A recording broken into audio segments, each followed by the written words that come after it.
All right, hello and welcome everyone. I hope you're all doing really well today. Of course, it's Logic and I'm back here with Teach Me Total War. So I'm going to be here with a friend, MercyTheMad, and I am super excited to be getting involved with this lovely gentleman. We are going to be teaching him how to play Warhammer here in the multiplayer scene, and he's got an interesting start here.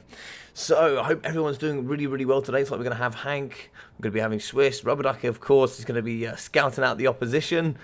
Mercy, don't listen to any of Logic's teachings. He's trying to make you lose. No, that's not the case. So for those who don't know what Teach Me Total War is, basically 8 content creators from the multiplayer scene have got together, and we're going to be getting in with 8 players that have never touched the multiplayer scene before. Now, I believe Mercy played maybe 1 or 2 multiplayer games against a friend in Warhammer 1 eons ago, but that's it. He's never touched it otherwise. He's never seen it. He doesn't know what it means, doesn't know what it does, and I'm sure there were no rules involved whatsoever. So as far as I'm concerned, for me, Mercy is just brand new. He's never done this. He's never touched it, but he does have some good single-player experience. So I hope he's going to have some good understanding of units, what they do, how they function, and roughly what you should be essentially doing with those units. It should be interesting to see how that's going to go forward there for him. Hey, how you doing, Gastrol? Chris H. No mercy for the mercy. Yeah, indeed. Nirob. Hey ho, maybe I can learn something. Hopefully, I can teach everybody quite a few things. I hope. That is the plan. That is the plan. I'm sure some of you guys here in my community are going to do pretty well indeed.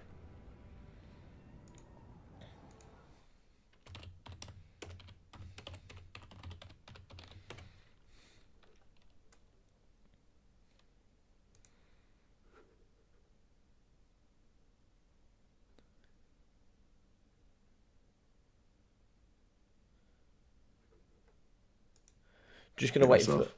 Oh, hey, look. Oh no, he's gone away again. Hello, mate. There we go. Oh, hey man, how you going? Yeah, I did a little intro, and yeah. So everyone, this is Logic. I was talking about before.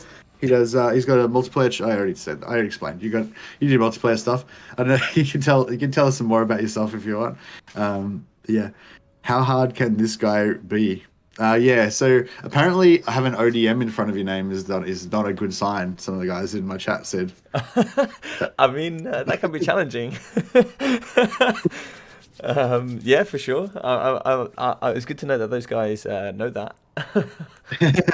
Yeah, I didn't actually say this, but yeah, so all of the coaches, so there's going to be a like pro MP player in charge of each new recruit. So in our group that we're going to be playing against first on the weekend is Rubber Duck of War, Dove Plays, Falcon, and Logic. And in the other group that will play the winner of that, if we make it to the finals, which may not happen, is CA Duck, Enticity, HW Sun, and Velkanos. And yeah, I was gonna say, like, just some of those names, like Enticity and Falcon, like I know those names. Like I don't even follow multiplayer, Yeah. and I know those names. So that's sort of even just hearing those names kind of makes me a little bit scared.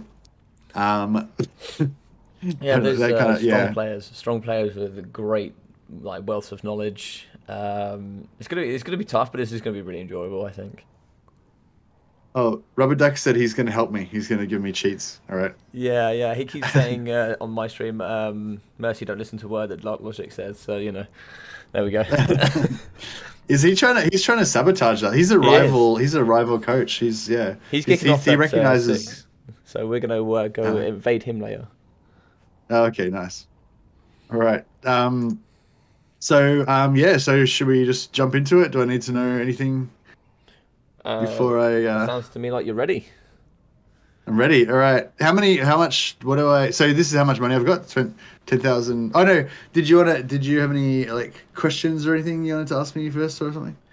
All right. Yeah. So obviously you've never played before. So if I had some questions, for example, how would you work out your percentage chance to hit if you have a certain unit against another unit? If you had like a percentage chance to hit that unit, how would you work that out? Like if you could have a successful hit, how would you work that out? What? What do you mean? Like, so if you had a melee unit, say an infantry attacking. Okay, like melee attack versus melee defense. You mean? Yeah. How would that work? Would you know? I think it's like 40 base chance. Yeah. I think it's like 40 base chance, and then you add your your melee attack and you remove their melee defense. Is that right? Pretty close, not quite, but pretty close. That's pretty close. Okay. That's pretty All right. close. There we go. Yeah, All right. I got the gist of it. Yeah. All right. So obviously, when we have interactions with charge bonus, if you get charge as a unit and you say, let's say you hit another infantry unit or you hit another cavalry unit, how does charge work? How does charge change your unit, and how does it affect the stats? So your charge bonus, you get you get so after your impact damage, you hit and then you start fighting basically, and then you get your charge bonus gets added to your melee attack and added to your damage. But yeah, at the maximum amount, and then over the course of maybe 10 or 15 seconds, it kind of depletes down. So yeah, so just say you got 45 charge bonus, you have like plus 45 damage and plus 45 melee attack at first, and then after a couple of seconds you'll have plus 30 or whatever, and then after a couple of seconds you'll have plus 20 or something like that. I mean, it seems like you have a good understanding of the game. And I got this. I don't need to know anything else. Basically, I'm ready to win multiplayer. Basically, I think you're ready to play Hanadins. I think you're just ready to go. Yeah. So All right, sweet. I think what we're gonna do is you're gonna pick a faction, and then you're gonna tell him a faction of the 9 that he can't play, and then you're gonna play. I think.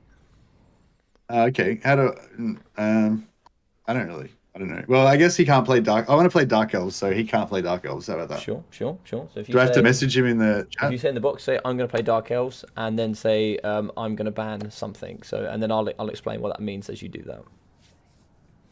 So basically, in the multiplayer scene, for those that don't know, we have what's called picks and bans, which is where you as the player, you pick a faction, and then you ban a faction for your opponent so they can't use it. So if there was a hard counter against Dark Elves, which is what MercyTheMad would like to use, then he can ban anything. I'm going to play Dark Elves, and I'm going to ban Dark Elves for you. Okay? Does that work? Yeah. Go with your best faction. 1 second. Just need to make sure Hanadin knows the 9 factions to play, and then I think we're all good. Oh yeah, so do I have to like not use DLC? Is that?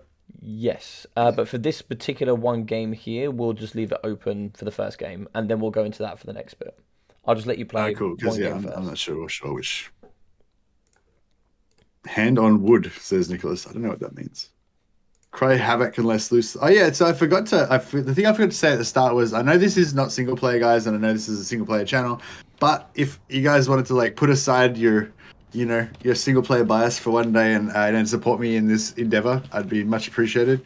Or if you don't have time to watch all the training, if you would come in on the weekend and watch me fight in the tournament at least, I'd really appreciate a bit of support. And sorry, and the other whole point of me doing this is that I think that even for people like myself that predominantly want to just play single player, I think having at least a tiny bit of experience in multiplayer just gives you more of an appreciation and a broader understanding of the game. And so that's basically what I'm trying to do here, is encourage all of you guys to at least go out and have like one game of multiplayer at some point, either maybe with a friend or something, and just see what it's like.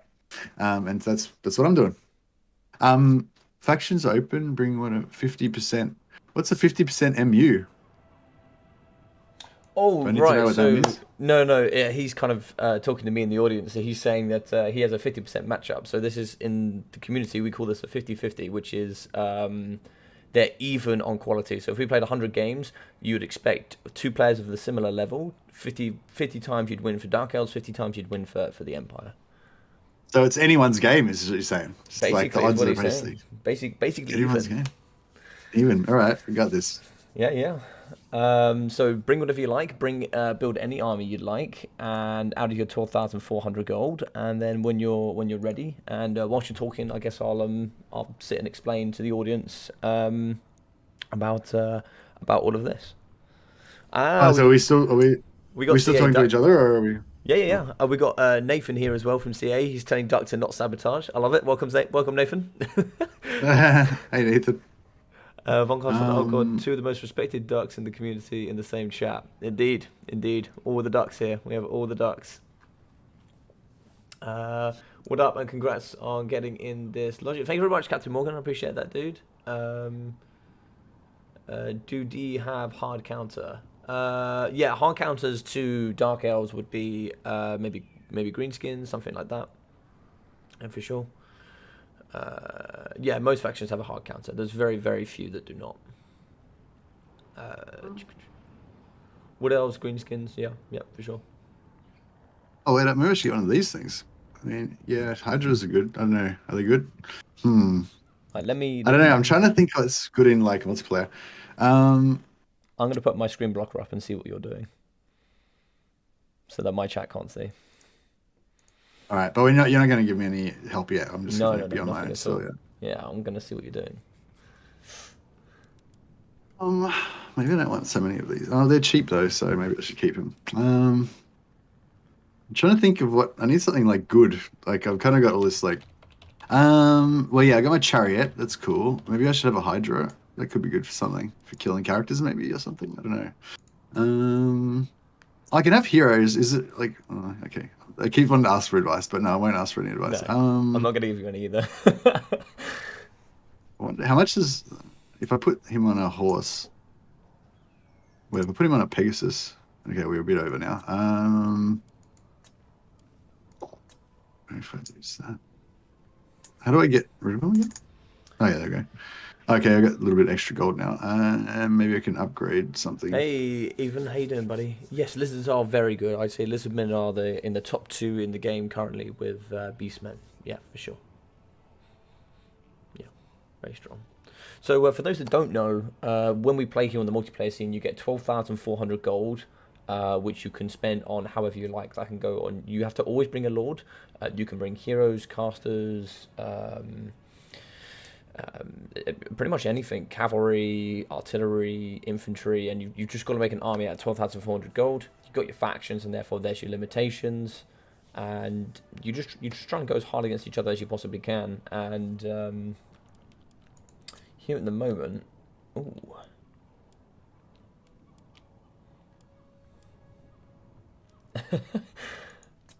yeah, this is going to be interesting.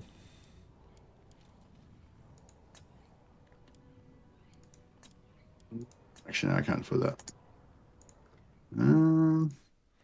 Fuck it, that'll do. Whatever. All right, I think I'm ready. I don't know. Oh, like let's just rip it off like a band-aid. We'll just get it over and done with. Might want a cav unit. I've got this chariot. That was going to be my kind of cav. Plus, I've got Marathi and also this dude on Pegasuses. So they're going to be kind of my, well, not really cav, but they're going to be like my anti-cav, I guess. This is my plan. That's my plan. So my plan is I'm going to have some frontline sheep guys. I'm going to have lots of archers. Plus, I'm going to have a little invisible stealth archer. And then, I don't know. I didn't really have a plan for the Hydra. I just figured I needed something that's like big and scary. And then I'm going to have these 3 guys, the chariot and Marathi and this guy, for like, in case they try and flank me, I can just like pin them down with those guys maybe. And also Marathi can fly around and blow shit up with spells, I guess. That's kind of my plan. Nice. It looks like a good plan. I'm ready to see how that's going to work. All right. Should I just start battle now? Yeah, whenever you're ready, you'll start. It will load you. It will start you up. It will give you the tick. Hanadin has said he's ready. So once you've yeah.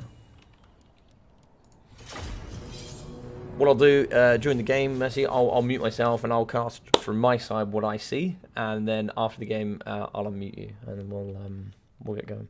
So. So do I need to mute you as well? Yeah. Or yeah. you know you're going to mute yourself? Yeah. If we mute each other, and then we'll unmute after the battle.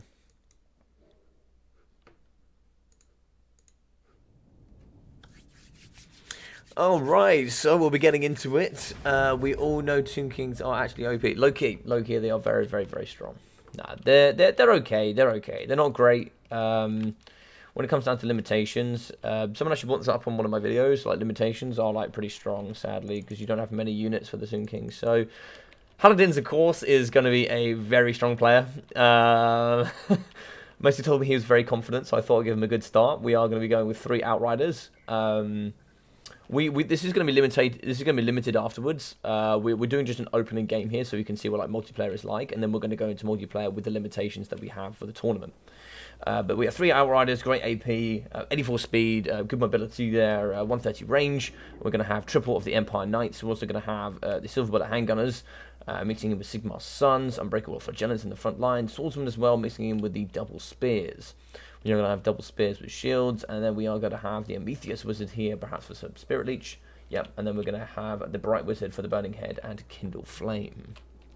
For the Lord Choice, pretty cheap. We are going to have Huntsman General. He's going to be pretty naked, 750 cost for 180 range and 550 of that good damage. We are going to have the Hammer of the Witches as well, magic ammunition, and also a bucket load of AP. Just a bucket load of it.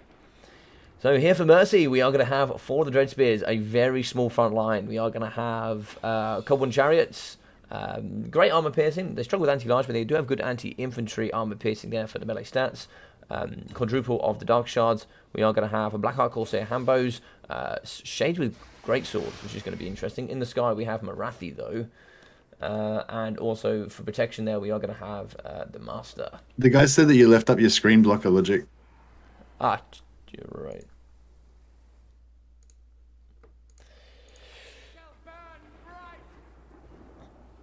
Right, yeah, so I left up the screen blocker, my bad. So we're going to have the Master with Deadly Onslaught, Foe Seeker, and he will actually have Guardian, so he can help protect Marathi. We're going to have Pit of Shades, Horror in the Dark Sword, Enchanting Beauty, so he's got a good understanding there. This is going to be great to Arcane Conduit, Life Leeching. I think that's a really good combination. I think Soul Stealer would be better, but I think actually Pit of Shades is going to be okay. But yeah, we can see here War Hydra as well, good breath attacks, regen. Not particularly great, the War Hydras, but the rest here, pretty small front line. Both are going to come together, and we can see he's put the Great Swords on the outside. For those who didn't see this army, this is kind of the combination. We're going to see some Outriders. Cannon's going to be in the back, and then we are going to have the Huntsman General at the front. Yeah, there's me. I haven't changed. Yeah, it might be better instead of just at me on the... if you just at me on YouTube, guys, I can't see it. I can't see it. You need to at me on Steam. You need to directly message me. Otherwise, I can't see it. So he's going to shoot in the sky, king up against the Master. I assume he's going to drop here using the Huntsman General. As you can see, a bit of damage is going to go down to the Master. We are actually going to go forward here with the Outriders. He's progressed a little bit far forward because he's Spirit Leech as well. That's going to be lots of damage here on the Master. He's going to very quickly work out that this is a strategy you cannot use. We're going to be going forward. You can see some of it is left behind. We can see the Cold One Chariot is getting shot here in the back. Hanadians is going to be just firing straight into the Master. The Master is getting absolutely decimated. He is in the back, and we can see here Marathi's nice and close. We are going to see a Pit of Shades here going on top of the Silver Bullets. The Pit of Shades on the Silver Bullets is going to do some great damage. We can see the Master is pretty much already broken. Marathi is coming in over the top. We are going to be kiting with the Huntsman General. And over on the right hand side we can see the Empire Knights, and here we got Outriders just getting ready to shoot here up against Marathi. Marathi has no level of healing because no Soul Stealer. Cannon is still shooting in here to the Cold One Chariots. We can see that the War Hydra has been left behind, so some great reserves there for the later stages of the game. And in the middle we do have quadruple of the Dark Shards. Dread Spears are moving forward, so some Dread Spears are now going to engage. They're going to be fighting up against the Spearmen. Spearmen do have 42 melee defense with 20 melee attack. We are going to have 26 and 42 here for the Dread Spears. So they should win overall. There's not going to be too much in between them. Shades actually got caught by the Empire Knights. Marathi is going over there, but there's not going to be a lot that she can do about it. Common Chariots, looks like they did break. They're down to 2 models. Cannon's still going to be shooting. War Hydra, I believe, was on the way, but it still hasn't moved. Dark Shard shooting over the top, so we are going to have Burning Head down the line with the Dread Spears. Only 30 armor for them, so they're going to get deleted pretty early doors. Shots getting firing over the top here. Yep, so it looks like we are just going to be focusing down the cavalry. That's a good play there coming in for Mercy. Shut down that mobility, and you'll really start to struggle here as the Empire for sure. But we still have lots of cavalry here. We have broken the Great Swords, but Antipower is going to be pulling pretty heavily now into the Empire favour. Gunshots coming over the top here from the Silver Bullets. We're now going to be wrapping straight into the middle. So we are going to have a Pit of Shades. I think that was a bit of a misclick there. I'm not too sure if that was meant to be on top of the Outriders or if that was meant to be on top of the Hammer of the Witches. I didn't quite see that. Looks like here in the front we are going to see Flagellants, the Unbreakable Naked Boys of Sigmar. They are going to be in the front fighting up against the Dark Shards. Marathi is trying to swoop in. Maybe she's going after the Bright Wizard. I'm not too sure here. There's like Spirit Leech going downtown on her as well. A couple of gunfire here coming in from the triple Outriders. And now we have the War Hydra. Now, it'll be interesting to see if he has the micro to use the breath attacks here. Looks like we are going to be breaking here with Morathi. And it's like there's going to be a burning head here down the flanks of the Dark Shards. That's going to be both Dark Shards dealt with. And that's going to be those guys wavering. Both of those are going to break as well. It's going to be pretty interesting. Breath attacks over the top here on the Spearman. Gunfire coming out of the Silver Bullets here, really ripping it into the War Hydra. And that is going to be balance of power, army losses, and GG's. Well played.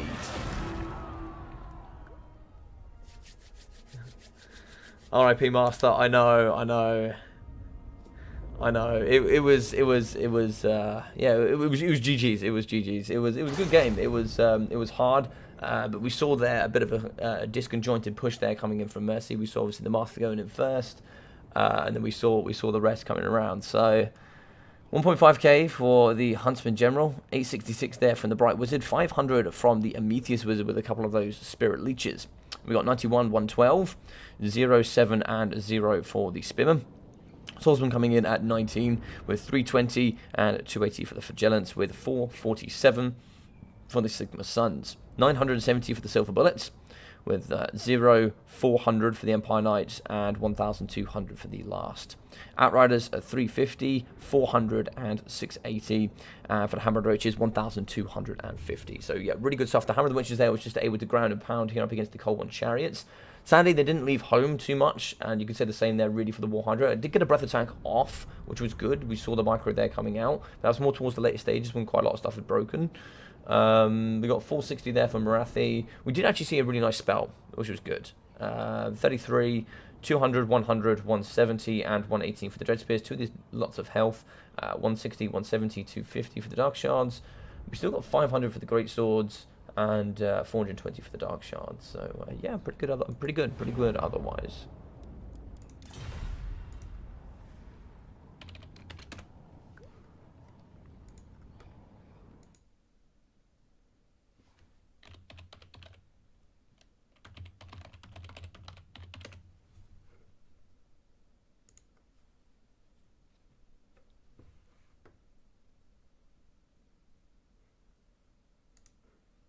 Just wait for Mercy to be ready there. Let's double check and see what he's doing, see if he's ready.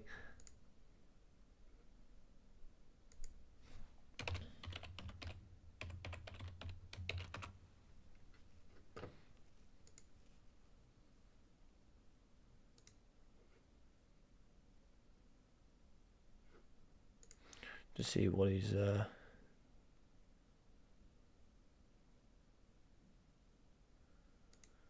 I don't think he's. It looks like he's just talking. Oh man, I'm stoked for this. Yeah, man, it's going to be awesome. It's been really cool to do this between everybody. But that was.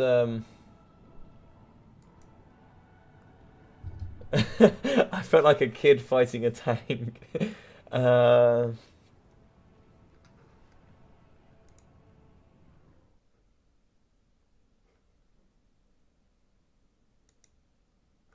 We'll just wait to see if Mercy's ready there. Hey, Logic, how you going, man? Hey, buddy, how did it go? How did you find it? I didn't win. I came second. I came second though, so that was pretty good. How did you find your first multiplayer experience against Hanadins? Yeah, I think I got smashed. I think Hanadins feels bad now. It feels like it felt like I couldn't do anything. It felt like I said to Hanadins, I felt like a little kid trying to fight a tank. Like it felt like nothing I did was gonna work, and he was just invincible. Like, you know, and also like I forgot half my units. Like I didn't even have. Like my game plan was to use my Dark Shards basically to do the damage, but like I forgot to move them into range, and like I thought that I'd be able to snipe his Bright Wizard, but like. Well, one, I didn't realize that he had handguns right next to the Bright Wizard, and then, and also my guy just didn't do any damage to the Bright Wizard. I don't know why, but like I tried charging him with two different units, and it didn't, like neither of them like really hit or anything. Anyway, so yeah, basically nothing I did worked, and everything was bad. That's not a problem. That's not a problem. I think that Yeah, Hanadin's had a great defensive style where I don't know if you noticed, but he had his cannon shooting at your chariots. So Oh, yes, he had his cannon shooting at your chariots. That's where the damage from the chariots came from. So he had the hammer of the ah, witches going at that, and he caught your shades with the cavalry. Yeah, and it was great. I noticed that. My pleasure to see you on stream. Thanks, dude. Thank you very much. Hanadin's, yeah, he's a great guy. He's of course very very very good. Hanadin's is an excellent player here in the multiplayer scene. And would DLC units be legal? No, they won't be, Hank. No. But yes, I think, of course, going in with your heroes and your lord first made them very easy to sort of focus fire, if that makes sense. yeah.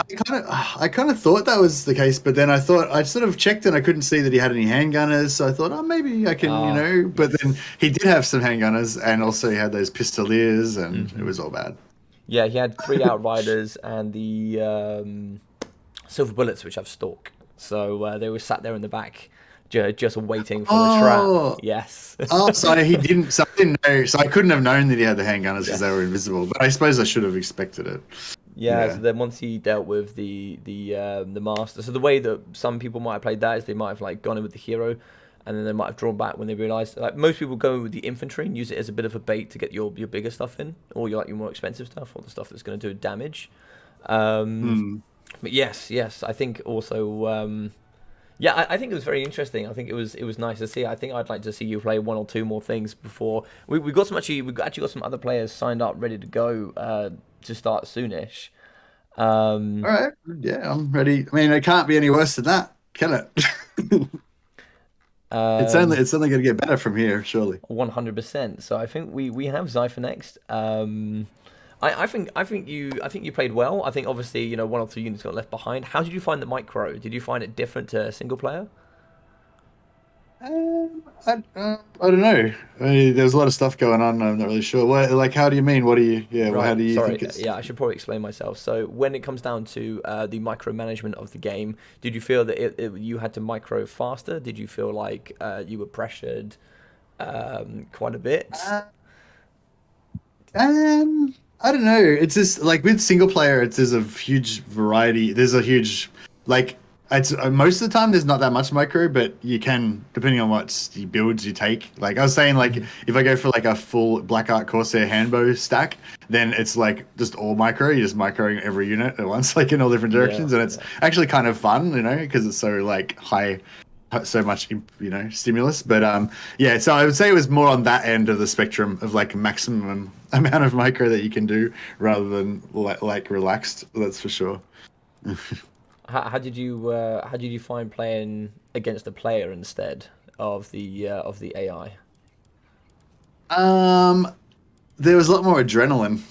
There was like straight away as soon as I started playing, it was a lot more exciting, like Yep. and good in a good way. Like it was like it felt really exciting. Like that was pretty yeah. Even even I don't know, like I do a bit of boxing and jiu-jitsu and stuff like that, Cool. and like even if you know you're gonna lose, like there's still this like adrenaline of just fighting that's just fun, I guess. And I felt like it kind of felt like that. It felt like going into a sparring match or something. That's awesome. That's awesome, man. Well, we've got Zypher here, and what we're gonna do for the next game is we're gonna go on to a fun map. I got sent the maps actually. We have the maps for the tournament, so if we go on to there.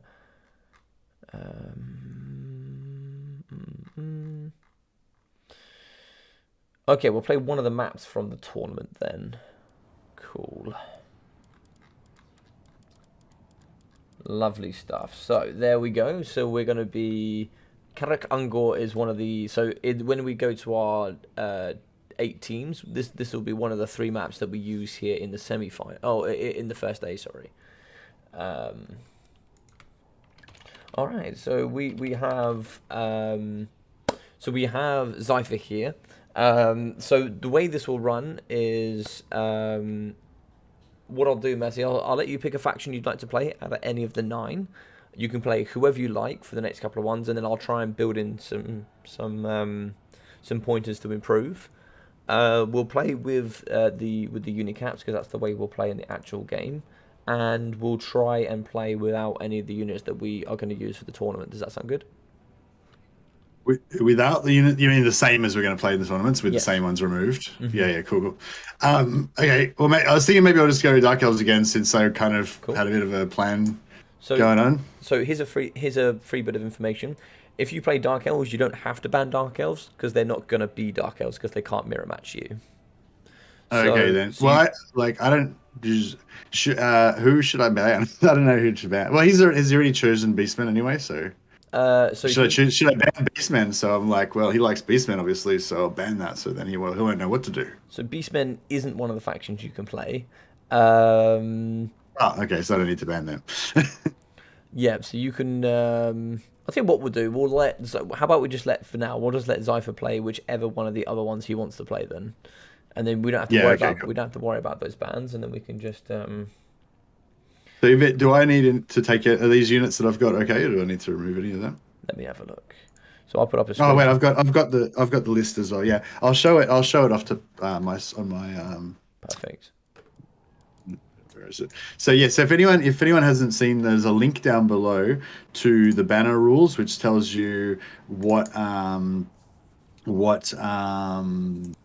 units that you can use and stuff like that. So this is what we're going to be all using in the tournament. So yeah, so this is it here. So there should be a list for each. Oops. Yeah, so Beastman. What are we playing? Dark Elves. So yeah, Dark Elves. So this is what we can choose. So so if it's not on, it just won't be on. It's not on this list if I can't use it, right? Everything that's on this list I can use. I think that's how it works. For now, yeah, we'll do that, and then I will build in some extra things that we there's some more to it, so we'll go over that in time.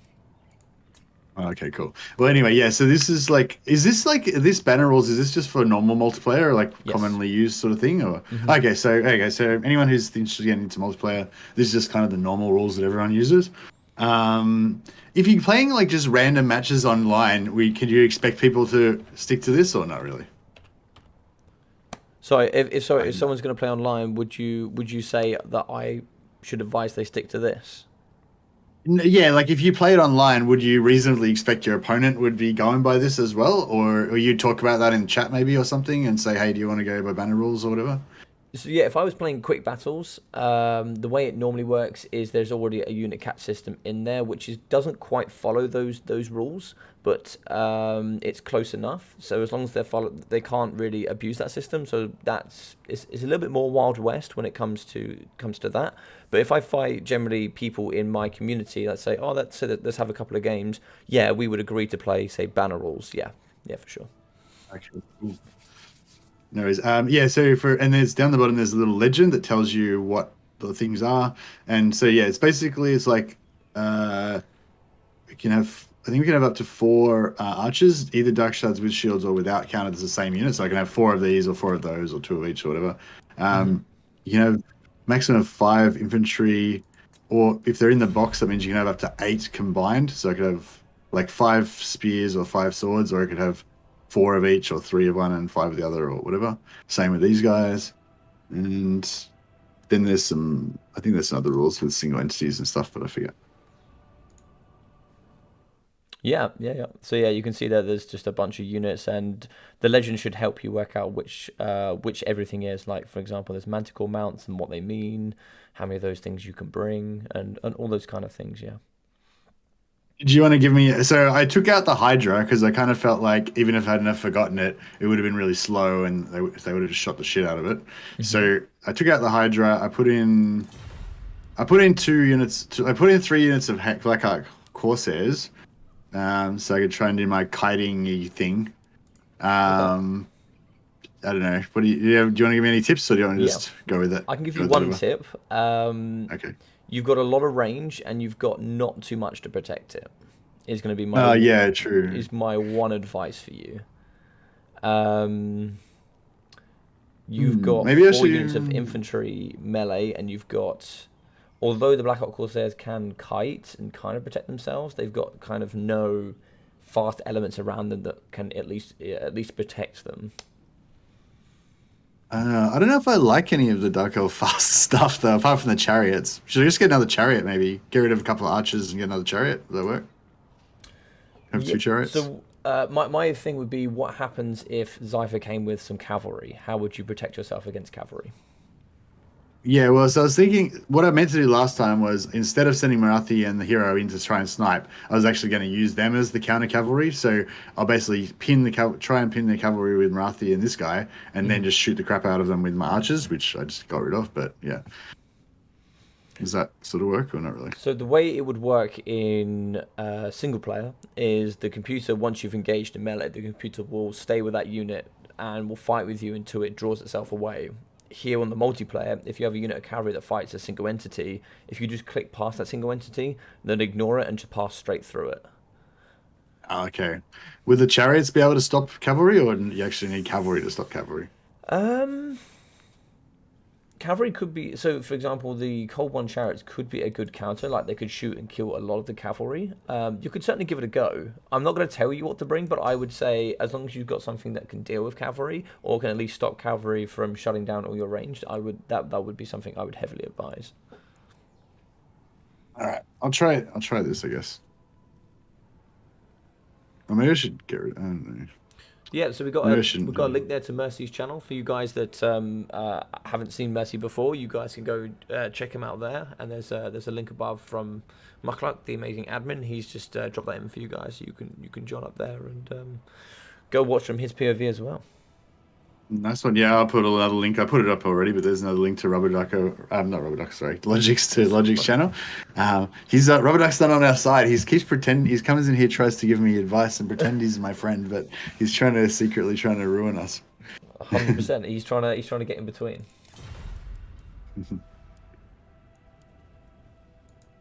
All right, cool. Yeah, all right. Well, whatever. Right, so your Let's go opponent back. has picked dwarfs. Okay. Maybe actually, if he's gonna go dwarfs, I should like more cav is good against dwarves, right? Because they can't do anything against cav really. And I don't want to be getting to a shooting war, because that'll be bad. I need some armor piercing because they're all armor piercing. They're all armored. Crap. All right, this is totally different now, isn't it? Should I just like get rid of my infantry? Like, I don't even need defensive infantry against dwarves, really, do I? Like, what are they? I don't know. Maybe I don't know. Maybe. I would say. And the kiting thing. Yeah, go on.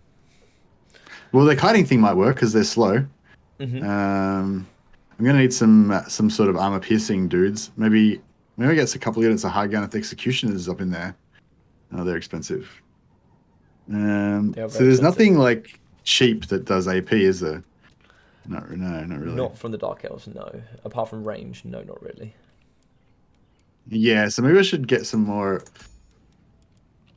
Yeah, no, we need them dark shards. We need as many dark shards as possible. Dark shards are good. Maybe we need shielded dark shards because they're going to be shooting back at us.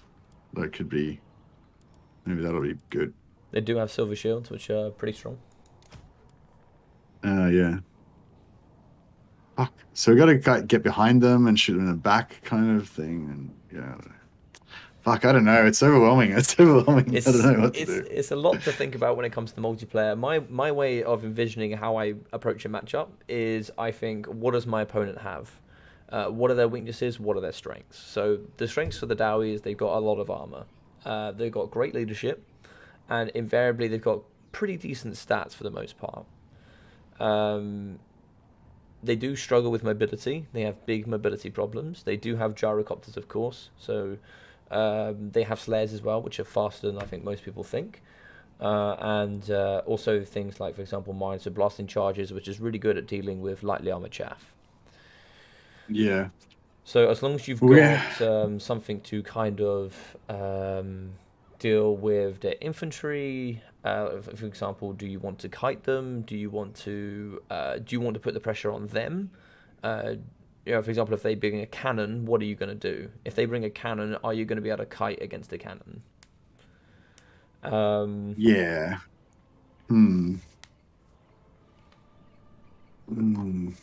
Yeah. Because dwarf artillery in the game is the most accurate artillery in the game. They also have the most accuracy when it comes to their infantry range as well. Yeah. we've got the chariots. Hopefully, we can cause some carnage with them. But yeah, I don't know. Chariots are very good against dwarves. Chariots have big problems. They have big problems dealing with chariots for sure. Yeah, sure. Hey, Melo, thanks for the super chat, man. That's just very generous. Well,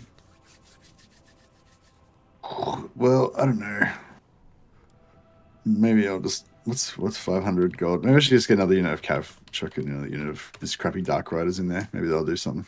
I don't know. I don't know. I feel like there's not like me just staring at the screen isn't going to get me any closer to victory. I'd like to like leave as much to you as possible. If you ever want some advice, just ask, and I'll give you what I can. But I also want you to learn from also like making mistakes, because from my personal thing from teaching others, I feel like making mistakes is one of the best ways to learn.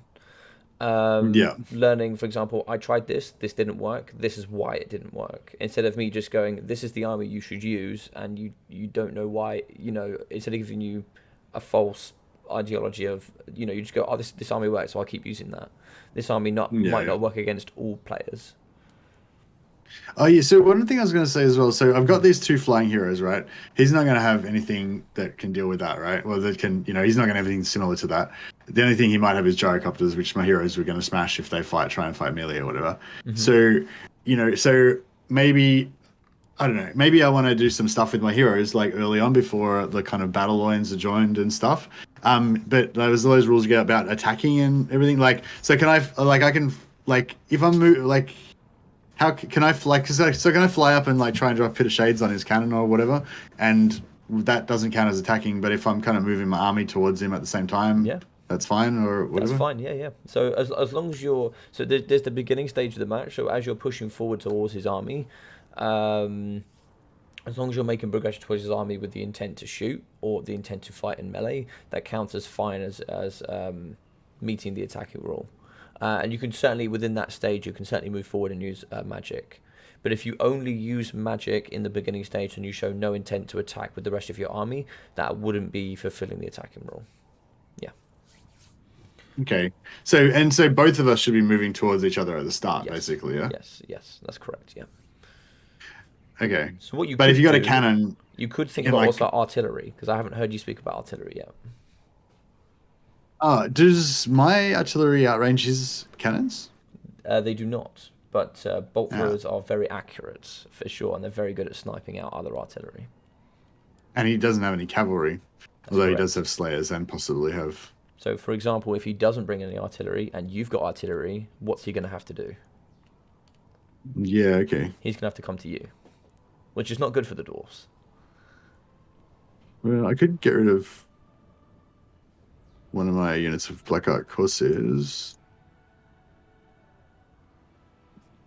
Yeah, it's just food for thought there. Just also as well, like for Marathi, one more. The last hint I'll give as well as Pit of Shades is great, but also when you've got spells like Soul Stealer that can also heal Marathi as well as do damage to your opponents, I think that's very optimal. You reckon, like instead of Soul Stealer, you reckon, or just as well as? I would say they're both very expensive spells. So unlike with Campaign, getting Winds of Magic is very tough. I think you get 60 Winds of Magic per match. So for example, if you use a Soul Steal, I think it's 18 Winds of Magic. I can't quite see. I did take it's 18, yeah. So I did take Arcane Conduit, but Greater Arcane Conduit, so that's not even okay. Greater Arcane Conduit is just the same but passive. Oh yeah, so that was the other thing I was going to ask. I took all the melees. I took Marathi's melee stuff, like -10 melee attack, aura, and also her item that gives. I was very impressed. -10 melee attack and stuff. Yeah. But then I didn't actually use her to augment any melee attacks, and I just got her killed. But yeah, is that would that be still good to take? You think? Yeah. So generally with your caster with Marathi, I was very impressed with what you took. So.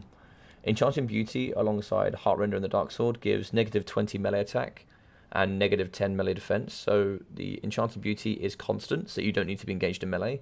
So she always gives -10 melee attack in a 40-meter radius around her.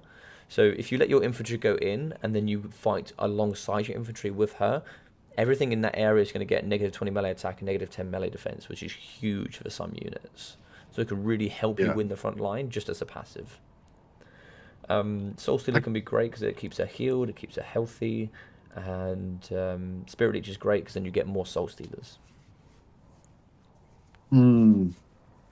Oh, Hank's saying always take the Wand of Calradian, gives you 2 free Doom Bolts and is cheaper. Makes Soul Stealer cheaper. Okay, sounds good. Yeah, so the wand is really good. It's also a good targeting spell as well. So it actually has a track, which not Doesn't all. say anything about it reducing Soul Stealer cost. Maybe that's in campaign. I don't think it has anything to do with mana, but it's basically it doesn't cost any winds of magic. Yeah, okay. Costs 200. Oh, whatever. I've got some spare points. That's fine, I guess. It's you don't have to bring it, but I think it's strong. I think it is good. But I think a lot of things when it comes to multiplayer that you might not see so much in so a lot of things that I see when I play single player is I have a lot of items that I don't necessarily use during a match. In multiplayer, we try and really cut down as much as we possibly can to utilize everything optimally. So we try and bring as few spells as we need, as few items as we need. Like for example, if I don't need cavalry, I won't bring cavalry, depending on my game plan. Okay. All right. I think I'm ready. I think I'm ready. All right, well let's give it a go. Let's see how it goes, and then I'll cast it, and then we'll try and see if we can get some feedback and talk afterwards. All right. Sounds good. I'll meet you again. Yeah. Awesome. I'll see you on the other side. All right. See ya. All right, sorry, trying to catch up with you guys. How we doing, Logic? I think you have to change the screen blocker now. Yeah. I need to take it out because I didn't do that before. So of course for me and for Mercy, this can be quite difficult because of course Mercy's played single player for so long that it's really hard to learning unit optimization and learning lord optimization is tough when you just have everything at your fingertips. If your lord has a weakness, you just use points to buff that weakness. Multiplayer, you can't quite do that. There are elements you can utilize, and it should be interesting. So here we go. So from Zypher, we are going to get Thunderers along the front line. 5 units of Thunderers. We're also going to have some Slayers. That looks like at least 3 units of Slayers. We are going to be having 2 units of Miners of Blasting Charges. Make that 3. Ungrim Iron Fist, and a bunch of Dwarf Warriors and some Longbeards. So very strong, very tanky. So here from MercyTheMad, we are going to be having Shades with Great Swords. We're also going to be having Blackheart Corsair Hambos. Second unit Hambos as well with the Dark Rider Shields. In the sky, we are going to be having the Master and, of course, Marathi. Marathi's been changed up here a little bit. We've done a bit more optimization. So we said the Wand of Carandon. We said Soul Stealer, Heartrender and the Dark Sword, Enchanted Beauty, and Life Leeching. So we've got lots of AP here with the Dark Shards. It's going to be very good. They do actually fire 2 missiles per shot. And they'll do some good work up against the Zero Shielded Miners. We do have some Dark Rider Shields. And we are going to have the double Cold Bond Chariots for the Armor Piercing. We also have a Reaper Bolt Thrower here in the back. The Reaper Bolt Thrower should do some nice work. We don't have any artillery here in from Zypher. Yep, and I didn't realise that was true for the Wand of Carandon. I don't know everything, of course, but yep, that's interesting. I think what we want to do here with Mercy is we want to grab in and we want to sort of come round a little bit like so, but make sure we don't get spotted. We've got a nice sort of like hilled region here that we can sort of utilize to make sure we stay hidden. When he does start shooting though, most multiplayer players will know that obviously you can see the incoming missile, so something will be on that flank. Zypher is a great player, and he will know that he needs to put pressure in that direction. Yeah, Marathi is very good. Marathi is very good. Marathi is also exceptionally good for her Heartrender and the Dark Sword, and also her Enchanting Beauty. Alright, so it looks like we're ready to go. So we're now going to be shooting here. It looks like we are going to be having the spread shot in the front, Spread shot initially is going to come in and up against the miners. Not really much damage there. We are going to move forward with the Dark Riders. We are coming with the 2 there on the side as well. We have the Shades moving up on the right-hand flank. Shots going over the top. Good stuff early doors. We're doing some damage against the miners. I think Thunderers are going to be a problem. We can see them moving a little bit close here. So if we look at the range, we can see the range of 145 here. Could be poking into the Cold One Chariots. Chariots are going to shoot and kite, though, just a little bit. Shots are coming in the front. Gunpowder now is coming into the single entities over on the right-hand side. A bit of damage there for the Master and also Morathi. Shades with great swords on the right flank. Shots coming over the top. Yep, so lovely work there coming in up against the miners. Miners are getting hit pretty hard here in the front. Dark Shards are ready. I'd like to see these getting forward just a little bit more. We can see the Black Ark also Hambos are ready.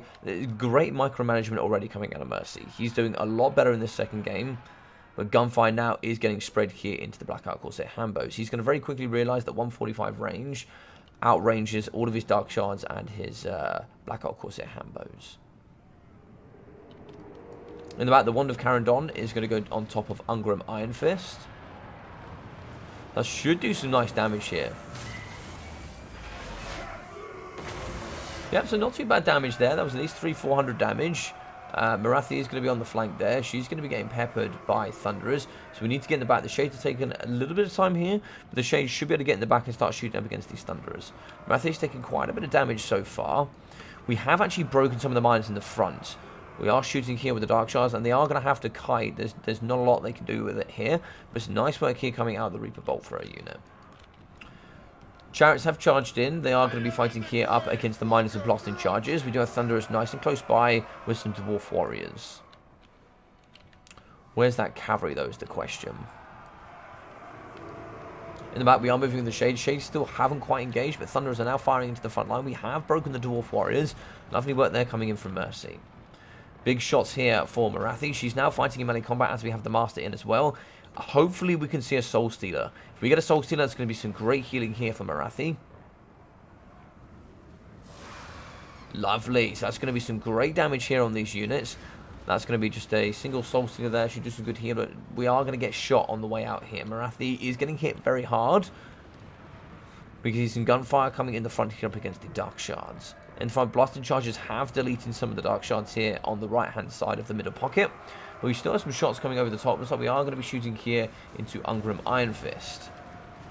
Ungrim is actually going to be naked, so nothing there for him. No runes for the for the Dowie.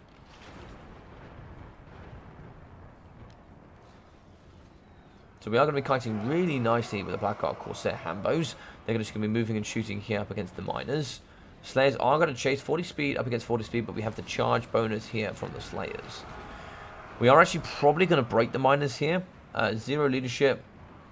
Yeah, there we go. Negative 15. So he's done pretty well so far, but in the front are going to be Longbeards.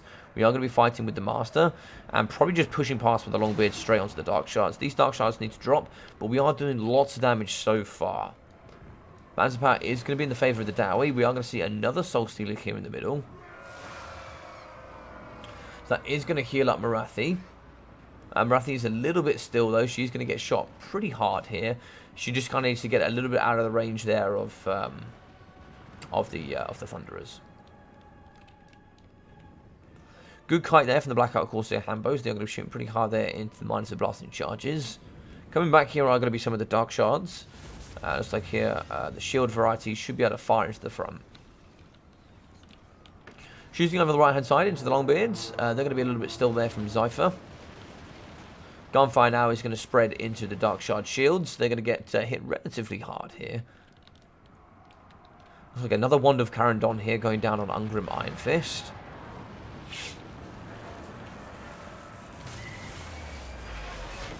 Lovely damage there. So Ungrim's going to be down to half health already.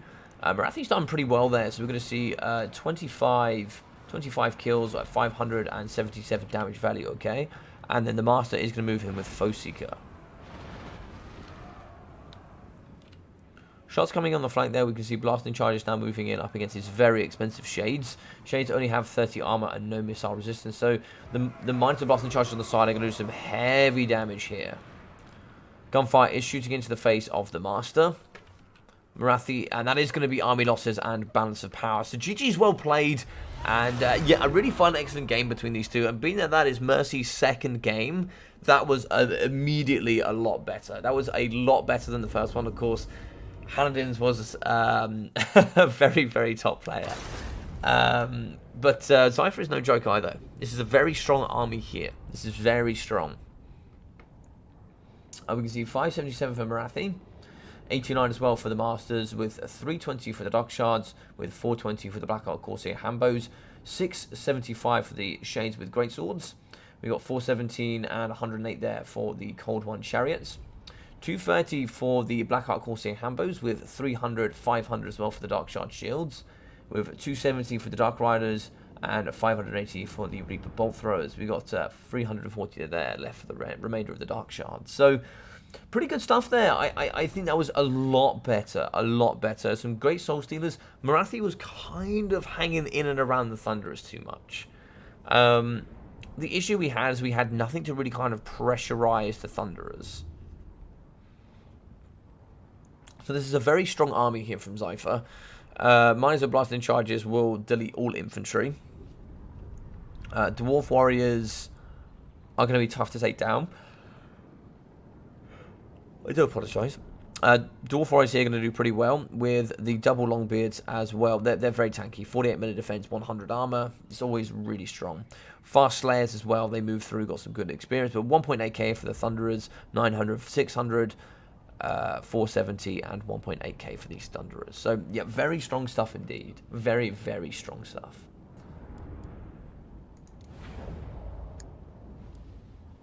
Hey, Logic, you around, or are you still Hey, talking? dude. No, all good. Hey, what's yeah, good? yeah. I just finished going through all the stats at the end, and yeah, well played, dude. That was a lot better than the first one. Yeah, that was really good. Oh yeah, I forgot. I totally I forgot like to do that. I just exited out and didn't look at the stats. Maybe next time you can tell me about the stats as well, because Sure. I would have liked to know. Yeah, I was just saying. I feel like I'm glad that you told me to take the Reaper Bolt Throwers, because I feel like they were the only thing that did much damage. Oh, the Dark Shards I felt like did a bit of damage as well, and they yeah they didn't get. I guess yeah. Did you see the limitations of the Blackout Corsair Hambos? Yeah, I think I kind of just wish they had have had shields. They didn't really. I didn't feel like they could do any damage, and all I wanted was twice as many of them, and for them to have shields, basically. Yeah. Yeah.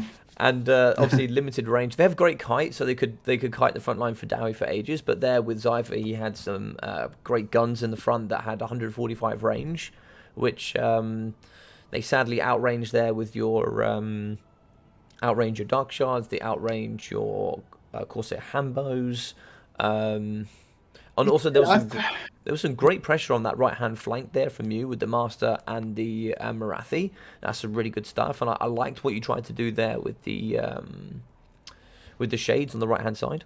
Yeah, I think that was very good stuff. What did you Yeah, think? they got in a little bit.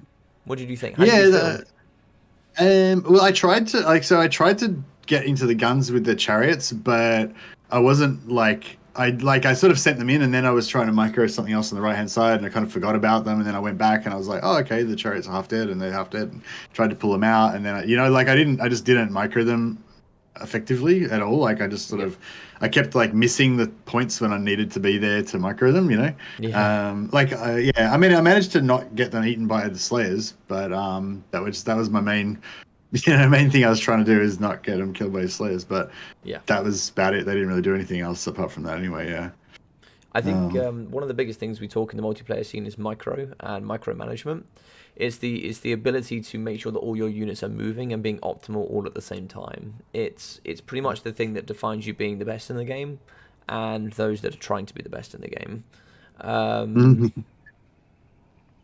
Thanks, Yvonne, for the super chat, man. Much appreciated. Sorry, I No, got a super chat. Yeah. It's very generous, man. Thank you. Yeah. No, that was all. I just wanted to call out. Don't worry about talking over me. That's absolutely fine. Obviously we got two chats going on here as well. But yeah, I think that I think you played very well. How did you feel about the Wando Karen Don? I thought that was quite useful. You used that twice. How How did you feel? Yeah, I did. I didn't see. I was just like casting it. I was trying to use it on their Lord to see if I could Hmm. damage him, but I didn't actually get to see what happened because I kept having to move to something else to Moko. But Yeah, I was noticing his health didn't seem to be going down much, and somebody said in chat that it kind of misses trying to single target, you did single about entity units. 40% damage of his health with Wand of Carandon. Oh, so it was Yeah, good it was to very shoot him with that. effective. It was very effective. Okay, awesome. And I Maybe, was trying to get maybe. some shards onto him as well, but So also, there's the one thing that I would say to you as well for the next game is a bit of target prioritization. So, what would you say in that army? What was the major threat for you that you had to deal with? the major thing I was trying to deal with was the guns, but I couldn't Yeah, really get to them very good. And yeah, actually, that's a good point. I used, because as his infantry started to close with me, I was targeting his closest infantry unit with my artillery because it seemed like the artillery was the only thing that was really taking stuff out. yeah. Um, but that meant I never actually shot at his guns at all. So yeah, maybe I Yeah. should have done that. Also, there's an element of having control of the battlefield. So I think the main threat was the Thunderers. So the Thunderers are extremely powerful, some of the most cost efficient um, range in the game. They have great armor, good shields, great armor piercing. They're very good in multiplayer and in single player. I think if you maybe used maybe a couple of ones there as well, maybe used a one to Carandon on one on each of those and slowly focus them down with cycling with chariots and the difficulty is, I think what might have been nice is maybe a couple of extra of the bolt throwers. I think that might have been really nice. Um, Yeah, the bolt throwers if did you'd good had damage. Yeah, if for you'd had sure. like three bolt throwers and you put three bolt throwers, one on each of the range tools, and then used the wand of Carandon on the other ones, I think you could have taken out those thunderers quite nicely. And then you would Yeah, have had battlefield control because you would have been faster with your mobility, for sure. yeah. So maybe just if whenever you're facing dwarves, like artillery is kind of a better option in a way because they're unlikely to be able to totally overwhelm you with Can flanking. be. It can be. And that this is the great thing about multiplayer. In some scenarios it can be, but with a different build, it might not necessarily be. So for example, if they brought artillery, it could be a different match. And Yeah, that is what is so fun about multiplayer. Is the ability to come with an army together with a strategy to try and beat your opponent. yeah, Um, yeah, and I would say for the multiplayer scene, it is complex. It is very complex when you sit down in detail and you think about every aspect of the game of what they can and cannot bring. Um, so yeah, I think what we'll try and get somebody else in, and then we can talk a little bit more about the matchup. No problem. Let's see if we have Stormrunner next. So Stormrunner is a clanmate of mine, so he should be able to play. okay, awesome. Yeah, I was thinking I might just stick with Dark Elves for today if that's all right, and Yeah, just yeah. try and I learn some I of did the. I did think that actually trying to learn any more than one faction today would be tough. Would be tough. Yeah. When I certainly played for the first time against Ducky as friends, it was very difficult for me. Trying to understand because it always felt like for me that no matter what I did, he just always had one up on me. Um, and yeah, it's tough. But once you get into the groove of it and you get learning it, it comes really fast. It comes really fast, which I'm sure it will for Oh, you. I didn't even see. Sorry, yeah, Cipher actually was talking to me in chat, and I didn't even see because I didn't. No I forgot problem. about that little thing there. So yeah, sorry if you're watching. Sorry, Cipher. Sorry. For yeah, thanks for the game, man. It was really cool. It was really fun. And what did you say? Cyphers is right. It makes Soul Steelers cheaper by two. Just doesn't say in the description. Hmm. Good game, well played. It's actually really good. Oh, he's gone now. Okay. Yeah. Shit. Oh well. Yeah. I don't know if you're talking to him later. You could say Yeah, sorry. yeah. Thanks for me. No, he's one of the admins here on the channel. So yeah, he's just watching. So yeah, he said yeah, he's all good. I think. Yeah. What did you say there? Oh, he's in my chat as well. Okay, hi Yeah. Cypher. Sorry, yeah, I'm confused. Thanks for the game, man. Much appreciated. Thanks for helping me train. All right, cool. Right, so we're going to go on the next one. So I've just got a couple of things from my chat. It's his campaign effect, but it carries out into multiplayer. Oh, right, okay. Zypher stole my main.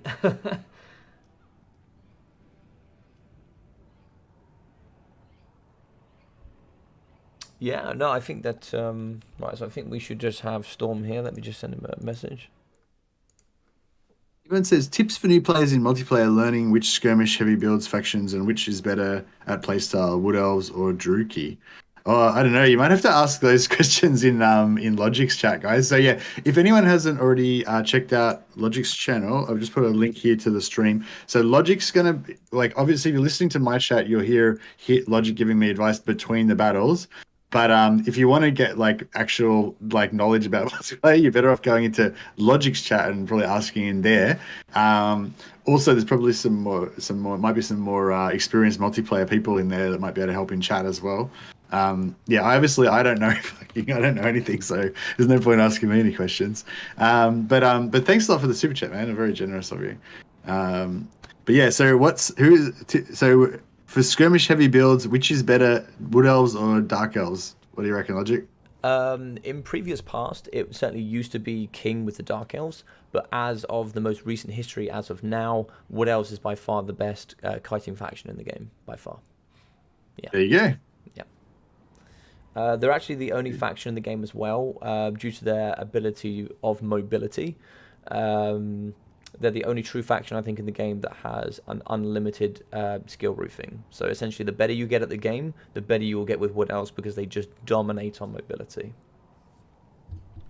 Yeah. Well, I don't know if I should get in. I should worry. Maybe I should stay away from them for now.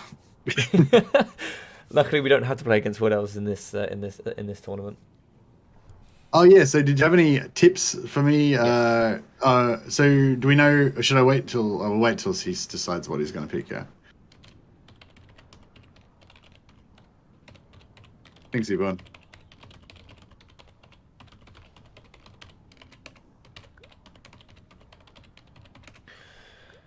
Let me just put forward the list for him to pick from. Actually, they should. They have the list. Actually, sorry, they do actually have the list, so they can play anything from the list. So just so you know, Mercy, when it comes down to the tournament, we will be limited on no DLC units, but for now we won't worry about that. I'd rather you just focus on playing the faction, and if there's anything that I go, basically at the moment, let's just say no Regiment of Renown units. So just don't use any of those purple units, and we'll be fine with that for now, I think. Just then you don't have to think too much about it. I think for now it's just really important that we play. My biggest tool tip for you: you had great Soul Stealers. You played really well with your Winds of Magic. Just make sure with your Master and your or your Lords and Heroes that they stay out of the brain. Yeah, make sure they stay out of the range of gunfire.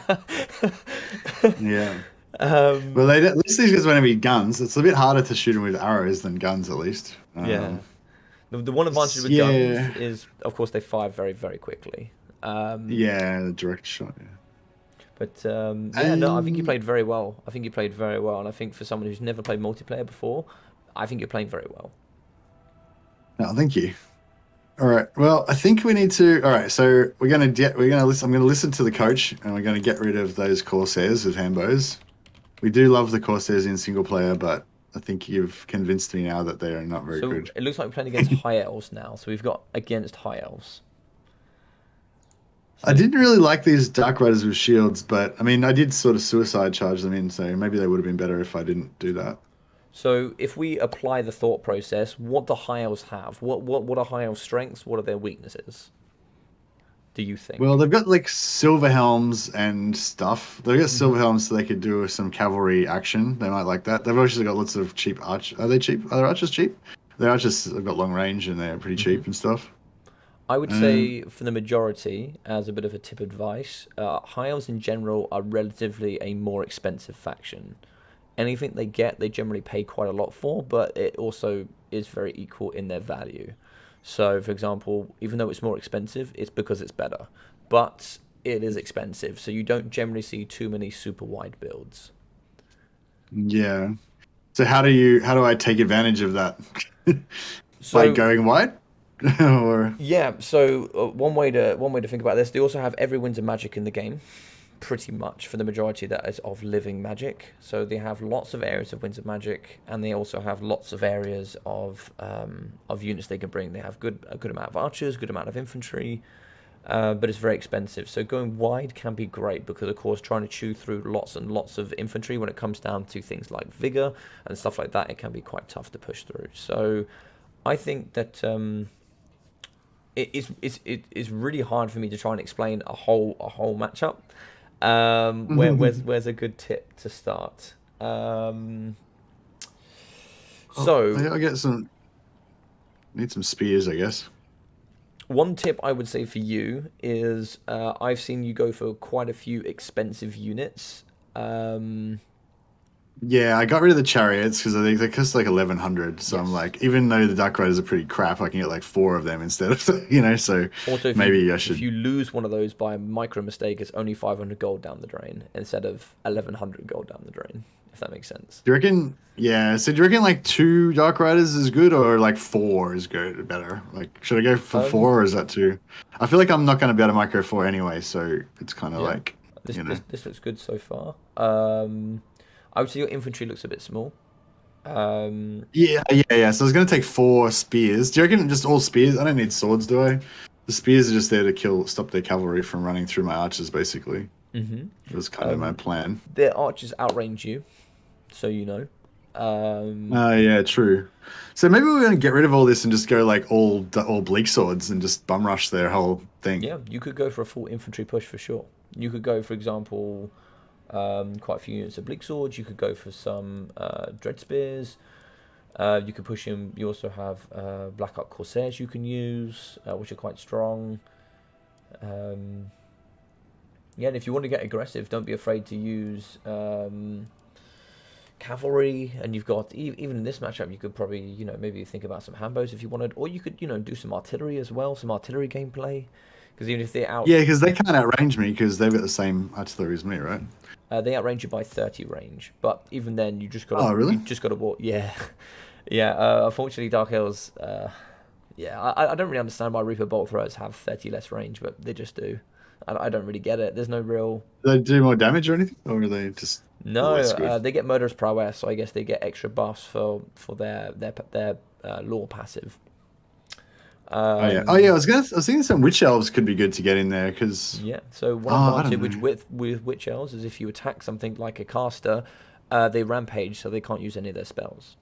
So that's Ah, yeah. So that could be a good way of doing things. Or you could rampage a very yeah, important unit like cavalry or something like that. yeah. Or if they're like a dragon or something, then I can shoot the crap out of it while it's stuck there. Should you're going to get 2 units of? Oh, I can't afford 2 units. I could get rid of something though, maybe. So you've also got other heroes as well. So you've got Death Hags, you've got Cathalite Assassins. If you wanted to change it up from your master as well, because he is quite expensive. Also, if you think Oh about yeah. Foe Seeker and also Deadly Onslaught, they're about nearly 250 gold cost, which is over halfway to a brand new unit of Bleak Swords. And you've got to ask Yeah. yourself, is that going to give you the same value as a unit of Bleak Swords would? Yeah, actually, I might lose all of his abilities, even the Guardian, because he's probably not even going to be near Marathi most of the time. Mm-hmm. And that gives me another unit. Cool, that's a good call. I was thinking I'm just going to stick with Marathi. Like, there's no real reason to go to with any other lords there. Marathi's, Yeah, if I just stick with I think Marathi. Marathi's good. I think that Malekith is also great. They're going to be two of the lords that you will have as options for. Ah, okay. Actually, I don't know if you can. I think Marathi's actually DLC, but we won't worry about that for now. But for example, in your last matchup, actually, someone like Lokia Felhart is a really good. He's a really good lord to bring against the Dowie. He's an excellent duelist. He can beat up most of their legendary lords. He's pretty cheap as well, and you can just put him on foot, and he does very well. Okay. And because he's like got his buff or whatever, it'd be hard for them to kind of snipe Yeah, him or whatever. 100%. He's got his dreaded duelist, which is very very strong. Oh, and we can use him. You said. Yes, we can. Yeah, he's FLC. Okay, cool. But we'll stick with Marathi for this one, you reckon? Yeah, yeah, I think so. I think so.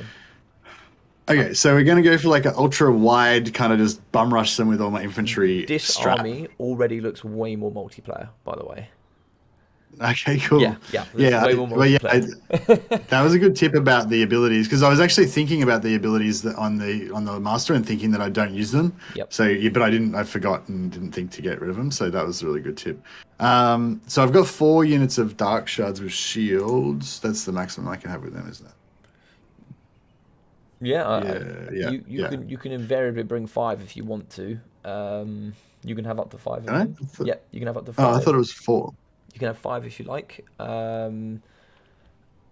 I think that's Oh, if you maximum wanted to. 5. Yeah, sorry, maximum 5. Yeah. Okay, yeah. Well, maybe I should go 5 then because they're Yeah, pretty good. yeah, they are pretty good. They What are can pretty I? good. I don't know where I can save 100 gold though. How much money have you got left? I got 535, and they're Okay. 650 for the Dark Shards of Shields. I Um, could get rid of one of I could get rid of Marathi's. I think I took an extra spell on her or something. let's see what we got with her.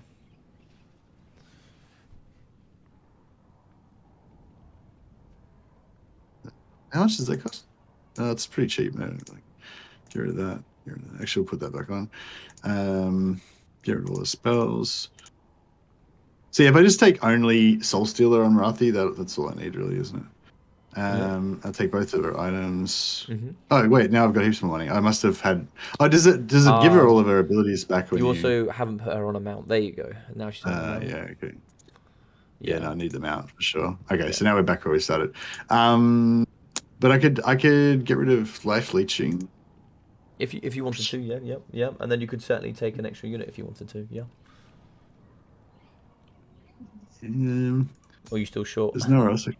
Yeah, I'm still a bit. I'm just short like 30 gold, 35 gold. Or you just take one without shields, I guess. You just take one without shields. Yeah, cool. All right, that sounds good. And this is what I mean. So, just removing like life leeching or that sort of thing is like a minor optimization that will allow you to either bring or not bring a unit. So you've just saved like 500 gold, which has pretty much allowed you to bring an extra unit of dark shards and an extra unit of infantry, right? So these small little optimizations are things that we will go through as we go on through the game. Yeah. All right, I think I'm ready. I'm as ready as I'm gonna be. Nice. How much money do you have left over? 6. I spent the Nice. rest on upgrading my Oh Reaper yeah. bolt throwers with 2 ranks of 2 chevrons. Amazing. It looks like we're ready. Looks like Stormrunner is ready, so let's get it on. All right. I'll see you on the Cool, other I'll mute side. myself. See you, mate.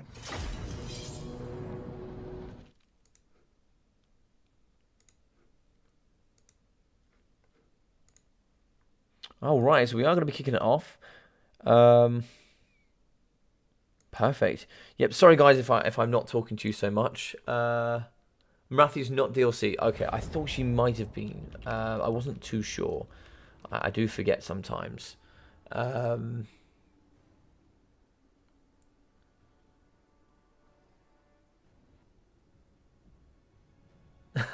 love it, Larry. Sorry if I'm not talking to you guys so much. I'm also trying to think about how I can optimize the training here for Mercy and get him with his guys to enjoy it as much as possible as well. So I'm trying to make sure I'm trying to facilitate kind of like both sides.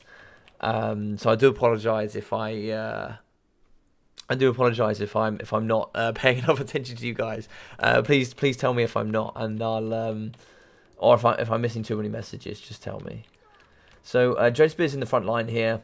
We saw the you guys didn't see the army. We got big swords and Dread Spears. We got 5 units of Dark Shards and we got 2 of the Dark Riders. We've got Marathi now, who's going to have the Wand of Carandon, Soul Stealer, Heartrend in the Dark Sword, and Enchanting Beauty, and we drop Life Leeching. Just a naked Master in the Sky. We are going to have a Reaper Bolt Thrower as well. We're actually going to have 2 and a unit of the Witch Elves. So for the High Elves, we are going to be having some Spearmen in the front, 4 units. We are going to have 2 of the White Lions of Trace, alongside 2 Tiranoc Chariots, with a Noble and Teclis. So Noble will have Deadly Onslaught. We will have Teclis as well, with the Sword of Teclis, the Scroll of Hoeth, the Bound Fiery Convocation, Regrowth, Enfeebling Foe, Net of Amantok, Great Arcane Conduit, Shield of Safri, the Wild Heart, and also Kindle Flame. In the sky, Sun Dragon and a Moon Dragon. Let's get it on. It should be very, very interesting. Let's get it going, guys. Let's get it going. So it should be interesting to see what's going to be done here. DSOs are Hellbrons and Malice. Yeah, that's what I thought. That's what I thought. I remember me and Ducky talking, thinking that maybe maybe Marathi was, but I think she actually came with the game. So I think it was her and Malekith. Yeah.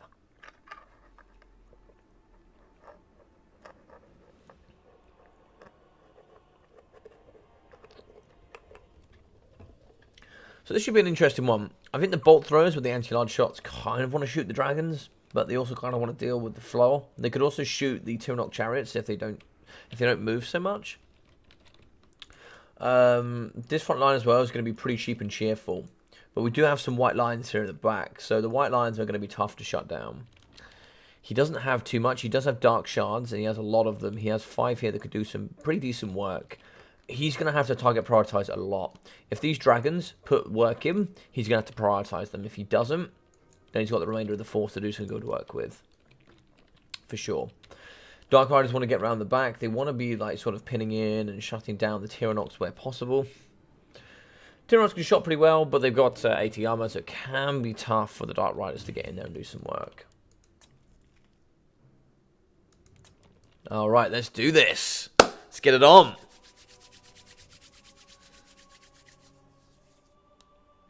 But what do you guys think so far? Is there anything that you guys would like to say to Mercy? Anything you'd like to ask Mercy? Anything you'd like to bring forward for him?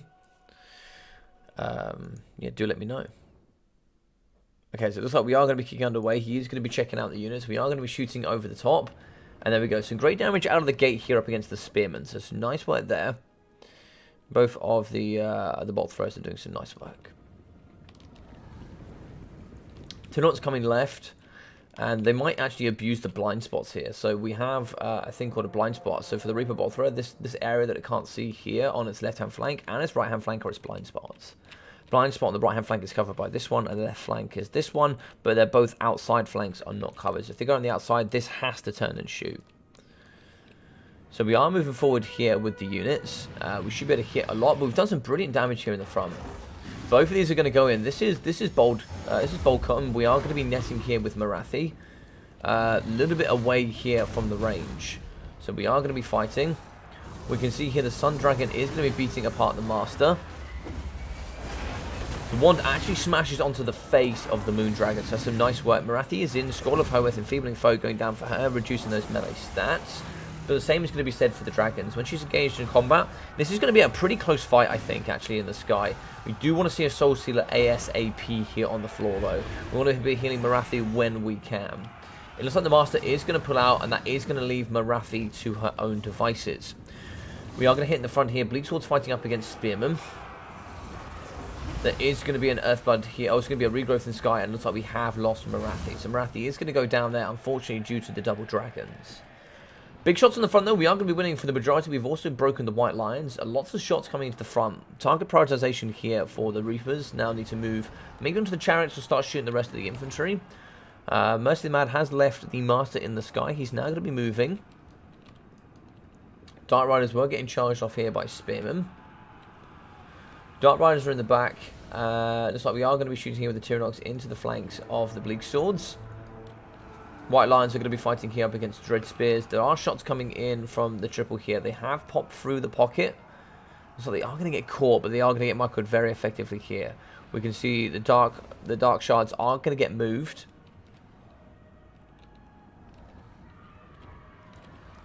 So the Reaper Bolt Throwers are going to be fighting. We're now going to be moving in the Witch Elves. So we can move in the Witch Elves. The ladies here that are going to be screaming. Hopefully we can try and see. Looks like the Bolt Throwers are going to be shooting here. I think they're actually going to be trying to whack the dome of Teclis. Teclis does have a regrowth, so we can get some great healing. Master of the Sky is going to be getting pushed onto here, and he's not going to have the support of the debuff stats. So we are going to push him off pretty heavily. So some great push off there coming in from the Master. Armor shots are going to come through here from the Dark Shard shields. Looks like here we're going to be shooting. Into the White Lions. That's some nice work. This should be a Flock of Doom. No, it's going to be a Net of Amatol. We are going to pin in. And it looks like here we are going to get a Bound Fiery Convocation.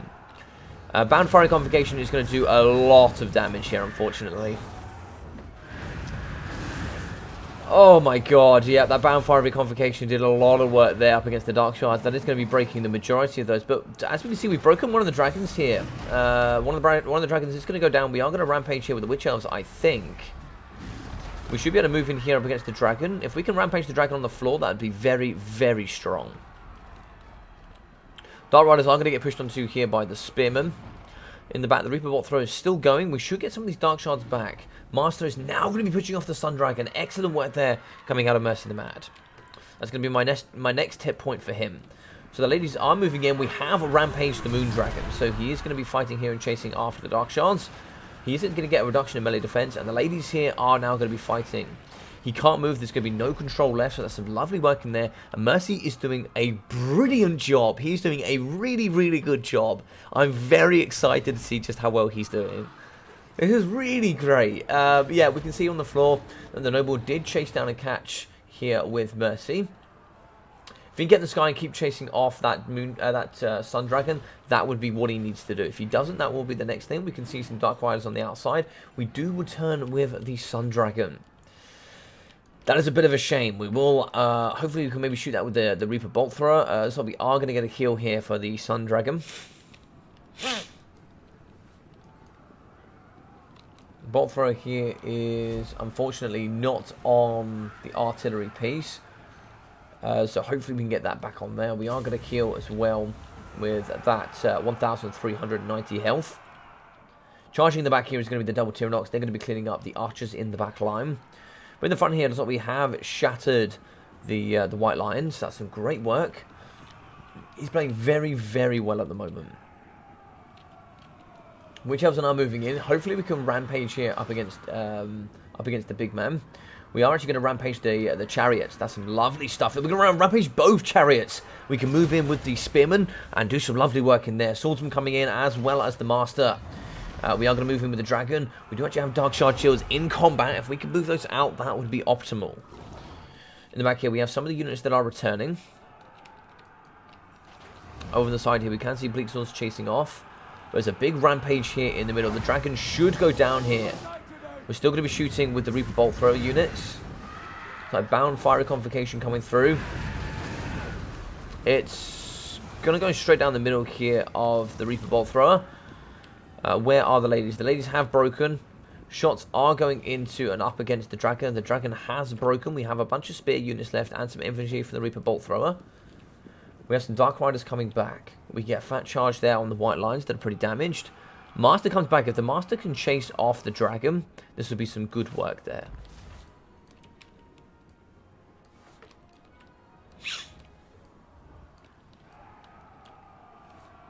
So some shots coming in here at the front up against the Dread Spears. Dread Spears are going to be getting kited a little bit by the Tyrannox. Flying in the sky is going to be the Master. It looks like he might be chasing here up against the Sun Dragon.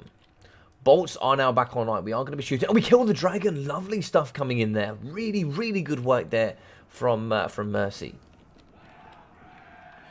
Dread Spears do break, but we can use the Reaper Bolt Throws to try and shoot here in the middle. If we can kill these Tyrannox chariots, that'll be some great stuff. We can hopefully shoot here with the Dark Rider shields. That's what we're going to be doing as well. That's some lovely stuff. Great armor piercing coming down the side. Tyrannox are going to cycle through. They're going to be very, very damaged. Down to 320 health. One here is going to be at 809. Unfortunately here, Teclis and the Noble are going to be very tough to take out.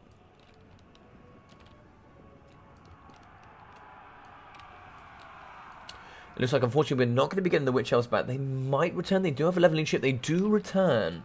Lovely stuff. I don't know what happened to the Tyrannox. I think they both have fallen. So down to 2 models, 310 health. The others are wavering as well. Looks like the bolts are back online. Great stuff there from Mercy. We can now start shooting. We can see the spears should be able to get in up against Teclis. We are going to charge in here with the Dark Riders. They get a lovely rear charge there on the Spearmen. Spearmen are going to get a gorgeous collapse in here. We're actually going to hopefully break both the Spearmen. Balance of Power is going to be in the high elf favour. It's going to be pretty strong there in the high elf favour, but it is close. It is super close here. Great break on the Reaper Bolt Thrower coming in for the high elves. This goon scored here with the Noble and Teclis is very nice. Sword of Teclis going down for the extra mana. So we should be going to get some more Winter Magic here, maybe some more healing. The Master's done really, really well.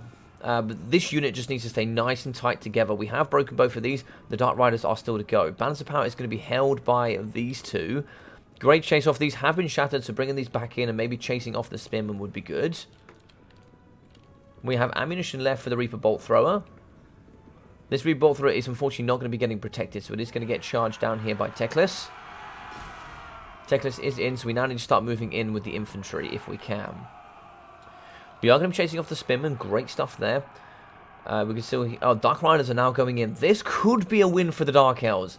It all comes down to a little bit of RNGesus, but it could be down here for us. We'll have to see. It's like here, Deadly Onslaught. Great movement in here as well. Dark Riders are going to charge in. Bleak Swords as well. And it's like the Dread Spears have surrounded. We are going to get a regrowth here for Teclis. He's actually going to be overcasted for healing. And then we go. Good charge in from MercyTheMad with the Master. We could maybe... It looks like we are going to break with one. We are in with the Dark Riders. We should be able to get some lovely charges in and really pin in up against this. I think this really could come back here. So the Master is going to pull out. Could the Master maybe get a charge in up against the Spearman? That really wouldn't be too bad. Teclis is going to be at 4 HP. He has reached his maximum regen. We can see here with the Noble as well, very, very healthy. We are going to be wavering with a few units. We are going to move back here. Spread shot, lovely stuff there coming in from Mercy. We're now going to get onto the Reaper Bolt Throwers to shoot here into the Spearmen here that are trying to come back in. 2 units are trying to come back in. They are going to break. Bands of Fire is unfortunately going to be starting to come into the High Elf Favor. Lovely charge there coming in for the Master, hitting really hard into Teclis. We can take out Teclis here. Anything is possible. Great damage going down here, really great damage. The Master does take a big punch, enfeebling foe, and a great pull out here. If we can wait for that enfeebling foe to go off. No, it looks like he is going to break, unfortunately.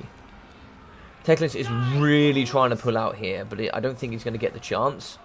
We are going to be shooting over the top here. We do actually get a couple of units back. We can see here the Dark Riders are going to return.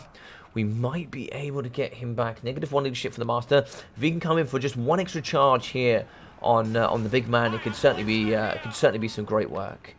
He does return. So the bolt thrower teams are ready to go. We are going to be breaking at least all the infantry. They have shattered as well the second unit of spearmen. Bolt throwers are going to be shooting over the top. We actually hit a lot of our own horses there, I think. But if we can shoot Teclis, we could possibly win the game here. So there'll be no healing left for the noble. Looks like we do shatter there with the Master, unfortunately. We are going to be wavering with Teclis. Do we get the... Looks like we have run out of ammunition here for the Reaper Bolt Thrower. Where's the second one? The second one is here. If we could get in and start shooting. Looks like Teclis does break. If we can move them off with the Dark Riders, that could be very, very, very, very, very good. This is super close. Bands of Power coming back to the middle. I don't know which way this is going to go. I really don't. I would think, unfortunately, the High Elves are going to come in here. I really want Mercy to win. We do have some healthy Bleak Swords. Dark Riders have pinned in Teclis. Teclis is down to 24 health. If he falls, which he does, that's going to be -16 leadership there for the Noble. Noble here is going to be charging up against the Reaper Bolt Thrower. Can the Reaper Bolt Thrower at least get a shot off? It looks like it's not going to be able to do that. It does actually get caught by the Dark Riders. Nice work there on the Dark Riders. I think that is going to be army losses. That is going to be leadership penalties. That is going to be breaking, and that is going to be a win for Mercy the Mad. Let's go, ladies and gentlemen. Let's go. GG's well played. What a game. What a game. That game was excellent from Mercy. Really, really, really well played.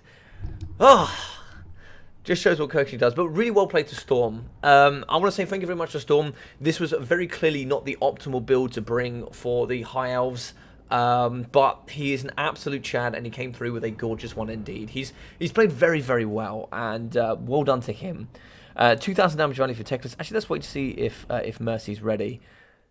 It looks like here he's going to be going through it, so let's have a little chat here with Mercy.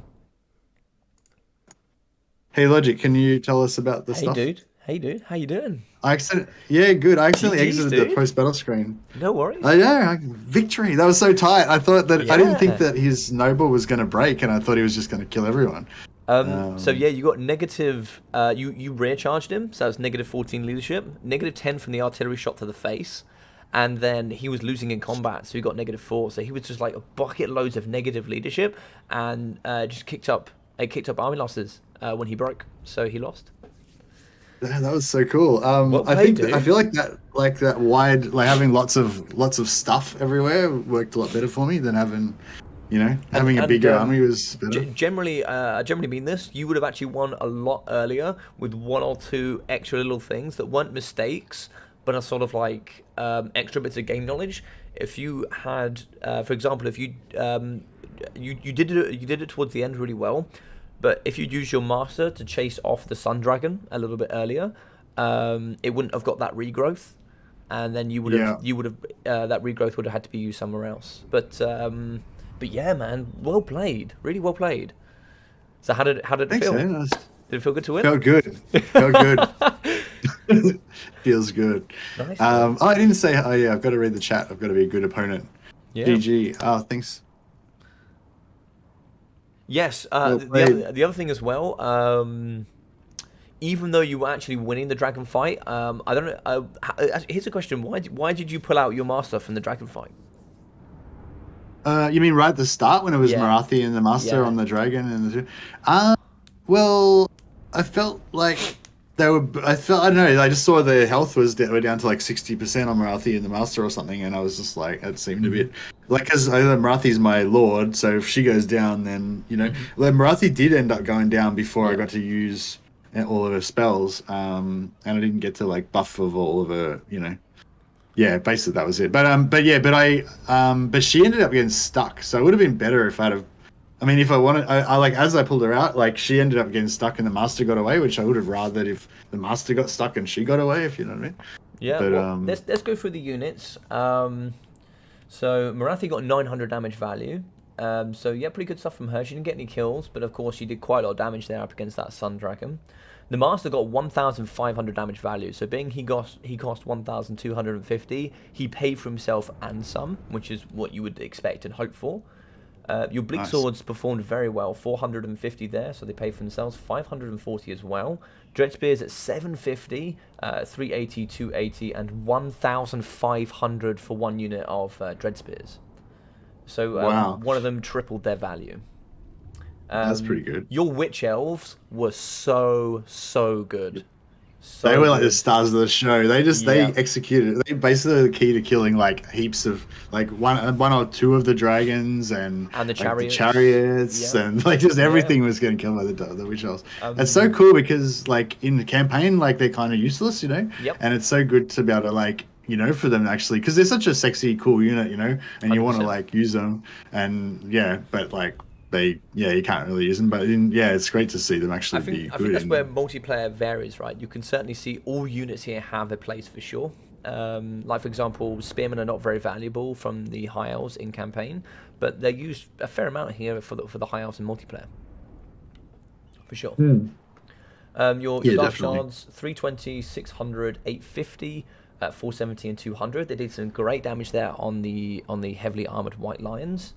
I really liked your cavalry play. You got 1,000 damage value on Dark Riders on your second unit, and you got 300 on your first. So overall, you paid really well for those. 2,000 damage value on your Reaper Bolt Thrower on the first one, and 1,000 on the second. So you got 3,000 damage value. So you over doubled both of your Bolt Throwers, and one of them actually gained gained an extra chevron. So in battle, that's how well you did with it. So we got 171 kills, 2,000 damage value for Teclis. As soon as I saw that Bound Fiery Convocation with the net on your 4 units of archers. That was the worst moment in the pretty much the whole game. I was like, oh dear, that's not good. And there's combos like that you will just never see combos like that. For example, in campaign, like the computer is just not possible to do that. But here in multiplayer, you see some amazing stuff like that. It's so nice to see sometimes. Yeah, no, that was a really good play by Stormrunner. That like as soon as I saw that, like I didn't even know that the net was on there. I was trying to move them out of the way and spread them out, and they weren't moving, and I didn't know why because I didn't see the. I'm not used to looking for the effect indicators and stuff like that. Yeah. But yeah, that was yeah. My heart just sunk when I saw that. I was like, oh god, it's all over. Oh, This is the beginning of the end. Marathi also got caught. I forgot to say it, and actually I did see it at the time, and Storm just reminded me, he actually netted Marathi, which is why you died by the double dragons.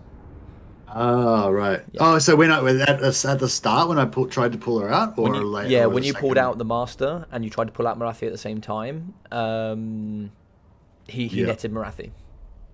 So it Yeah. ended up being a two Okay. That versus makes one. Yeah, the Tyrannox 1.4k and 1,160. How did you feel about his chariot play with his movement with the chariots? How did you feel about that?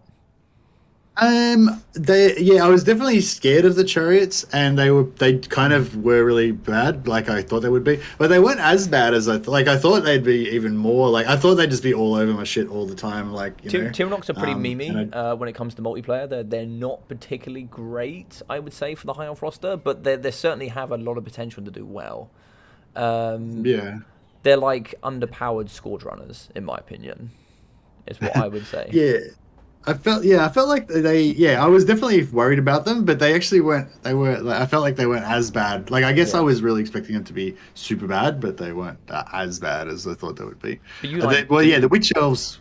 I guess the witch elves basically were what made them not so bad. and the dragons. So we got 2.1k for the sun dragon, and we got 1.6 for the moon dragon, and the noble as well. So the noble just went around and just rolled as protection for Teclis.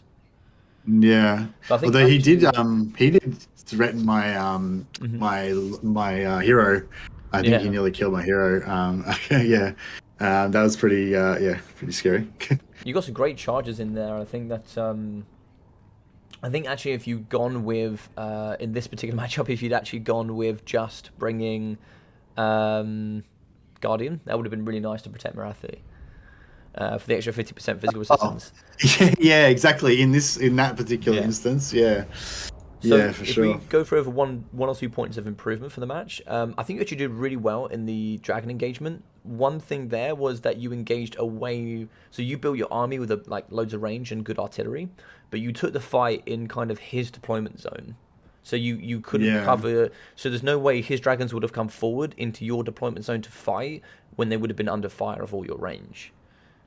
yeah. If that makes sense. How would I do it? So you reckon I should have just waited until he engaged? But Yeah, so you had the battlefield advantage by just shooting him, and he couldn't do any damage back to you. So because you went out of your archer's range, you kind of just left it between a 2 versus 2 between Marathi and your hero and the double dragon. Where if it had been over your army or in your direction, because he had to come to you, you would have had the advantage of also being able to shoot the dragons at the same time and all these kind of things. Yeah. yeah, Because eventually the dragons yeah, had to come to you, eventually at some point, if that makes sense. yeah. But I think also regardless of that, you would have won because of the debuffs you were applying with the Heart Rend and the Dark Sword and the Enchanting Beauty. If you'd got one Soul Stealer off to heal Marathi, I think although your master would have been very very damaged, I still think you would have won that matchup. He very, very smartly used Enfeebling Foe to reduce your stats for your melee stats on Marathi at one point, but even then that wasn't really enough to do too much work, and then he pinned her at the end when you ran away, so it left it with a 2-on-1. But that's just that's like a small in-game decision that, was really smart from Stormrunner. Yeah. But yeah, and then chasing off as well, like always chase off units if you can. That's a top tier tip from me. I would say if you have the opportunity to chase off units, do so, because you can break units pretty easily, even at sometimes even at 3/4 health. With the right combination of negatives to leadership, you can break units pretty easily. And if you push them off, obviously they lose a unit that's they have still 3/4 of their health left. It's always advised to push them off if you can, and use those Dark Riders to do so. Like they're really quick, they're really cheap. And when you charge units that are broken, you get your full charge bonus always when you're attacking them. So you just get buffs to Oh, stats, you can charge them down, you can push them off, and you'll do damage as they're going as well. So there's just no way they're going to return. yeah. But yeah, I thought I your did. targets were great. Your target prioritization was perfect. Yeah, I heard your words echoing, and I was like, "Yep, shoot the white lions. Don't shoot the with my armor piercing missiles. Don't waste Yeah, ammo on the shielded yeah. spears." and I tried to match up my bleak swords against the spears because I figured they'd win. You know, they'd do more damage to them and stuff. And yeah, I did do a bit of charging on the spears with the cavalry when I thought they were kind of pretty weak, but try not to like stay in melee with them with the horses, obviously. So, do you mind if I ask your guys that are watching a question? Sure. How are your guys finding multiplayer? What's their thoughts so far? Have they enjoyed it? Do they have any questions? Yeah. So, is there anyone that doesn't normally watch multiplayer or that has any questions for Logic about multiplayer or what you're seeing here? Woo! There's lots of woohoos and well dones in my chat. Yeah, thanks, Yeah. guys. I'm pretty chuffed. I've won my first game of multiplayer. Woo! Dude, you played seriously well, and I feel like the build as well. I felt like there was less stress on your management. I felt like you were wider, your units weren't as expensive. I felt like even if you made a micro mistake, it wasn't the end of the world. Whilst with some of the components you brought before with your really expensive chariots, keeping those alive was key. It had to be done, right? Because losing them was just so detrimental to the balance of power and also your win condition for winning the duel. And I think you played very well, even losing your lord so early on, because losing your lord, of course, gives negative to leadership. Yeah, that was pretty bad. That was a pretty bad moment. I mean, it was very smart and also like you wouldn't know, but like a good indicator and a good tip for you is always scroll over your enemy's lord and check what spells they've got. I know just by Yeah, looking at the little icons what every spell was. yeah. I didn't do that. Yeah. Yeah, I Mhm. should have done that. So I also didn't even like, know what Lord he had. I didn't even know what Lord he had. I didn't even know it was yeah, Techless. I didn't even know until like fairly late in the game when I actually moused over him finally. I knew that the hero was a noble, obviously from the icon, but hmm yeah, I didn't hmm even know whether I didn't know. I thought maybe it was a caster lord, not Techless, but I should have. I guess yeah, it's probably like people probably take Techless all the time because he's powerful. I guess you probably got to know already anyway. But yeah, no, I didn't. sorry, Sorry, you go. did you get any questions or hey dog? No, I don't know. Don't think so. Okay, no worries. Um, no, nothing. I don't know. No, think we're good. Think everyone's following along pretty well. I hope everybody's enjoying Uh, this. Do you have any questions for yeah, me? Anything you'd like to ask? yeah, maybe. Yeah, well, yeah. A couple of people said that they're actually enjoying this. That they're actually finding it more entertaining than they thought it would be because they're not normally multiplayer following people. Yeah, yeah. So I hope it's yeah. So even though a lot of you guys probably don't really normally follow multiplayer, I hope you're enjoying this noob's journey of seeing what it's like to be a campaign player trying to play multiplayer. um, I would actually say you're pretty good at multiplayer already. I would say that although from where we started to where we are now, I've seen massive growth and improvement and confidence. Actually, you're playing really well. When well, I see that you've got great movement from single player, so actually I think a lot of people are scared of multiplayer. I certainly know I was when I first played. When I first played my match on live stream, I was a bit worried. I was a bit worried, but it's not quite as daunting, I think, as people think it is. Um, yeah, I yeah. mean, I don't know. I don't know. I think I've got a pretty low like I'm kind of used to getting smashed, because like I said, I do a bit of jiu-jitsu and boxing and stuff. And, hmm you might think, when you're like walking around, you might think you're pretty tough, but then you go to the gym and, you find out you're not very tough at all. And it's kind of like, it's kind of like that with, so I guess I'm used to having humility or having humility forced upon me by, by people who are better.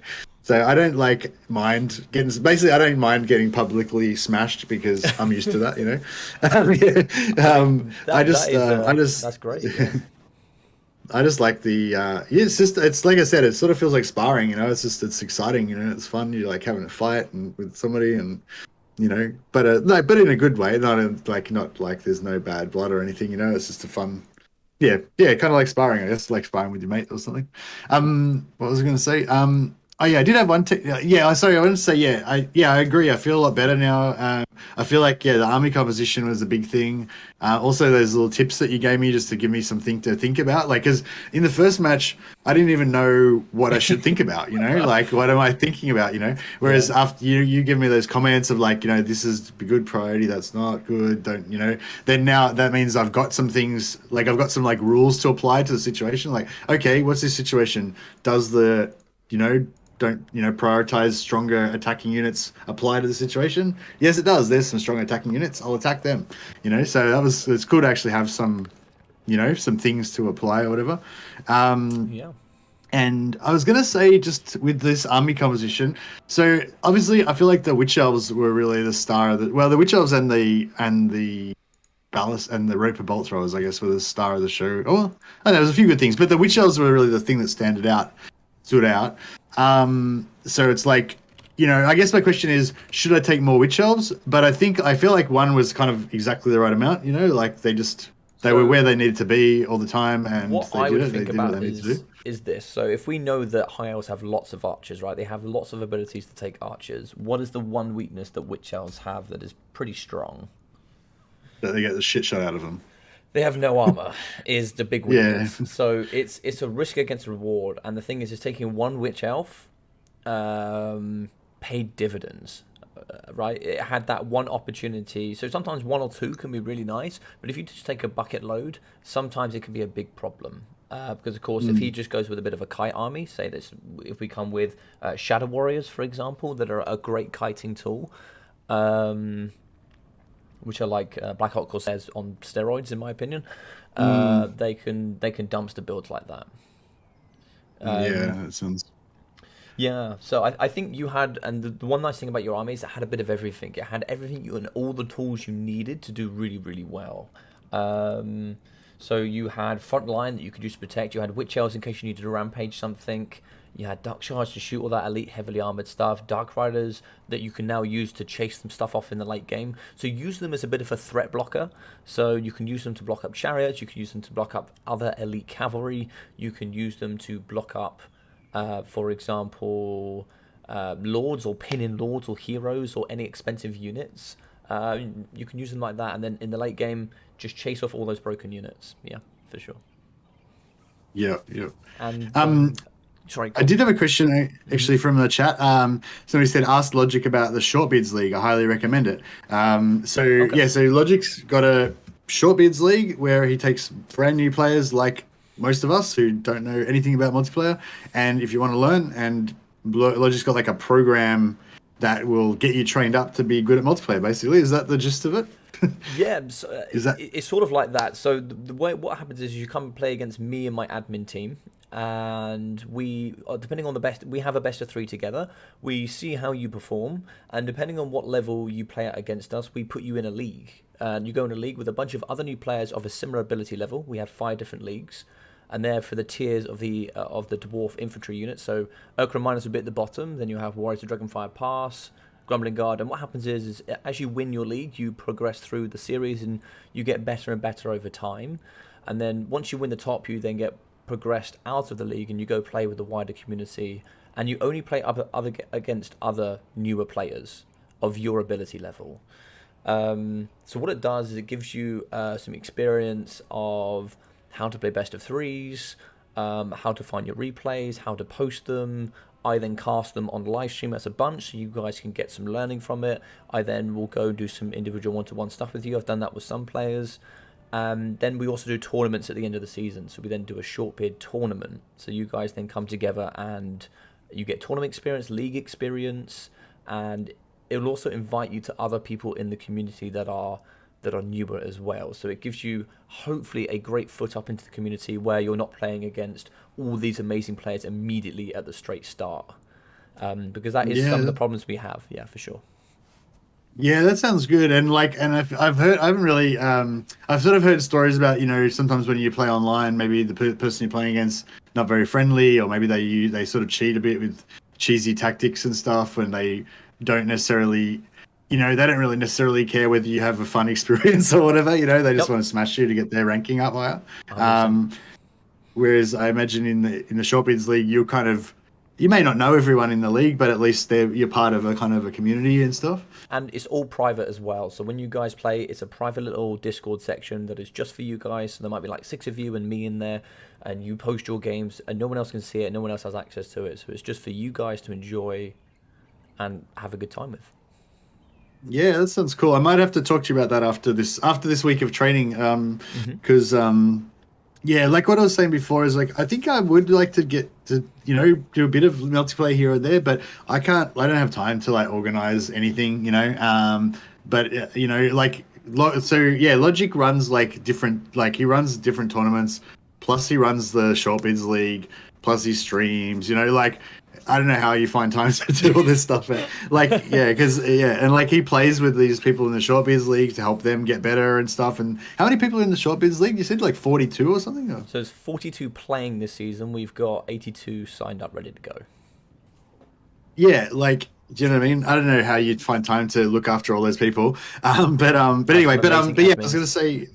Yeah, but yeah, so I was thinking, I don't think I want to do anything multiplayer on my channel, but maybe I could come and take part in your Short Bids thing or something. So and yeah, the one advantage for everybody is they may go, I just don't have time to practice. The lovely thing for you guys is don't think of the league as competitive. Think about it as fun practice to get into the tournament scene, and also you get like a 3 to 4 week period to play your games. So you book it in with whoever you're playing against whenever you like.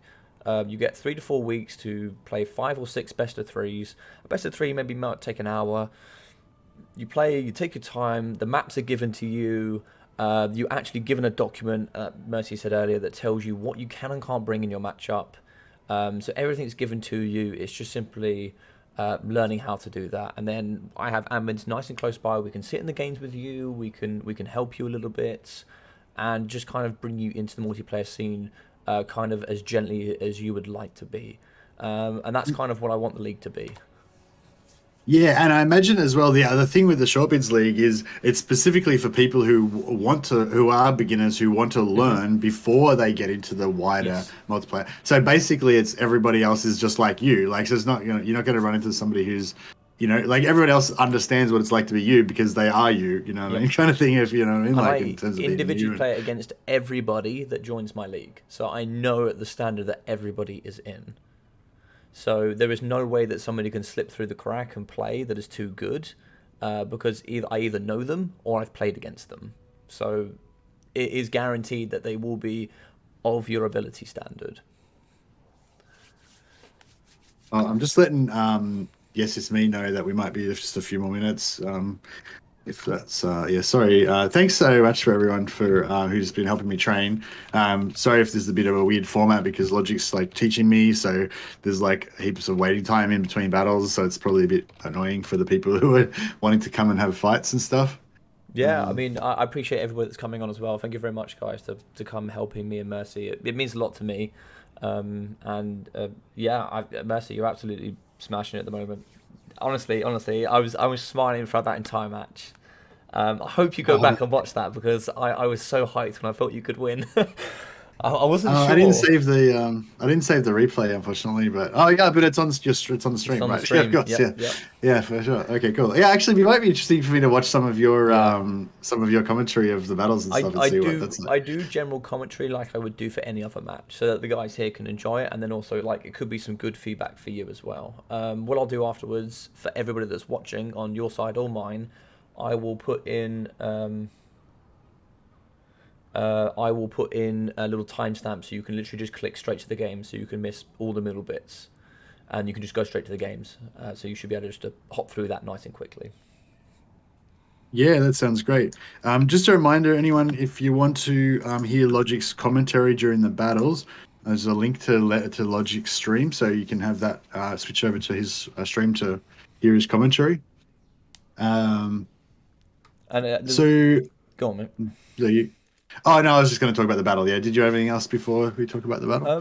No, I think just prioritizing your strengths. So of course, if you've got the range and you've got the advantages, like for example, if your opponent has to come towards you, use that advantage. Make sure that the dragons have to come to you before you take that engagement. Don't put yourself at a negative when fighting, and just chase off some units. yeah, apart from that, I think you played very well. Your micromanagement was good.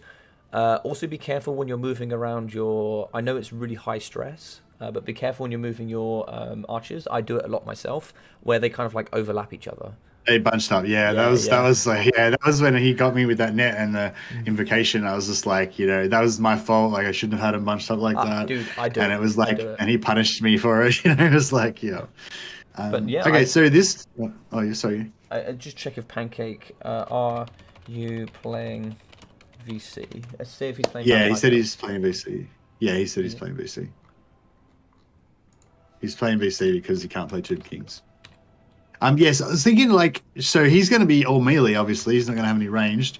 So, trying to overwhelm his. So- Yeah, that was. Let's do an Yeah. exercise. You tell me about Vampire Counts. Tell me about their strengths and tell me about their weaknesses.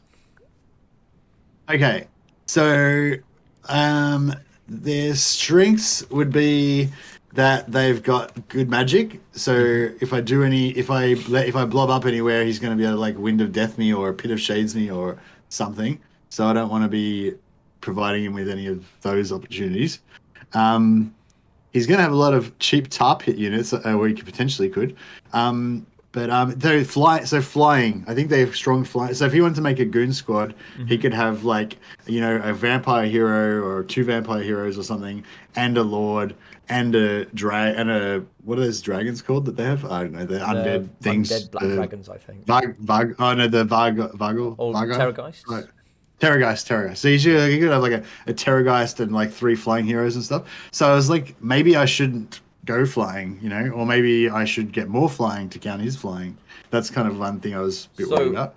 One thing I would say, just so you don't have to, very nicely, Pancake has been watching. He hasn't put any DLC units in. One thing you would normally worry about is things like Mortis engines, which are things when they fight in combat, they take health off every second. They're normally very powerful here for the Vampire Counts. Now, they're not going to be used, so you don't need to worry about those.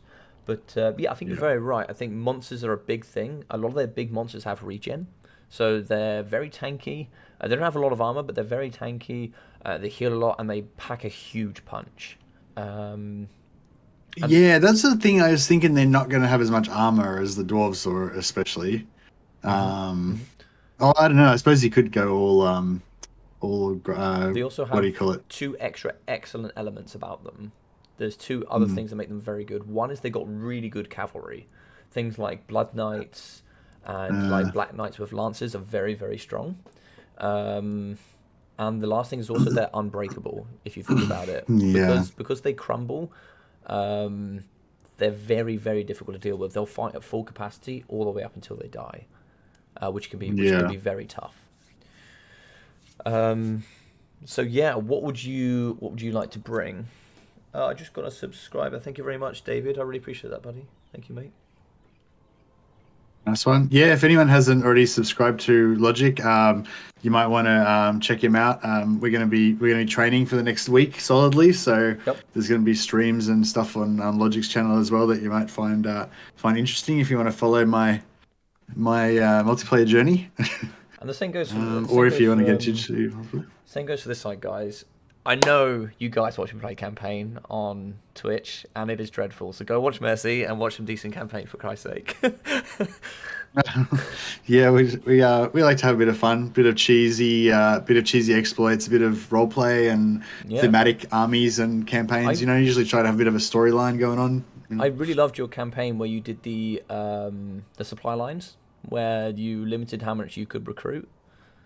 The 5,000 sub special, we had like the only like 4, only I think it was like could only have the same amount of archers as infantry or something like that. Yeah, it was like, is that the one you mean? The Empire one? You've done loads of them, and to be fair, actually my favorite was probably the Volkmar one. No recruitment.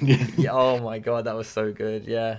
If you guys haven't watched Mercy, amazing content, amazing guy. Just please make sure you go check him out, and also come follow both the journey on both our sides, because it's going to be like also interesting to see. Are you talking on your side of things, like what you're thinking about? Because that might also be good for me to watch, right? You mean in the during the battles? Yeah. Yeah, I've been trying. I've been trying to a little bit. I think I start talking and then I stop and start just brow furrow concentration probably halfway through. I love that. I love Um, that. Yeah, I do the and, same. and then towards the end, and then pretty much from when that fiery convocation hit my archers for the whole rest of the game, I was just saying shit over and over again. I'm pretty sure. But That's so good. I love that. Oh god, yeah, because yeah, I do the same internally, so don't worry about it. I've got used to that internal voice, where you're just going, "Oh crap," over and over and over again. um, so what am I going to do with this army? So I I think feel like I don't want these. Like, I feel like they're going to overrun me. You know, like somehow.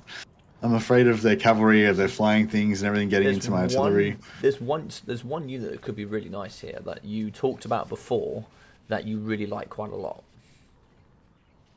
Blackout Corsairs, because Maybe, they don't have much armor. maybe, and they got They don't great have kite. much If you armor. think about it, most of the infantry is pretty slow from the vampire count. So most of the zombies are sort of 25 speed, not very quick. Most of their infantry is pretty lightly armored. They don't have much AP. Also, if you think Yeah, about the winning the front line, blink swords are going to be pretty decent. Might even be a bit overkill actually. Um, maybe you try and build an army, and then I'll make one or two suggestions, and then we'll go from there. yeah. I don't know. I was maybe. Shit. I don't know. I was wondering if I should take some sort of elite infantry maybe to try to carve up their stuff, or maybe some elite like Blackguard of Nagron. I was thinking like Blackguard of Nagron to try to counter their cavalry, but I feel like they'll just still get smashed by their cavalry. Um, Blackguard are good. They are good. Yeah, good. It's just the thing is like I've got such a super cheap like army now. Everything's super cheap, so anything that I want to put in, I have to take out like 3 units to put it in. You know. I tell you what, let's do an exercise. Delete your entire army right now. Delete it. Okay. Delete it and Oh, start that's not again. right. Start again. Right, you're now doing a fresh thought. I know you like that army, but that army was great against the High Elves. Now build a brand new one for the Vampire Counts. Oh, would this be a good time to use Locke here and have him like do his thing? You could give him a try. Yeah, for sure. So he'd be on foot. We need him. We want him to have his dueling skill. How much does that cost? Oh, Jesus. It's super cheap. Oh no, that's not too bad. Yeah. Deadly Onslaught's only 100. Should I get Deadly Onslaught as well? It's entirely up to you. Think about like what the stats offer, what they buff. What are you going to use him for? Is he going to deal with infantry? Is he going to deal with monsters? Is he going to deal with the opponent's heroes and lords? What's his job? Um, Because he's pretty cheap. He's only 1,300. He's extremely cheap. What's his item? Restores hit points per. What? What? He's got regeneration. Yep, I Sweet. would Yeah, always I bring want that that. item. Yeah. Yeah, I want that for sure. I don't think I need his foe seeker. So here's a question: do you need the negatives to leadership? Well, how much does it cost? It's like 130. I guess not. No, probably not. I mean, it might help them crumble a bit quicker, or it might help them bring them to crumbling quicker. But of course, they're unbreakable. So I don't know if that true value is going to come through for the 130 gold cost. I think you probably got him. He's looking pretty good there. I think he looks good. Yeah. But if you've got him, what's one thing you're missing? Flying More or important, speed. what did- Spells. Yes. Right. Yes. Always bring a Crap. caster. Always bring a caster. So, what Winter Magic is very good against the undead? Try and bring me through a couple of units, a couple of Winter Magic you can bring. Well, the only means of magic that I would ever consider taking, actually, I guess beasts. Even if they get it, if they've got heaps of. So okay, so Shadow is my favorite at the moment. Pit of Shades is like my favorite spell at the moment. Right. So, okay. I don't really know what's particularly good against the undead. What's good at fire? Somebody in the chat says fire. Yeah, I mean, I like I think fire. some of my guys might tell you the answers, which I don't want them to do. We're cheating. We're cheating over here. Tell me the answers, guys. Don't listen to logic. So generally, you want Winter Magic that's going to be relatively cheap, that is good against mass infantry that doesn't need much armor piercing. So Pit of Shades is great. It's expensive. I'll give you the answer this time. So I think Burning Head is exceptional here in this matchup. Yeah, for sure. Burning Okay. Head is really good at deleting zombies and all their cheap chaff. It's very good against undead. It's one of the best spells in the game in multiplayer. It is probably the most I, used spell. It's so the much of only a good thing, spell, I call it the Burning Head magic. but yeah, but obviously I don't want to use that on cavalry or anything apart from mass infantry, right? Yes, that's correct. Yeah, you wouldn't want to use it on yeah, you wouldn't want to use it on cavalry, or you wouldn't want to use it on, The say, only, yeah. You could bring something so also to deal with more elite infantry with more armor, or you could bring another spell, for example, that could deal with single entities. They certainly have elements that can do that. Also, there's other things that they can bring. There is actually one big strength that they have that I forgot, that you also haven't thought about, that you will need to think about. what's that? Ethereal units. Ethereal. Oh, okay, right. So physical resistance and armor piercing. Well, we haven't. Well, I don't know. So Depends what we what choose, on I your suppose. force does magic damage? Oh, right. To kill them faster, right. So there is I don't know. I another guess there's spell. horse. So Burning Head would do really well. But what else could you add to your spell list that would do really well against ethereal units? The buff. Mm-hmm. Flaming sword of ruin Mm-hmm. Yes. And that also adds as a double-edged sword. So what is a weakness of regen? gives them extra fire damage There we go. reduction as well. So you can also give your units fire damage as well as magic damage. So they do well against ethereal and any regenerating units. So I think Burning That's Head pretty good. and the Flame Sword of Ruin is a very good spell. You can also imbue that on missiles as well. So it has multi-purpose. The thing that I was thinking with her is like, I feel like I'm gonna have trouble keeping her alive, especially if he's got like a flying, like if he's got Manfred on a dragon plus another dragon or something and whatever, you know. But I don't want her on foot because then she's gonna be too easy to catch. So what about if I put her on like a cold one or a horse, probably just a normal dark steed? Would that be? Yeah, I mean, how fast is the Dark Steed? Dark Steed is 92 and the cold one's 68. The cold one's gives her a bit of armor, but I don't feel like that's going to help her too much. Whereas I feel like the 92 speed might, you know, I think and like, and mobility over everything. It yeah. would be my advice. Hey, Caradoc, how you doing, buddy? But you think it's better to not go? I think it's better if I don't go the Pegasus because I'm just basically going to just ignore the sky basically and just not have anything and nothing flying. Okay. Then so I don't want to have her on a flying, otherwise she'll just get. I won't ganked, give you right? all the answers, but I will give you what I think is absolutely necessary for you to think Okay. about. Yeah. I'm not going to tell you what you should or shouldn't prepare for, but one thing to think about is they can bring a strong flying force, and they can also bring a very strong infantry force. They also bring big Yeah. monsters and great cavalry, but of course they don't have any range. But they do have some of the access to, in my opinion, the best winter magic in the game, which is the Lore of Vampires. Yeah, I feel like I don't know. I'm not really sure what I'm going to use to kill with. You know, like I feel like I need to like the only thing that I've got that's really good at killing is the dark shards. But I feel like I don't really want to take a lot of dark shards because they're just kind of really hard to protect them. Well, you said we had a weakness for the Witch Elves before. What was their weakness? They're no armor. Okay, Um, but if they're lacking range, yeah, get more witch elves. you could certainly take some Witch Elves. You want to think about as well, like some of it is going to have to be your chaff to protect. You're going to need something that's going to want to do damage output, and then you're going to have something that you're going to want to have as a little bit of existential chaff. Yeah, well, witch elves are going to be good against anything that doesn't have a lot of armor. So that's pretty good. Yeah, I don't know. I want to have some archers because, well, okay, so I can have unshielded dark shards for sure because they don't have any shooting, so they're cheap. Maybe I'll just take 4 of them because I just feel like I need to have some dark shards. I like that they're unshielded as well, because it's not necessary to bring shields. I did like my artillery, but I feel like they're not going to survive as well this time. Maybe I should just take 1 instead of, I don't know. You can certainly take one. I mean, but then again, we can, yeah.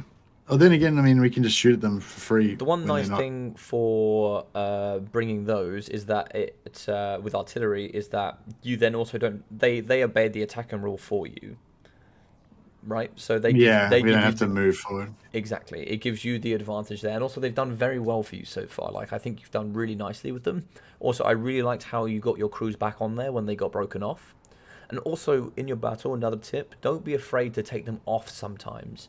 Don't be afraid to take them away from the bolt thrower sometimes if they're getting a little bit of pressure. Okay, yeah. Because you can take the crews off and then put the crews back on at a later date. Yeah. Um, I would say so take some chaff. I'd definitely take some chaff. I'd definitely take some like cheaper infantry units for sure. I definitely would. yeah, yeah, for sure. Maybe we want, because like you said, they're gonna have good cavalry, so maybe we want 4 units of spears. Hmm. Um, we've still got heaps of cash left. Where did all the money go from? Oh, it's sort of like dropping Marathi in Yeah. that. Don't Yeah. forget you Um, spent nearly 3k. You've spent 2k here. You've gained an extra 1,000 gold to spend on should I whatever you put? like. Should I maybe take the master again, but put him on a horse as well, so I can still have the kind of chasing off Hmm. thing. You certainly But can if you want. Yeah, you could certainly. And then if you bring him with Guardian, he can protect both the Sorceress and Lokia then with that physical resistance. So essentially, you're getting extra value there if you wanted to. If that makes sense. well, it's super expensive. Helm of Many Eyes is super expensive. 200 Yeah, gold. Or maybe I won't I'd take probably that. if you were gonna bring one thing, I'd probably just recommend bringing Guardian. Would be the only thing. Yeah. Okay. It sounds good. He's also anti-large, so he's a great he's anti-large armor piercing, so he's great against all those large targets potentially. Yeah, yeah. So we've got witch elves to try to pin them down. So basically, my plan is they're going to try and get like sort of defensive. Like they're going to try and kill my artillery. My witch elves are going to trap them when they try to kill the artillery. Then Hmm. I'm going to use my dark shards and my spears to try to kill them when they try to kill the artillery. And kind of, I guess, kind of try to do what happened last time. I guess. Um, How much have you got left over? I still got 2,000, so I could just fill it out with another. We could just go like 5 bleak swords. Sure. Yeah. Can we do that? We got So 12 or 4 bleak swords. you've got maximum amount of the 450 you can take now. So you've got 8 in total. You can't take any more than that. Yeah, yeah, we're full. We're full. How much So I've money only have you got got left? 195. Okay. Do I have enough killing like infantry? Or I don't know, do I need more killing infantry? I've only got basically I just got the 2 witch elves, that's all. So if they've got grave guard, they armored infantry, I don't Hmm. really have anything You've got Dark for Shards. that. You've also got Reaper Bolt Throwers. Yeah, true, true. You've got Lokia. You've also got the Master that can do some great damage. You've also got Burning Head that can do some nice work. You can also overcast Burning Head. It does extra AP damage. Um, yeah, Oh, so burning head is so what's the damage? I haven't looked up burning head. So it's just is it non AP? What's the deal with the burning head? Is it yeah. non AP when it's not So Burning overcasted? Head But it's is, Pendulum. yeah. It's basically Pendulum. But the Uh, normal one is without much AP, and if you overcast it, it does extra AP. But obviously, okay, yeah, overcasting it causes miscast damage, potentially. yeah, yeah, Um, yeah, I think this looks great. Of course, your caster is going to be pretty. You also have no cavalry here, just so you know. You have no cavalry, which means your mobility of protection with your witch elves and your dread spears is going to have to be on point because you don't have any speed to protect your back line. Um, yeah. That's a good point. so what you could do is you could drop a single witch elf and then maybe bring 2 units of cavalry. You could do that. You could bring 2 units of the 450 Dark Riders maybe, and then that gives you a little bit of mobility. That would be a suggestion of mine. Um, Maybe I and could drop one of the bleak swords and take a unit yeah, of cavalry. Oh, you're certainly. saying take 2 units of cavalry? You can take as many as you like. I would just recommend taking at least a unit of cavalry for sure. And also shields as well don't just give you added missile resistance, they actually also give you additional melee defense, just so you know that. Not all Yeah. shields are the same, but it's normally between 6 to 8 plus melee defense, so they also give you other advantages as well. Yeah, but you can see that on the unit card anyway. Yeah. Yeah, yeah, yeah. Maybe I'll drop two. Maybe I'll drop 2 units of bleak swords and take 2 units of cav. Sure. How much have you All got right, left that over? seems 95. Maybe I'll just XP up my bolt throwers again. I would say if you can afford an item, you always take an item. Okay. Yep. Otherwise, Otherwise, go ahead and do Chevron. So maybe take Fosiga for Lokia, maybe or something like that. Or can you get the Darkstar cloak for the Sorceress of Fire, perhaps? Because that should give you extra mana. Yeah, that'll give you extra mana for her Winds of Magic. So you can do more Burning Heads and that sort of thing. Yeah. No, Loopy agrees. Loopy from ODM also agrees that we should take the Darkstar cloak. So confirmed. You alright, Loopy? How you doing, buddy? All right, cool. All right, if you're ready, let's do this. Yeah, I'm ready. Let's start message. Is it yes, it's me? Is that his name, or is it Yes, called it's something else? Pancake. Oh, Pancake. Hey, Pancake. Thanks heaps for your patience. Ready, finally. There we go. Cool, I'm ready. We'll just wait for Mr. Pancake. Let's see what you guys are saying. So I'll catch up with my chat. Yes. So in reality, in the majority of the multiplayer scene, this is a very heavily favoured matchup for the Dark Elves. But for the things that make it heavily favoured, we don't have all the DLC units or all the ROR units that would make it just so beneficial. Okay. Did you want to do you want me to mute you now? Oh yes, sorry, dude. Yeah, let's do this. Good luck, have fun, dude. Okay. Nice, thanks, mate.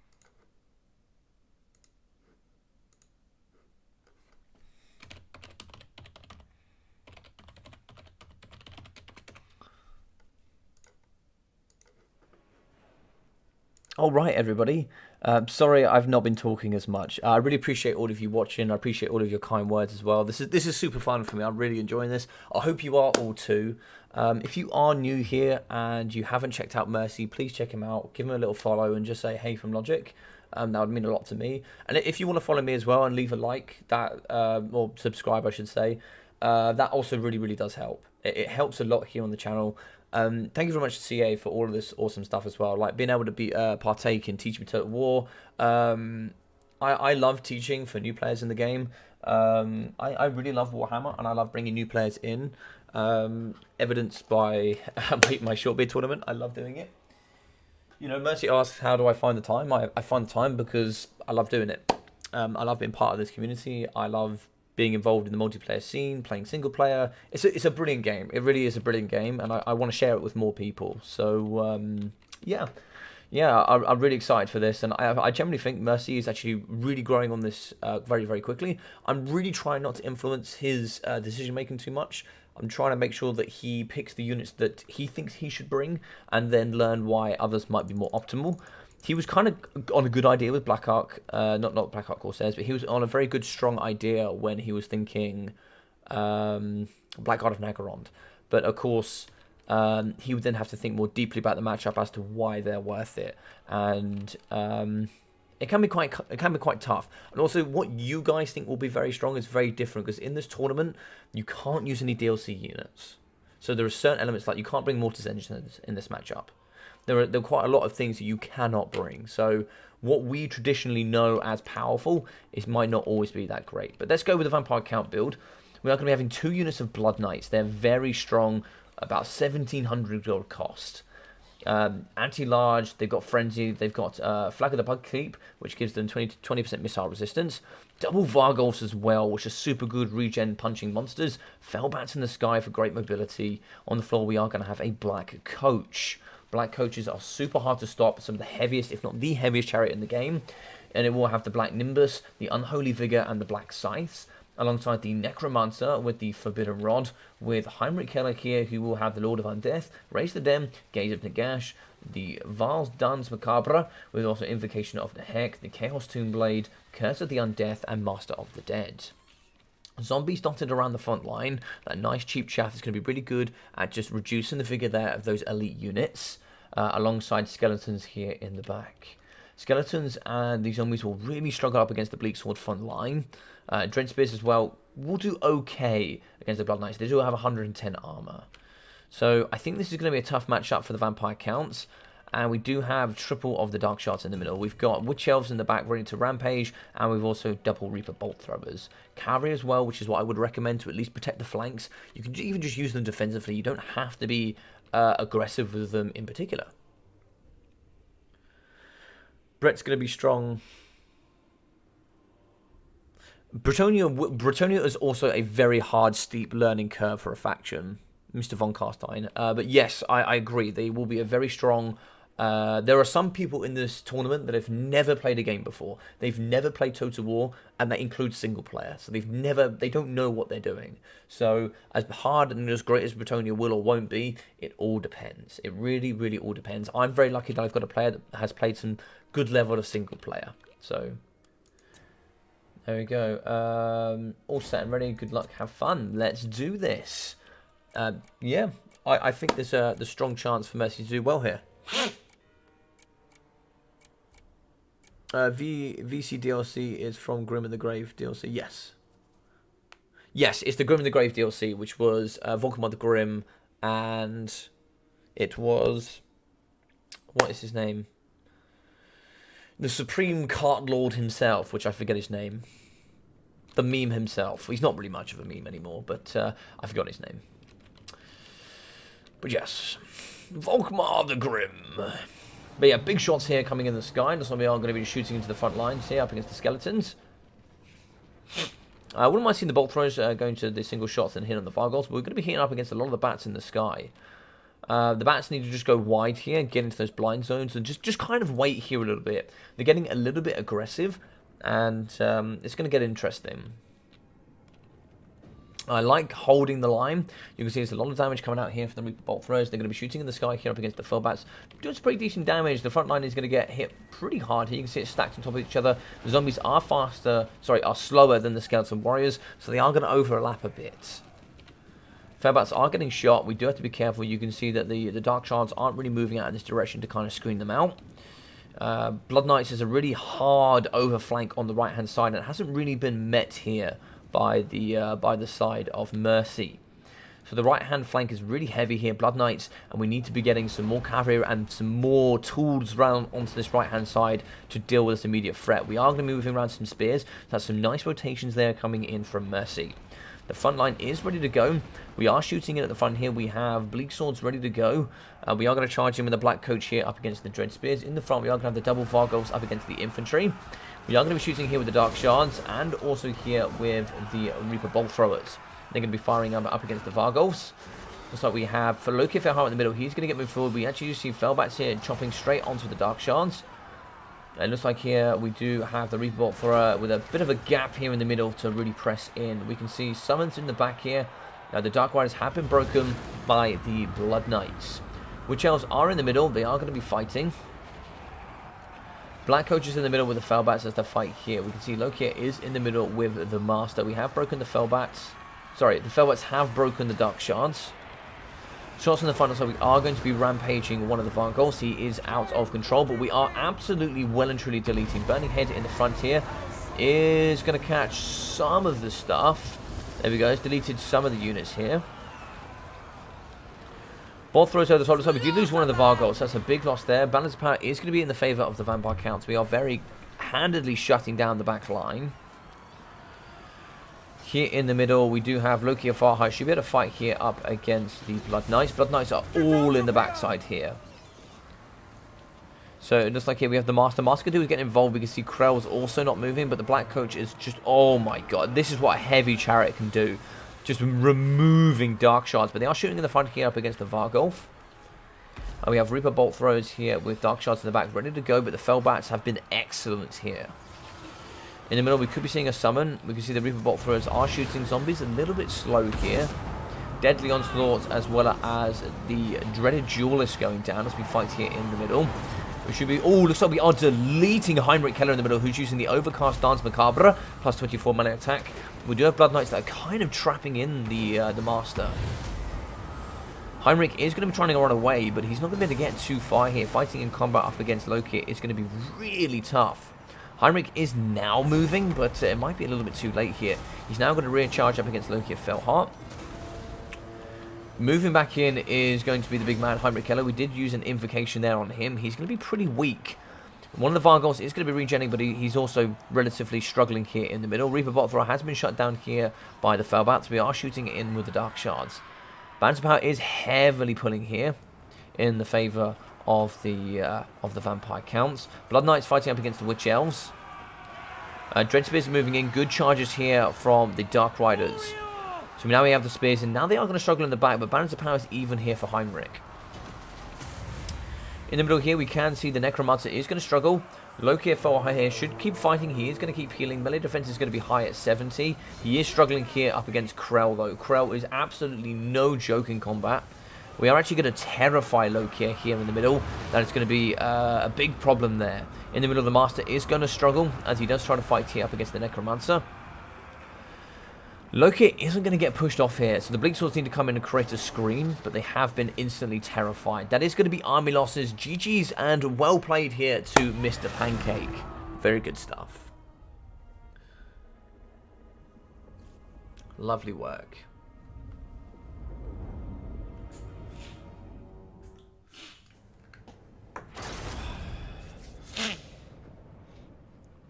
So really unlucky there for Mercy. Looks like he's got a big smile on his face, so he's going to be pretty happy there. I think he had a great game. So there we go. Hey, dude. Hey, man. Oof, that didn't go too well. How was your first experience of fighting the undead? It wasn't super fun. It was, well, I guess, like, yeah, I kind of felt like I was going to get flanked and overwhelmed, which is kind of what happened. Yes. But yeah, I think the way that he made the way that he sent the Vargolfs in on my right center, and then he put the Blood Knights around on the left flank. Yep. So I felt like both of those were like huge threats, and I wanted like all my spears there, but like I didn't know, like I started moving my spears to the left, and then I started moving my spears to the front right for the Vargolfs, and then I'm like, oh wait a second, I need them over here as well, and then I was just like, I was just kind of floundering a little bit. So we call that a flank overload. So what was really smart by Pancake is he's one of our short bids, by the way, so you know. He moved in and put a bit of a threat in the front line there with the Vargolfs. They have regen and pretty good AP output and great splash damage, so they're really good at thumping against infantry and big large entities as well. And he put a threat in the front for you to deal with, but then overloaded you with a really fast core of elite Blood Knights, and also came in with the Lord. Loki did really well for such a long time. I thought you were going to snipe out Heinrich. You very nearly did, but of course he used Invocation of the Heck, which is also a very strong healing spell. It is actually the strongest healing spell that you can use in a radius if you overcast it. It's 864 healing, I think. So it's very strong. It's very strong. But of course, none of it, it's all unbreakable. So how did that feel? I didn't even feel like that even came into it, I felt like I just got smashed too fast. Like, I'm guessing, like, so, if it was, I didn't really have the experience with breaking units, I guess, so I didn't really know what I was missing, if you know what I mean. Mm-hmm. But yeah, I guess looking back, like, I would have expected, I don't even know. Yeah, well, the only thing I really killed was the one Vargolf. You did very well in that Vargolf, yeah. Mm-hmm. Yeah, which I assumed that I killed it with damage mainly. Like I had all my dark shards shooting it. You shot it pretty well, yeah. Yeah. So I mean, I guess it would have broken if it was not if it was not undead, but you know what I mean. Like it's not really like. Yeah, I don't know. I didn't really like. I don't even know how I killed any of these zombies. Was that with the burning head maybe? So one of them you did kill with the burning head, yeah.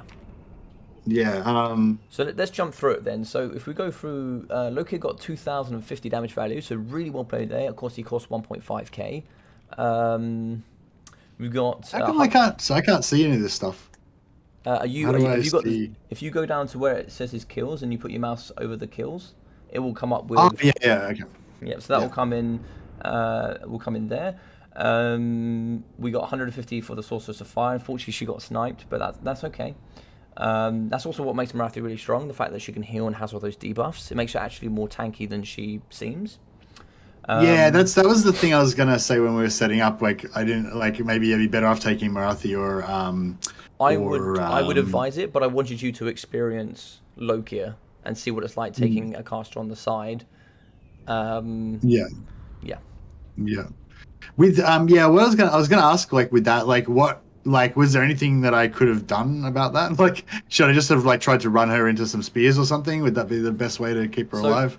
one tip bit of advice: it is easier for you to run through your troops than it is for your opponent.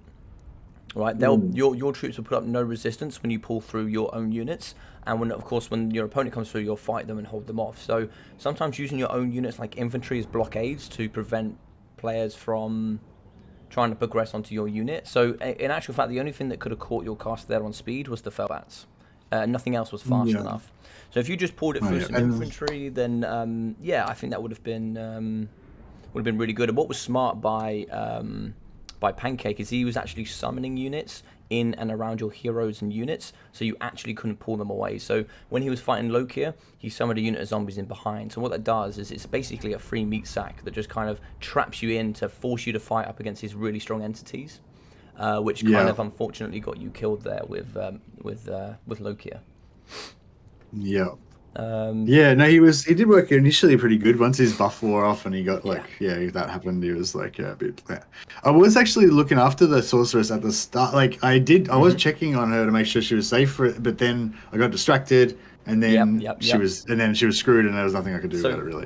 when I'm playing against some of the guys from like ODM or some of the other big clans, any small little mistake that you make here in the multiplayer scene, they are so experienced that they just straight onto that. They're straight onto that. And they're straight onto that mistake you make, and that is the difference in in multiplayer. You know, sometimes in single player you can make a mistake and the computer doesn't really do much about it, or sometimes you can go, oh, if I do this, the computer's going to do that.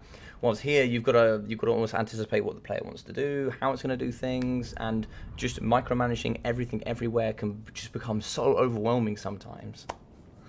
Yeah, it's crazy.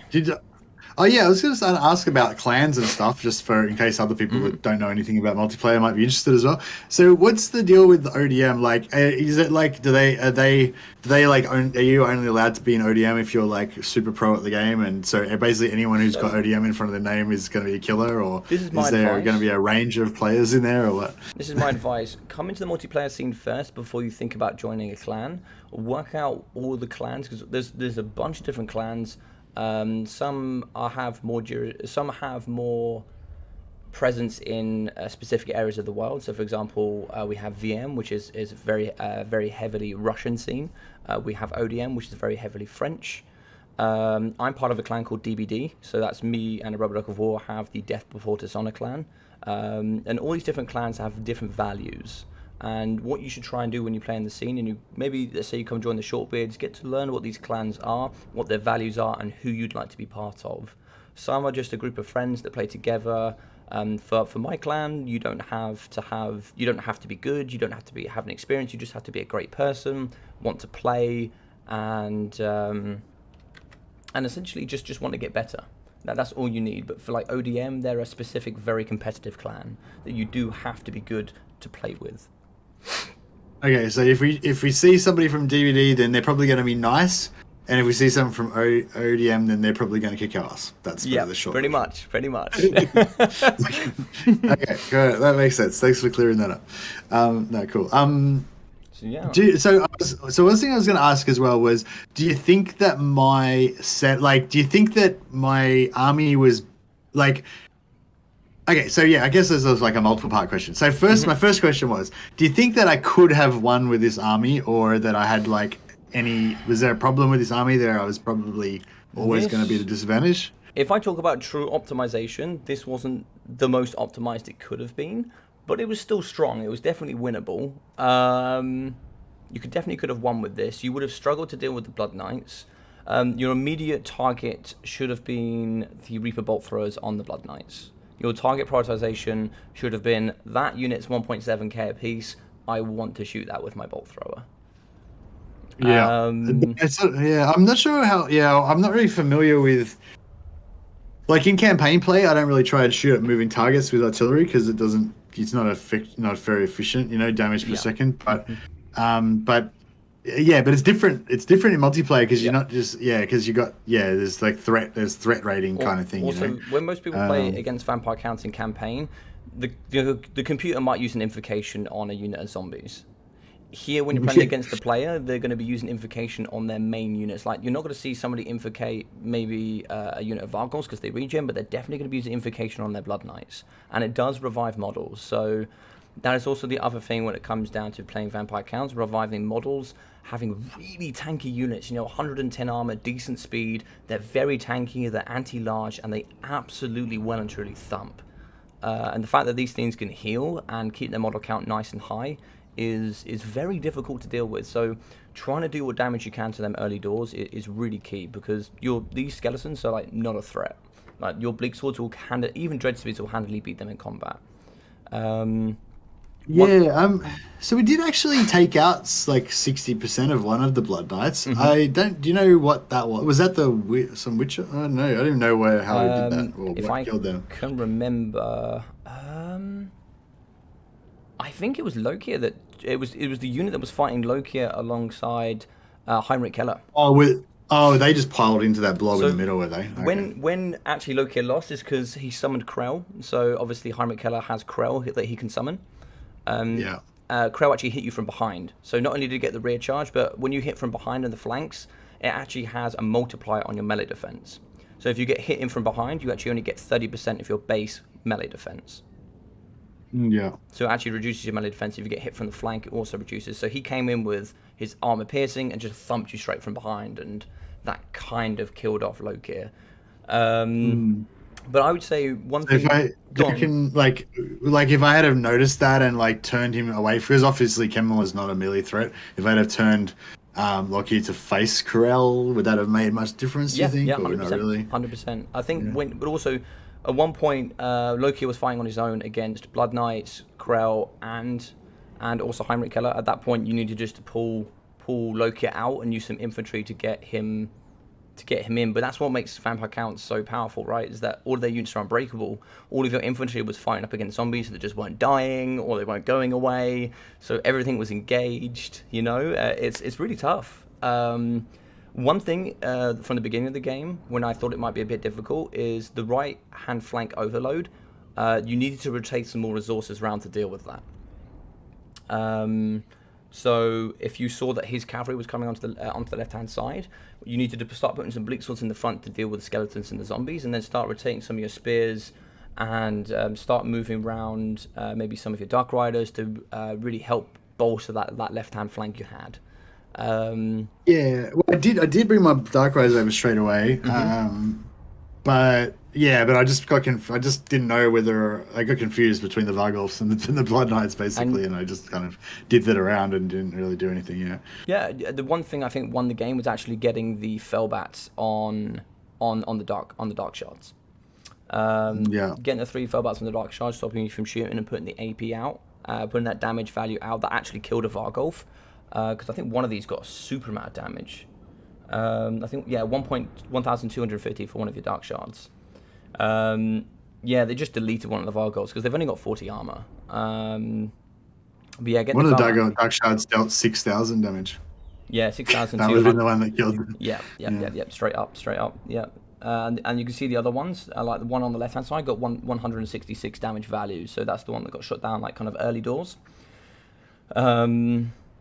So yeah, it was really well played for the Fellbats. It was the one way the vampire counts do really well is they have a good push. They are going to take damage on the approach, but they get a nice surround, and then make it very difficult for the player. And the way you deal with vampire counts is you just have to prioritize those threats of Blood Knights, Vargolfs, and that's what makes them so strong. And the really nice thing about the chaff with elite infantry, let's say if we take Blackguard of Nagarond.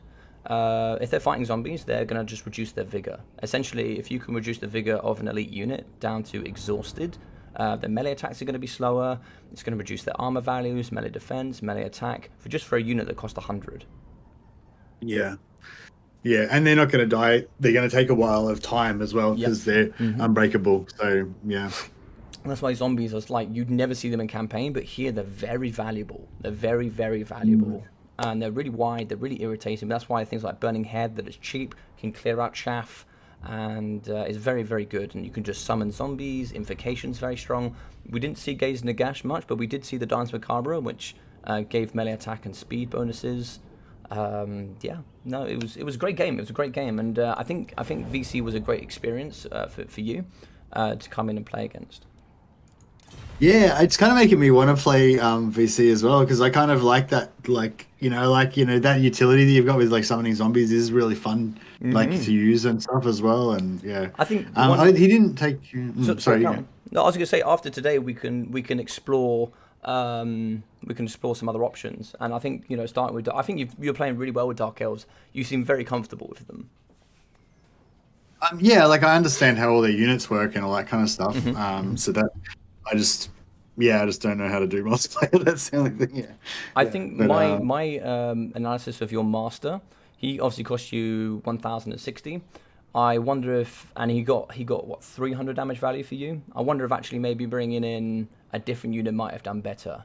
For example, if you got 1,350 on one of your witch elves, so maybe actually bringing in a witch elf instead and having an extra 300 gold to upgrade a bleak sword to maybe a Black Hawk Corsair might have been better. Yeah. Or something like that. Well, for example, Zypher just said that the master won't be legal in the tournament anyway, so maybe we should even just stop using him now. Yeah. If you'd like to, yeah. At the moment, today I wasn't too bothered. It was more tomorrow I was going to start limiting what you can actually use. Whilst today I just kind of wanted you to, as long as you're not using Regiment Renowned, I was just going to slowly take it away from you, and then we will slowly build up, and you'll get an understanding of what you can and can't take. Well, I could take like a Death Hag on a horse or something instead. Can Death Hags get horses? Here's a nice little knowledge for you and people watching today. Obviously, Morathi has all those debuffs. So she has negative 20 melee attack, negative 10 melee defense, and negative 10% charge bonus from her 2 items. You can get the same for the Death Hag. She also has Chilled Wind, which gives negative 5 melee attack and negative speed. So if you actually partner her up with Morathi, you can get some huge debuffs in a 40-meter radius that can just completely nuke units and just make them useless. Zypher said the Death Hag's not legal either. It is not legal. It is not. It's part of Crone Hellebrand's DLC. Okay, so what have we got? Just assassins and... We have sorceresses. Assassins, sorceresses. We have Morathi, Malekith, Loki of Felheart. We can also use the Dreadlord with the sword and crossbow, the normal Dreadlord with the sword and shield. You can also even use, for example, casters. You can even use casters as your lord. So you could, for example, just if you want to go super cheap, you can make your lord your caster. Yeah. But a lot of players try and optimize doing that, and it works really well. Like for example, factions like High Elves. But I think you had a great army, and I think Vampire Counts is a really tough one. If you play against a good Vampire Count player, it's really tough for new players to work out how to play against them. Yeah. Well, I definitely learnt a lot. That's good. Thanks to what was my opponent's Pancake. name again? I forgot already. Sorry, Pancake. That's right. Thanks a lot, Pancake. You gave me some schooling there. Thank you very much. I've learnt some lessons. Yes. All right. So, should we have a look at the next? I think Gastral. Gastral, yeah. So Gastral is part of Clan LS, who's a brand new clan here in the Warhammer community. A bunch of the guys here as well, some other content creators. We have Contende. We also have Murphalurf that have come from that side of things. So I thought I'd give them a shout out. But they brought a brand new clan here into the multiplayer scene. So he's going to be a new player that's also part of the Shorebid League. Awesome. Like I said, I mean, I'm not really. I won't get into too much about my plans after this week. All I really want to focus on is just learning as much as I can and fighting in the tournament on the weekend, and that's all. but yeah, certainly I'm enjoying it so far. So I think I want to at least sporadically play some more multiplayer after this. So yeah, it'd be cool. Oh, was that a question from your audience? We say what? Maple syrup? I don't know. No, I don't know. They're just talking nonsense. I think sausages. I don't know. But yeah, perfect. So it looks like, so it looks like he is. I'll just double check that they're all, for the majority. Okay, this looks like a fun army. This looks like a really fun army. Okay, so we're going to be playing against Greenskins. So tell me a little bit about Greenskins. What do you know about Greenskins? Tell me about some of their mechanics, their strengths, and their weaknesses. So, I don't know. I'm just imagining like heaps of boys or like biggins like that are kind of cheapish, and then they like wah them, and they have like a shaman doing some kind of wah spells, like stacking all like lots of melee buffs at the right time and kind of just making all your crappy melee do really good. So you Biggins are one good Biggins point. are any large. They're cheap. Yeah. They're cheap. They're cheap, yeah. So if they're cheap, Yeah. they're going to be wide, right? They're going to be cheap and wide. So we know that. But if Yeah. most things are cheap, what else normally partners up with being cheap as a Crap. weakness? Yeah, they're crap and they have poor leadership. Yes, right. So with poor leadership, what sort of tools do you have on, say, the Dark Elves that can be really good to deal with cheap, crappy, like low leadership infantry? What can be really good against that? What items? Items? Oh, I don't know. Or abilities, maybe? I guess like fear and terror, I guess, Yeah. is the things that kind of Perfect. like strike me straight away. Perfect. Fear and terror can do really well. So what fear and terror do you have in the Dark Elf army? Well, oh yeah, manticores. We were talking about manticores. A few people said manticores might be good. Manticores are very powerful. They are very, very powerful. They are some of the most mobile and cheapest terror in the game. Yeah, and maybe we could go for a bit of a gank squad this time because they won't have much. They won't have much flyers, will they? Do they have any flyers? They got their lord. They do. They have Azag. Azag can be on a wyvern, and he's exceptionally fast. And he obviously has death magic, thanks to Nagash. So Yeah, but he's not going to beat Marathi and a wyvern. I mean, and a manticore. They probably is he. well, he doesn't necessarily have to fight in combat. He could just spirit leech her. Oh, okay. Yeah. This is the fun thing about multiplayer is, you know, people always think, well, you know, they're going to fight in combat. Not all lords just fight in combat, you know. Yeah, so you could certainly see some spirit leeches maybe coming out. And if they got big, wide, cheap infantry, you know, we could think about some other elements. So what will we need to deal with cheap infantry? Maybe some of our own infantry, something like that. What other elements do greenskins have? They also have some expensive stuff, for sure. So I think I've seen. Oh, I don't know if it's a multiplayer thing, but like having like some trolls mixed in with your crappy infantry for some AP damage and I'll make stuff. it easy. Is that a thing? There's going to be no trolls because they're all DLC.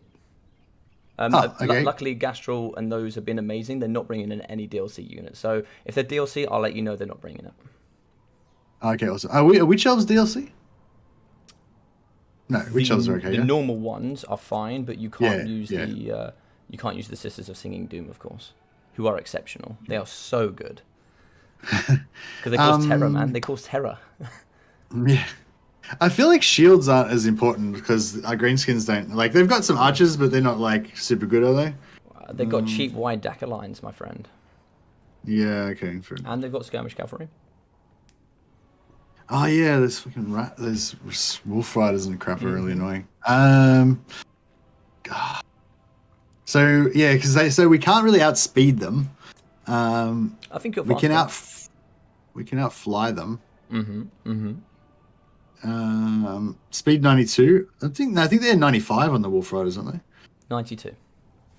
Oh, they're 92 as well. Okay, so the same speed. Okay. I kind of feel like our Dark Riders would beat their Wolf Riders in combat, probably, though. All right, let's do it again. So delete your army, and let's go from the beginning. Tell me what you're going to bring, and let's go for it. You make your army, and then I'll give you a couple of pointers. All right. Well, I feel like I'm going to keep... I've already done Marathi's items, so I'll keep it. I feel like I'm going to keep my 2 bolt throwers, because they haven't done me wrong so far.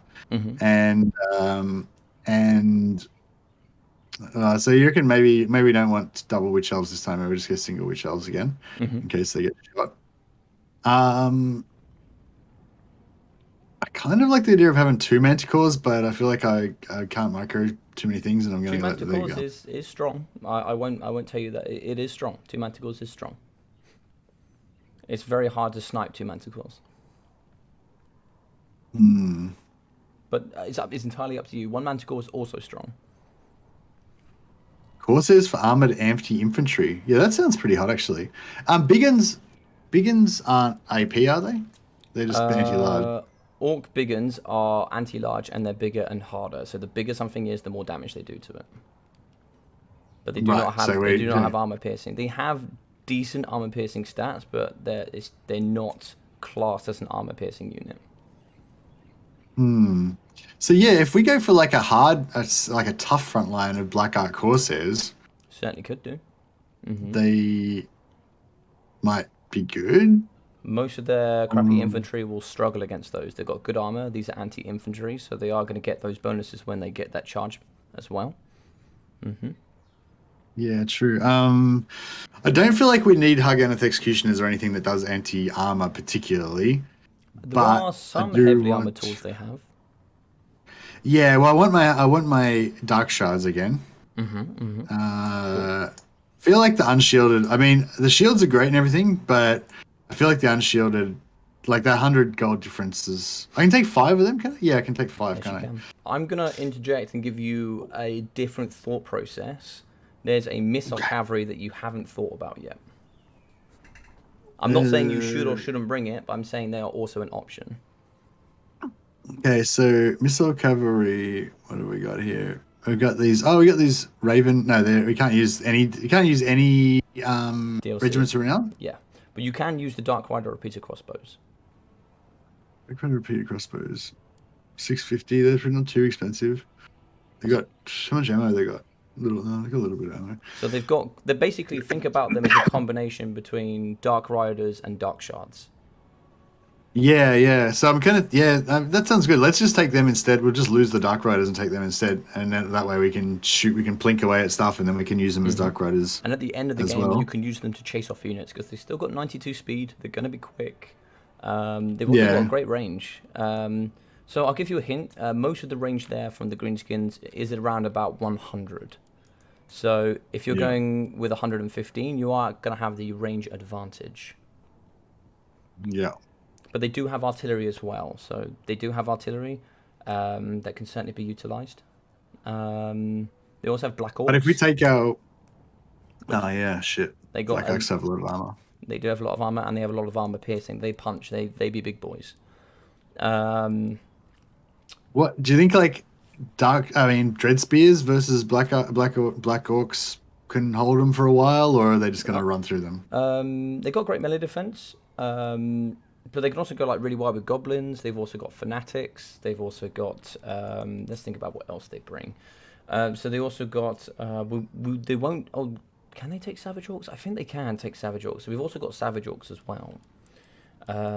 Orc Boys. Let's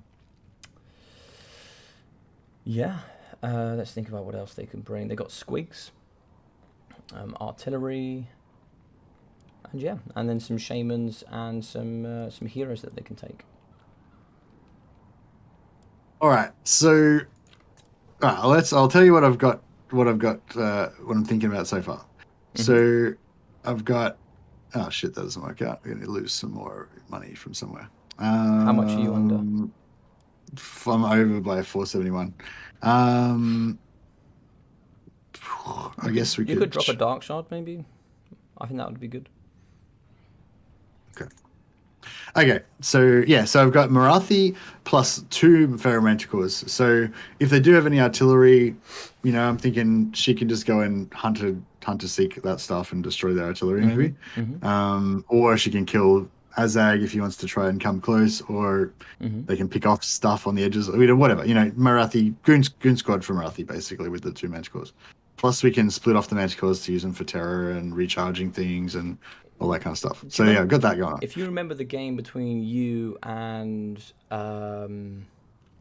Storm, remember how he used the hero to protect Teclis? You would use that same thought process for the Manticores and Marathi. Use them as bodyguards to go use your Soul Stealers to heal her, use the Heartrend and the Darksword as like debuffs, and then get in there with the terror and the damage from the Manticores just to rout off all that cheap, crappy infantry. Yeah.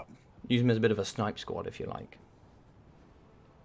Sounds pretty good. And then I've got this sort of hardcore infantry of the 3 units of Black Ark Corsairs, but then I've just got 4 units of spears just to not do any damage, but just to, be a wider front line and hold up some stuff basically they're not to kill anything, they're just to stop everything from getting overrun while everything else kills stuff, I guess. It's kind of the plan. got only one unit of witch elves again, just in case I need to pin something down, basically. Yep. But they could also, yeah.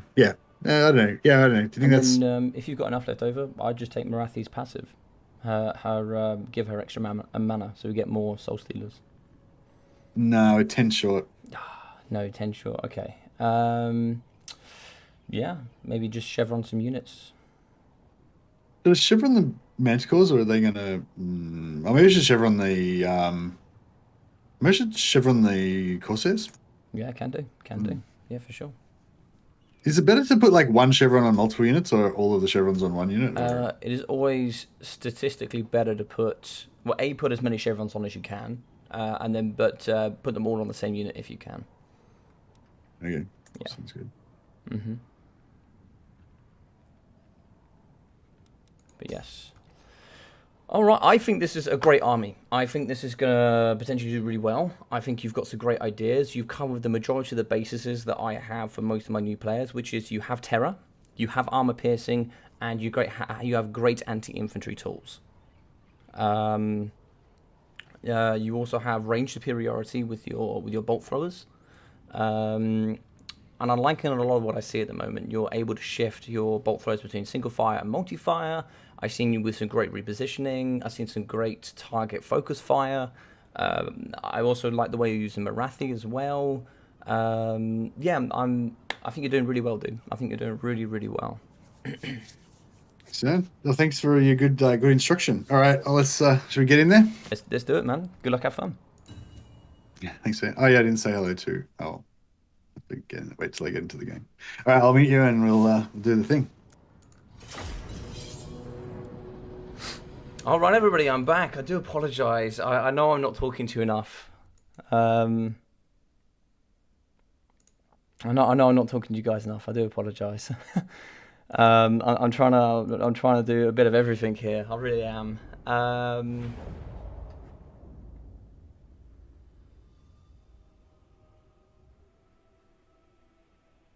Sorry, Von Carstein. If I missed you, buddy, I do apologise. We'll get you in on the next one, Von Carstein. I do apologise, my friend. I'm really sorry about that.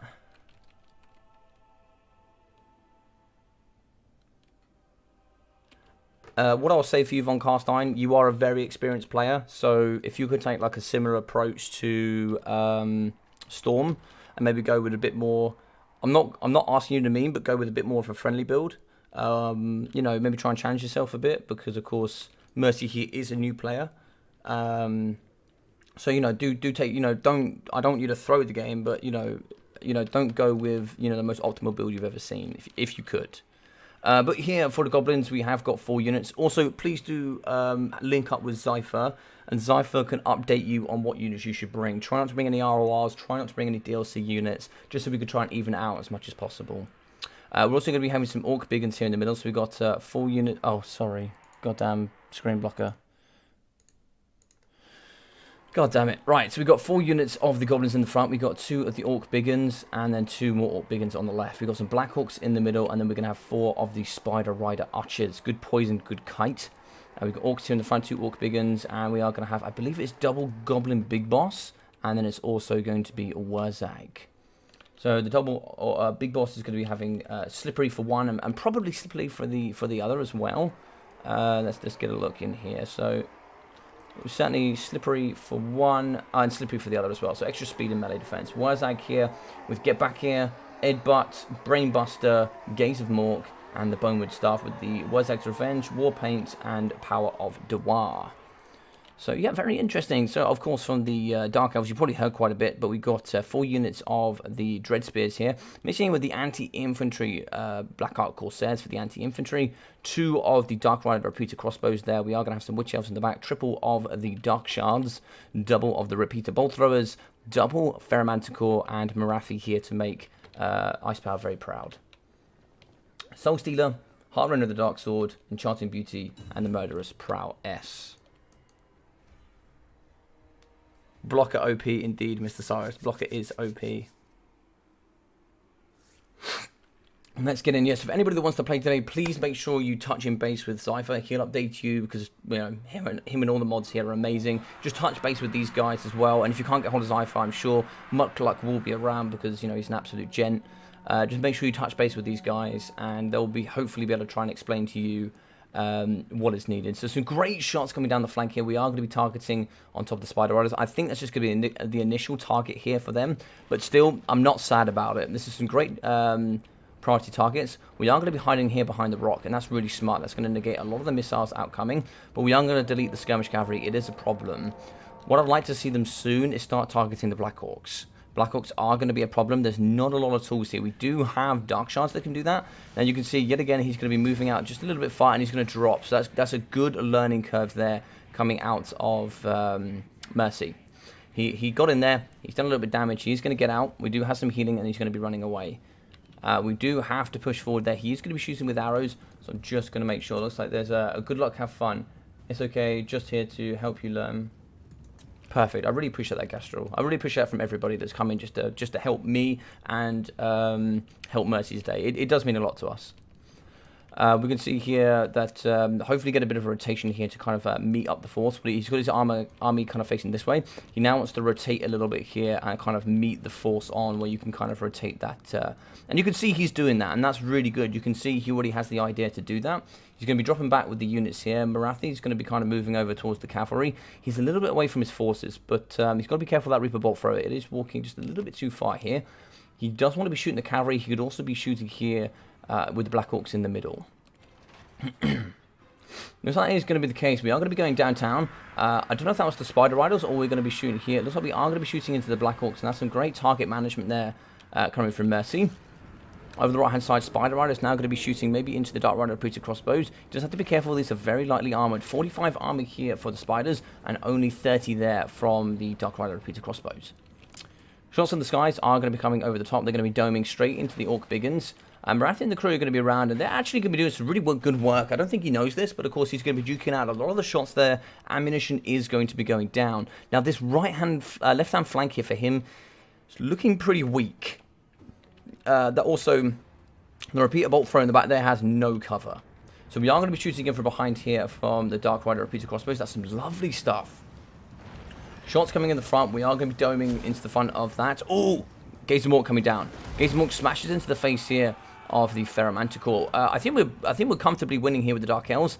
We can see here on the reorganization, the forces are a little bit compact here, but you can see Dark Shards are going to be pouring to the front line. We have actually broken the Forest Goblin Spider Riders. That mobility is going to be getting removed. Black Orcs are getting ripped here in the front. Gastrel does need to start getting around here. So what I want to try and see from him is get his forces with a nice overhand right-hand flank here. We can see a bit of weakness here coming in for the bolt thrower. We are trying to move in with the cavalry. That's some nice work. We now need to screen out here. Manticores and the rest can come in. This is a perfect counterplay coming in as well. We need to get this line here defended. And of course here we now can start rotating around and pushing into this force. Bolt thrower shooting at the back, but we can see here we've got quite a bit of distance here where the flanks are really open. It would take quite a while here for the Dread Spears to get back and protect. What a lot of people do is they kind of leave the Dread Spears in the back there to protect that one unit. And then we can actually see very nice. The Soul Splitter going down on the cavalry have broken them. We can now start moving the forces back in. We don't want to overchase with too much of the force. Spiders are shooting in here. We see Dread Spears are on the top. There's a bit of a blob here, but we can now start moving in with the Black Ark Corsairs. Great Black Ark Corsair movement here into the middle up against the Orc Biggins. Moving in are the Goblin Big Bosses. And now we can start getting Marathi and the crew back to the front line. That's really, really great work. Another Gaze here in the sky up against the Ferromanticore. Gaze and Mork can do some lovely damage over time. Of course, it's not going to be quite the Gaze and the Gash. It's not quite that powerful, but it is strong. We are going to be fighting here. And one thing you can see, there's a really small front line where we're attacking there. Oh, sorry, that's really bad. You can see at the back here, there's the majority of the forces that aren't actually attacking. What you'd want to do is you want to spread out the force a little bit more so you can actually get the majority of it attacking. We're actually going to be breaking the Goblins. They have been terror-hide thanks to the Manticore, and that is what is so great about the Manticore. You can move in, you terror out. We've even terror-routed the other units as well. In the middle, we are going to have a Brainbuster going down on top of the Dread Spears. We've moved on to the flank. The Dark Riders are shooting in the back here, doing some great work. Do need to kite here as well. We just kind of want to drop these back a little bit. They can't fire whilst moving, but that's some great mobility awareness there in the backside. Spider Riders are close. A Soul Stealer catching this pocket is some lovely, lovely work. Look at that Soul Stealer in there. That is beautiful stuff. Black Orcs have hit the front line. They are going to get deleted. Dreadspids are going to hold, shooting over the top. Balance of power coming into the Dark Elf favor. Witch Elves coming forward. And as you can see, they are getting shot here in the front. And it's like Gaze coming out. We are going to smash into the face of Marathi. She's still very healthy. Witch Elves as well, just getting fired in the front. They are going to get kited, but the ladies are moving. And it's like we are actually going to get the Murderous Prowess pop here. Lovely work there from the Black Orc Corsairs in the front. They are going to be deleting Goblins and holding back here the Black Orcs. Bit of added support here. We are going to have 3 units holding back this middle core. Where are those Manticores, though, is the question. One Manticore is chasing off here with the Goblin Big Boss. Lovely work there. We did forget about this Manticore. He is returning to the battlefield, so that's some good stuff. I actually wouldn't mind seeing him kind of do a bit of a walk here into the middle and try and see if we can tear out this. Now, that going down there with War is actually going to imbue immune to psychology, so Terror and Fear doesn't have much of an effect. Now, in the middle, we can see a sniperable target. We have Wazag here in the pocket. Manticore could certainly come in here and start doing some damage. He is certainly very much on his own. He is on the hog, and great charge bonus. Actually, he's a really good melee combatant, Wazag. Bowwood Staff is also a nice ability you could bring with him. It wasn't brought today. I think actually maybe it was brought today. Am I? No, don't worry, I'm being stupid. So for every cast, he gets melee attack buffs and all that for the whole army, so it's very good to bring. Great chase off. This is going to be balance of power pushing. It's nearly army losses. Great breaks. That is going to be army losses, I'm pretty sure. GG's, and well played. Fantastic stuff coming in from Mercy with a phenomenal win. Awesome stuff. Mr. Von Carstein, get yourself ready, my friend. You are in next. I will DM you on the Discord, and we'll get you in with all the good stuff.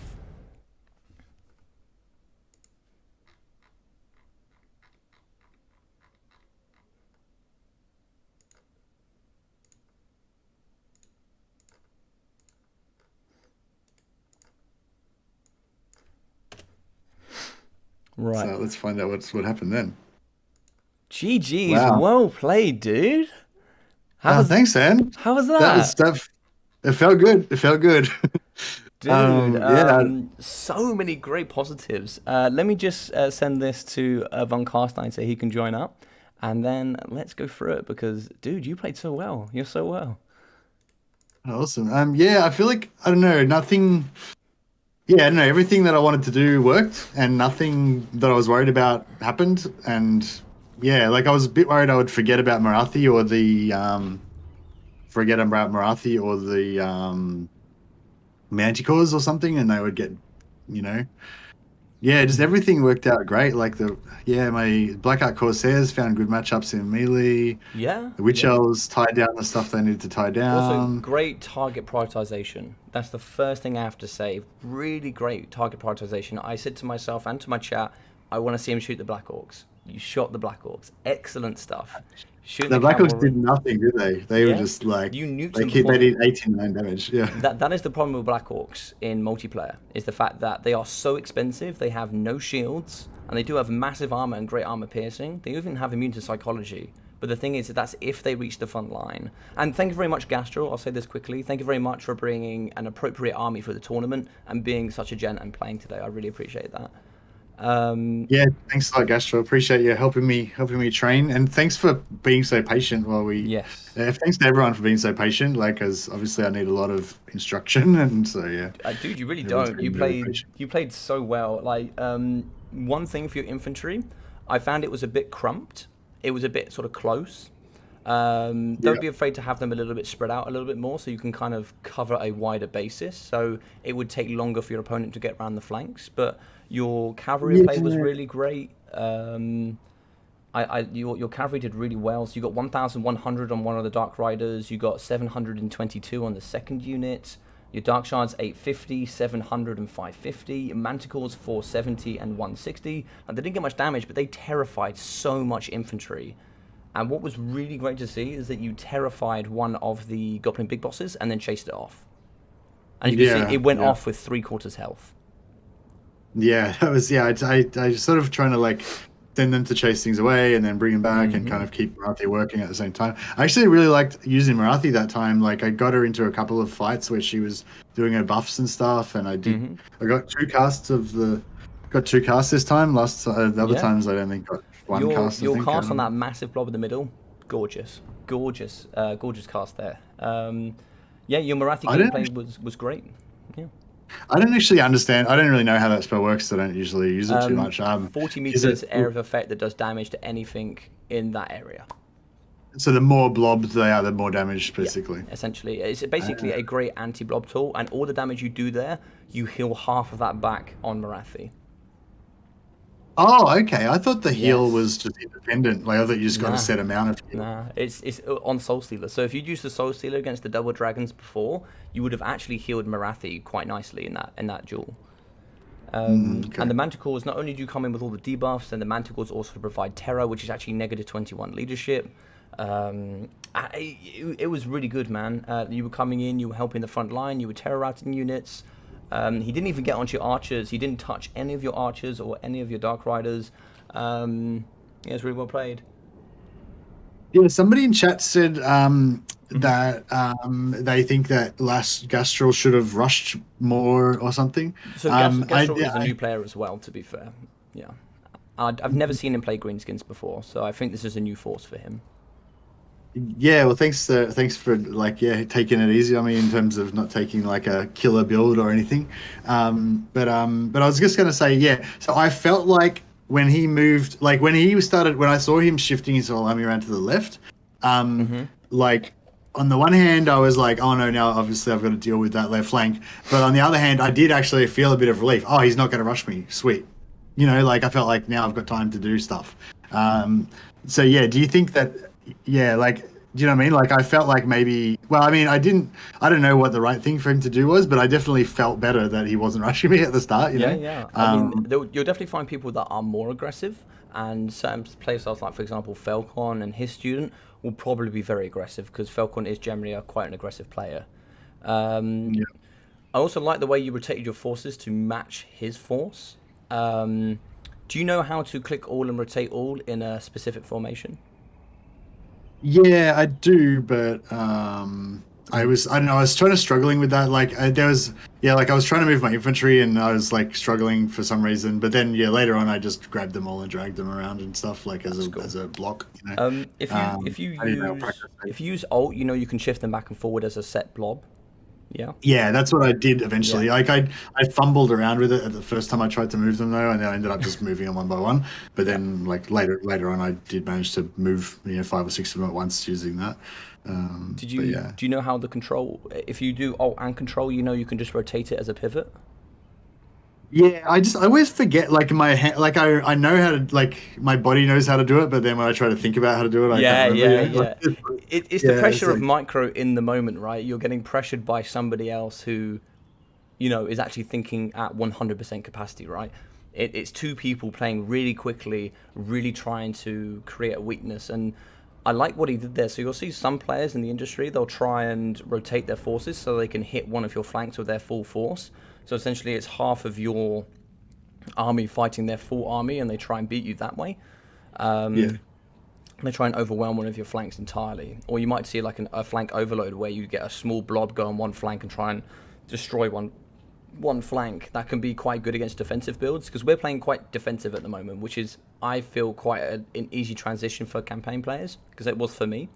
I think actually a really good stage to go into the next, or at least into tomorrow, would be something like Empire, or would be something like Dowie. I think there'd be really good factions for you to go into next. To keep playing defensively. I think so. We could try it offensively as well, if you like, and see how we get on with that. But yeah, we can certainly give some things some tries. But yeah, I think you played very well here, dude. Your front line did well. 113 kills for the Blackout Corsairs. They did some great damage. The front line held really well. I love the way that also you kept the Manticores with Marathi and then used them to chase off. Your Dark Riders were in the back shooting the Orc Biggins, also shooting the cavalry. Early doors, you were shooting the Spider Riders. It was great. Yeah, I really like the Dark Riders. I definitely think I'm going to always take them instead of the other ones. Like having some sort of skirmish cavalry like that to just kind of. It's always good having something fast, basically. That like having, if you got the fastest thing on the battlefield, then that's just having that extra bit of speed. Hence, mobility dominates pretty much in the multiplayer scene. Yeah. And even if they're not like, even if they can't really do anything, like even if they were out of ammo or whatever and they got crap melee stats, like just having a thing there that you can move around fast, like still, it still asserts an influence and it can, yeah, I can definitely see that that speed thing. Hey, one thing I wanted to ask you, maybe I don't know if this is a good time, but just on the turn I thought another thing that people like from my community that don't play multiplayer, just on the terms of like courtesy and kind of like I don't know, like I don't know, like the social, like obviously when when you say hi, when you first go into a match with somebody, you say hello or whatever maybe. Is there any stuff that you normally would say that, and afterwards maybe you say good game or whatever? Yeah. Like if like I don't know, I guess like it just say if you lose and then you talk about why you lose or whatever, does that sort of come off as like you're making excuses and whatever, or or if you win and you say some stuff, can that come off as you like, bragging or whatever, or being a sore winner, or like, do you know what I mean? Like, is there anything like that that you could tell me that's like things that you're gonna say that offend people, maybe, or that might, So that kind of stuff? I would generally say like etiquette. Like if anybody out there has played sport, it's the same thing. It's like if you played rugby or soccer or football, whatever you guys call it. After the game, you always shake each other's hands and you say "great game," even if you lost. It's the same here for Warhammer. It's you say hello when you come in. You say, this is what I do, and this is what I expect from everybody else. I say hello. I ask how they are, and then depending on if it's practice or tournament, will depend on the next stages. If it's a tournament, sometimes you might go, okay, great. So it looks like it's me picking first, and you crack on with it. And then after every game, you say, good luck, have fun when you're about to start. Like I'm ready. Like if you go into the quick battle ladder. Once you've selected ready, it will start the timer to give you a minute to start. The best procedure is to say, hi there, I'm going to be going this faction. Is there anything you'd like to play? Or you can work it out between you, and then you can just say, right, I'm ready. Let me know when you're ready, and then you could start together. Just be patient, just be polite. Say good luck, have fun, and just say GG's after the game. Even if you're a bit raging, or if you what I would try and say as well is don't force your opinions down people's throats. But if you feel like you want to offer them a bit of a suggestion, then feel that you can. If you feel that suggestion is not well met, then just take yourself away from it and go, okay, no worries. Well, GG's well played, and then maybe just leave. But you can always ask for assistance as well. But I would say it generally comes across as maybe a little bit salty if you just go, I lost because of this. So yeah. Generally be careful when you blame things. Don't blame the game. Make sure that you've done everything within your power first, in your ability to win first. So if you just said something like, that cavalry charge on the left flank, you crushed me with that was great, or something, rather than saying, if it wasn't for that cavalry thing, I would have won, or something, kind of like that. So if I said to you, I went, oh yeah, that cavalry absolutely crushed me. GG's well played, man. That was devastating. Then cool, that's a nice compliment for you. But if you go, oh man, I lost just because Blood Knights are OP, that just comes across as salty, right? I had a player a moment ago that we had a discussion with who wouldn't have a problem with me saying this. He went, Torox, he's just OP, man. Like you just can't beat Torox the Brass Bull at the moment. I was like, yeah, I mean that is partially true, but he's not the reason that you lost. You lost because their Ungol Raiders got over 1,000 value each, and the Ungol Raiders, they're garbage. They're meant to be garbage. But the fact that he just sat there and shot your key unarmored targets and got so much value is why you lost the game. Not because Torox was OP. Torox actually didn't do much. But in their mind, they thought, it's because his Torox is very powerful. He's the reason I lost. When actually, in actual fact, that wasn't the reason. Yeah. So be humble in victory, and be humble in defeat as well, is what I would say. And save your replays if you want to get better. Go back and watch yourself, watch your opponent, see what they did. When am I supposed to do? You save your replay immediately after the battle ends, while you're still in the battle. Yeah. You normally have 10 seconds to do so. You can do it afterwards. You have to go. There is actually something on my Discord that gives you the direct path. But generally, you have to go into your C drive and you go onto your replays, and it will be down as auto save. You can then change that name, and it will save it permanently for you. Yeah, I should have like been saving the replays because I probably, I don't know if I don't think I'm gonna have time to do anything apart from just No, do these streams with you. yeah, I think But so too. But it'd be cool if I could put a little video with something. I was thinking maybe just doing something like you did with just the 2 minute thing, just saying, "Hey guys, I'm doing a tournament." For the people who don't really watch streams, just to be like, "Hey guys, I'm just going to do a multiplayer this week," or whatever, that kind of thing. But anyway, yeah. So I might try to remember to save the replay. Oh, another important thing that you said. So you said like you would normally say good game, have fun, or say I'm ready, let me know when you're ready before you click OK at the start of the match. So it's it's a bit rude to just press OK and start the timer straight away, kind of thing, without saying anything. Whereas it's a bit more polite to like make sure they're ready before you start the timer.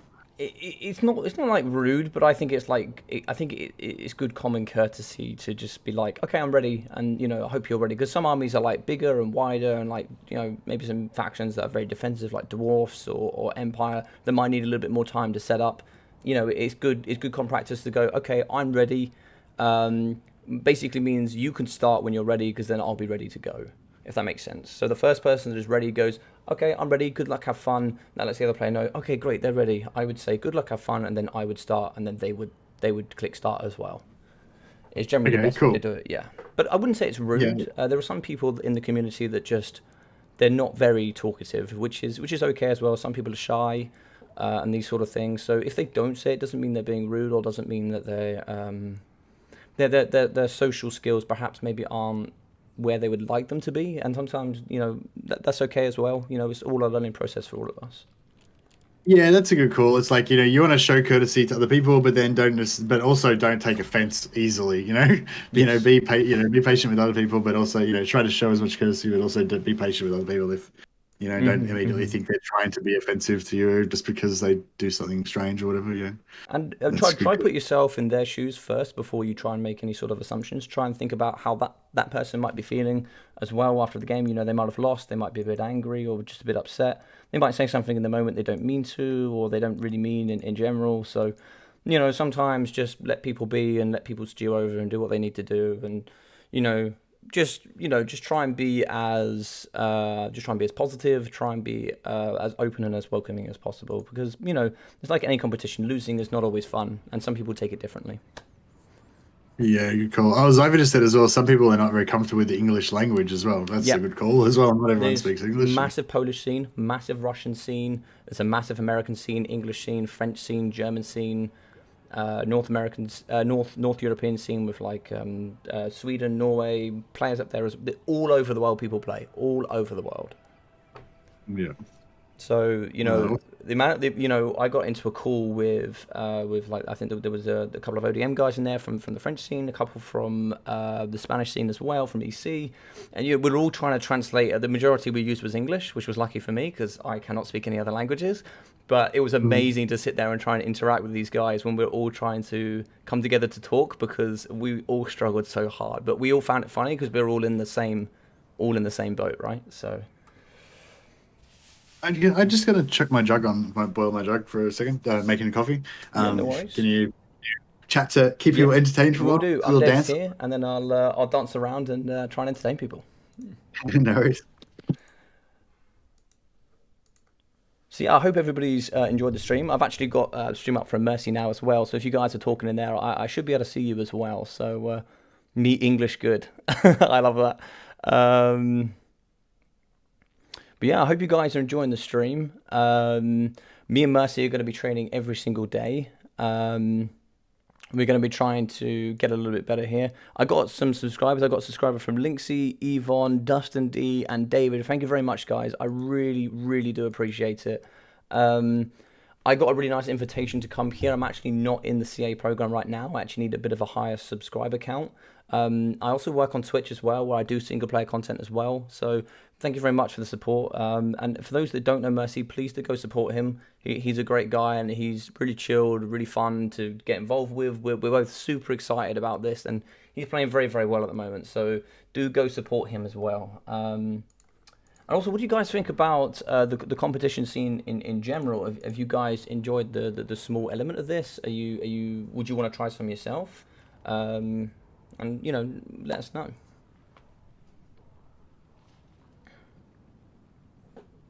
Yeah, I'm still kind of, yeah, the courtesy thing is when, like, yeah, that's the thing with, like, I find same with sparring and stuff.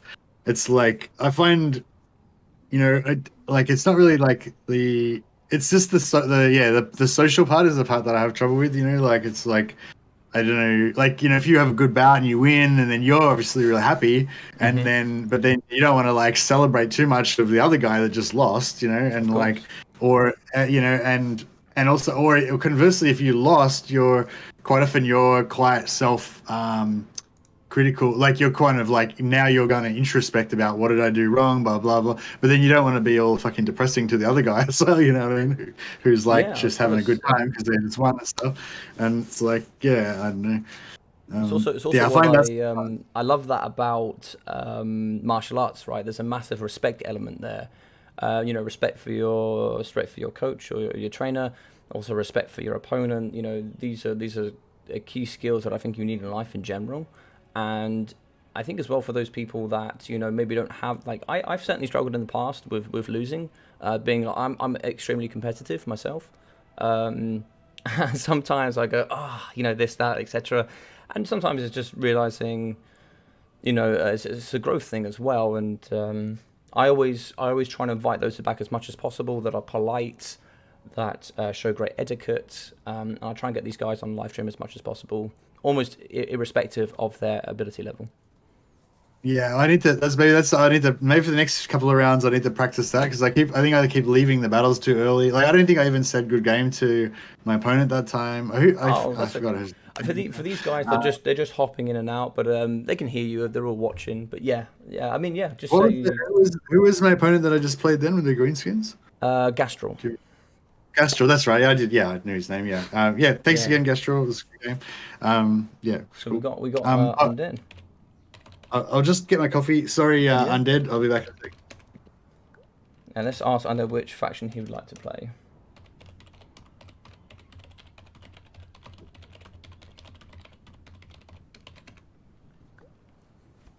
Let's see which faction he would like to play, and then we can do some more. So, what have you guys thought about the coaching so far? So let me just chop in here. Hey, Wood Chopper, how you doing, buddy? Entertain us. I'll sub, I'll sub to get you to 1K. Thank you very much, dude. I really appreciate that, man. I really appreciate that.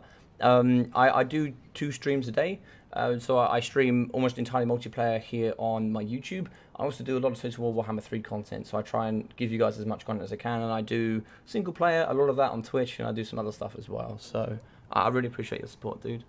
But yeah, it looks like let's see what else we got here. There's not too much. How you doing, Palmer Q? I like the Slayer Rush. Everyone loves a Slayer Rush. Who doesn't love a Slayer Rush? That's what I was saying in Mercy's chat as well. We are all stream sniping anyways. I love it. I love it. Will you and Logic make training montage video? I hope so. I hope we will do. We can certainly take some snippets from this. I hope I say your name. I'm going to call you Sudworth. Yeah, we're going to try and take some stuff from this Sudworth, and hopefully we'll make a video from that. I'm sure. I think Mercy was very interested in doing that. Yeah, for sure. No offense, Logic, just over here to give some support to Mercy. Oh yeah, no, of course, yeah. Guys, don't get offended by jumping over to Mercy. Yeah, please give him some support and love as well. Yeah, of course. Yeah, if you guys wouldn't, if, like I said, the best way to watch co-op streams is to have both streams going at the same time. Even if you're not watching them both, just have them both going, so you're giving the views to both people, and obviously like the stream, and what was I going to say? Yeah, and just mute one of them so that you don't have double voice going. Yeah. But yeah, like this. Oh, sorry, were you in the middle of something? No, carry on, dude, please. Oh no, just when you're saying about respecting your coach and everything, I was just going to say, yeah, man, respect to you. Thank you so much for inviting me to be your trainee for this competition. As I've said to a bunch of times on my streams, like, I've been wanting to kind of get into multiplayer, or at least try it, and I've been like planning to maybe do a multiplayer thing for like my 5,000 when I get to 5,000 subs, and I was thinking about doing when I got 10,000, and so I've been like wanting to do this, but haven't really had the opportunity or known when it would be a good time, and so just basically thank you. And it's so, like, this is like, do you know what I mean? Like, as a person wanting to try multiplayer, like how me having my own fucking personal coach just telling me everything that I need to know. It's like pretty awesome. It's pretty awesome. You know what I mean? Like if I like if like you know what I mean? Like if I was just playing by myself, just random matches online, getting smashed by people and not knowing what was going on, like you know what I mean? It would totally take me weeks to learn the stuff that I've been learning today. So, so No, yeah, I hope it's yeah. yeah. Dude, you're very welcome. Like I love helping people learn. I love helping people get better. And as soon as I was like, I actually the first person I said was you because I know we'd already like kind of planned to do this, right? And I Yeah, said, we had our own different version of it, sort of, but yeah. but then yeah. I told Ducky that, and he's like, I actually had a conversation with, I don't think I told you this. I had a conversation with Duck saying, oh, yeah, so I'm going to do this thing with Mercy. Is there anything you think I should think about? He's like, oh, yeah, you can't do that. And that's when you messaged me about him doing this. And I was like, oh. He's like, I can't tell you why you can't do that either. And I was like, oh, really?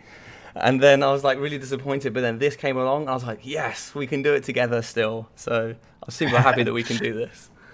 Yeah, no, it's awesome. I'm really excited about about this little journey. It's always nice learning a new skill as well, and like new people and everything. You know, it's all good. There's a couple of things I want to say. Oh yeah, a couple people in chat been asking whether we're going to do a training montage. I would love to do a training montage, even just a little 2-minute video with like it'd be so cool. But I just don't know if I'll have time. Like, yeah, I'll have to find the time. The other thing is, I feel like if I do a training montage, I have to either have Eye of the Tiger from Rocky or Everybody Needs a Montage song from So it's like, but I can't really use either of those songs, otherwise I'll get copyright claims. So that's like a bit of a hard counter to to the training montage. But yeah. But no, we could definitely put, or at least together we could put some stuff together. I've definitely got some awesome reactions of me with you winning. Yeah, awesome, man. Yeah, I was gonna say if you've got if you don't mind me using your stream to like edit some stuff, whatever, no, or not at all, yeah. Or if you find some good bits that you wanted to record for me or something, then if you thought they were good, or vice versa, yeah. So I've also, anyway, we can talk about that. also what I'd like to do as well that and it's kind of perfect during this space is a lot of my guys that watch me play single player have quite like a lot of questions about how to play on higher difficulties like legendary and stuff.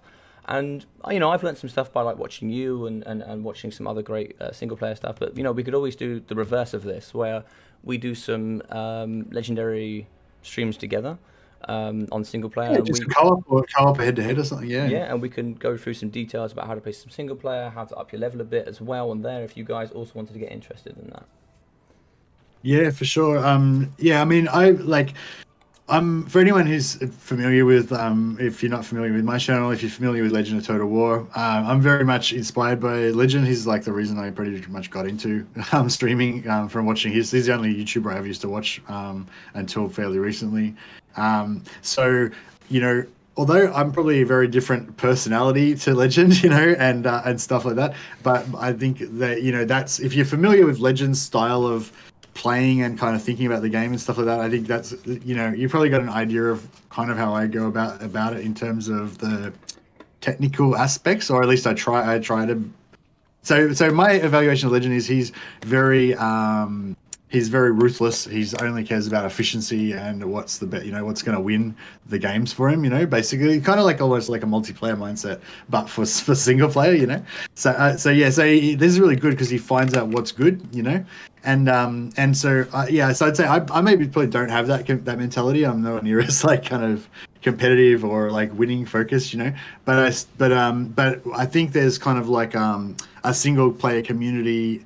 For anyone who's not familiar with the single player community, I guess what I'm trying to say is kind of how, the multiplayer community is all very kind of together, I guess, because you all play against each other. So you kind of have the same, I imagine that you all kind of have the same, like you're all part of the same discussion. Like if like how you said, Burning Sun's a great spell, too efficient, whatever. I assume everybody in the multiplayer community pretty much agrees with you, because if they didn't, then you would burning head them, and then they would see. You know what I mean? Like 100%. So it's kind of like that. Whereas with single player, like everyone's in their own little world. I guess to a degree, but Legend's probably one of the bigger single player guys, if not the biggest. Not that there isn't others as well. I know there is some other big single player guys as well. But yeah. Anyway, fuck. This is a long sentence to say absolutely nothing. I just realized. No, I get what you mean. Yeah, I get what you mean. Basically, what I'm saying is like, yeah, if you're familiar with Legends kind of tactics and stuff like that, I use a lot of the same kind of stuff. Basically, is the gist of it. Yeah. But yeah, I'd certainly be interested in some single player co-op at some time and some more multiplayer. We've got some other really fun ideas coming forward as well. I don't know if you've played the SFO mod Grimhammer. I have not. Everyone's always trying to get me to play mods, but I don't have time, man. Like it's like it's actually, dude, it's super simple actually. All you do is you swipe it across and you just load up the game as normal.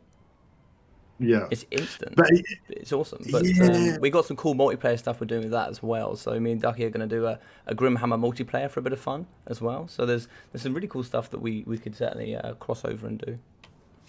Is this the thing with the Grimhammer or with Oh, that is SFO, same thing, isn't it? Yeah, the thing with SFO is like it's a different game, so all the units are balanced differently, everything's different. So basically, I'd have to learn a new game, and I just don't feel like I have time to learn another game, like that's yeah. That's fair enough. But I don't know. I mean, I won't shut it down completely, but yeah, that's kind of yeah.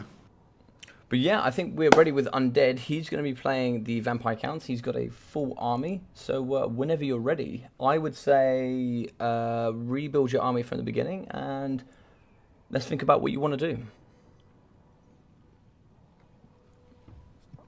do. Okay. Jeez. Yeah. So yeah. By the way, when I start ranting on about crap, that means I'm getting tired. Oh right, I see what you mean. Okay. Yeah. Yeah. I mean, if you get too tired, no worries. We can just take a break, and then we've already been going for 3 hours and 40 minutes, so we could. That's always all right. I've only got an hour before I start work, so I've got to got to make the most of it. And we've only got 3 more sessions. Yeah, 3 more sessions after this. 3 more sessions before the weekend. Yeah. Yeah. Yeah. I mean, we only found out on Monday, to be fair, for those that don't know. I got pulled in at the last second, and then I was like, hey, Mercy, would you like to do this? He was like, yes. And I was like, cool, we're starting tomorrow. So, yeah, that was it, pretty much. Yeah.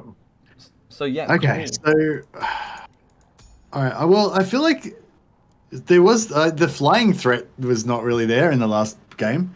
But it is here, yeah. It is here? Yeah, with the Vampire Counts, there's a good flying threat. Oh, okay, so yeah, but I feel like that whole like avoiding flying and just staying on the ground thing didn't really work out well for me. I feel like Marathi's pretty badass though, right? And if I have her with the 2 Manticores, like unless they go like all out, like they're not really gonna. I don't know. Well, actually, what about speed-wise? Because the Manticore is 85 and Marathi's 105. So even if they do go speed with dragons and what do you call them? Their flyers aren't as fast except for the bats. So you got Hellsteeds as well. So Hellsteeds are really fast. They're 105 speed. True. Dragons are 90 speeds. They're actually pretty quick. Otherwise, they'll be on horse.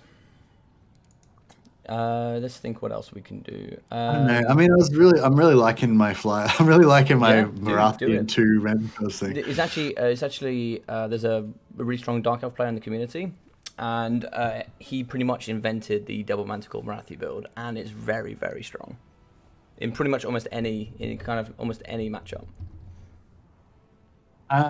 My Dark Riders will definitely outrun their Blood Knights if they have Blood Knights. That's cool, and it'll outrun their Black Knights. What are they, Black Knights? Yes. Yep. So I can still basically use them the same, unless he bats them.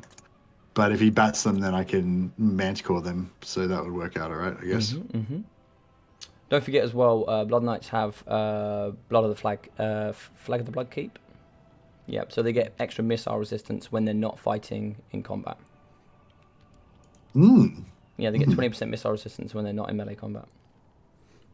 Okay. Kind of stops. Well, we can't really shoot. Yeah, well, we can't shoot them while we're running away from them anyway. So it's, yeah. Yeah. So Yeah, I think I like the Dark Riders. They could certainly do some nice work. So what you could do is if you didn't want to have to protect your range units, so like your infantry range, you could just go with like say 4 units of Dark Rider repeater crossbows. Oh yeah, true. Because then you don't have to protect them, and then you can just kind of use the infantry force to deal with their infantry force. And And just then and lose the artillery as well. You reckon? it's up to you. It's really entirely up to you. If you want to keep the artillery, because then you've only got to protect the artillery, right? So you could go like say skirmish. So it basically means you have to protect less, Yeah, I guess so. because the speed of the Dark Riders will protect themselves, if that makes sense. Yeah.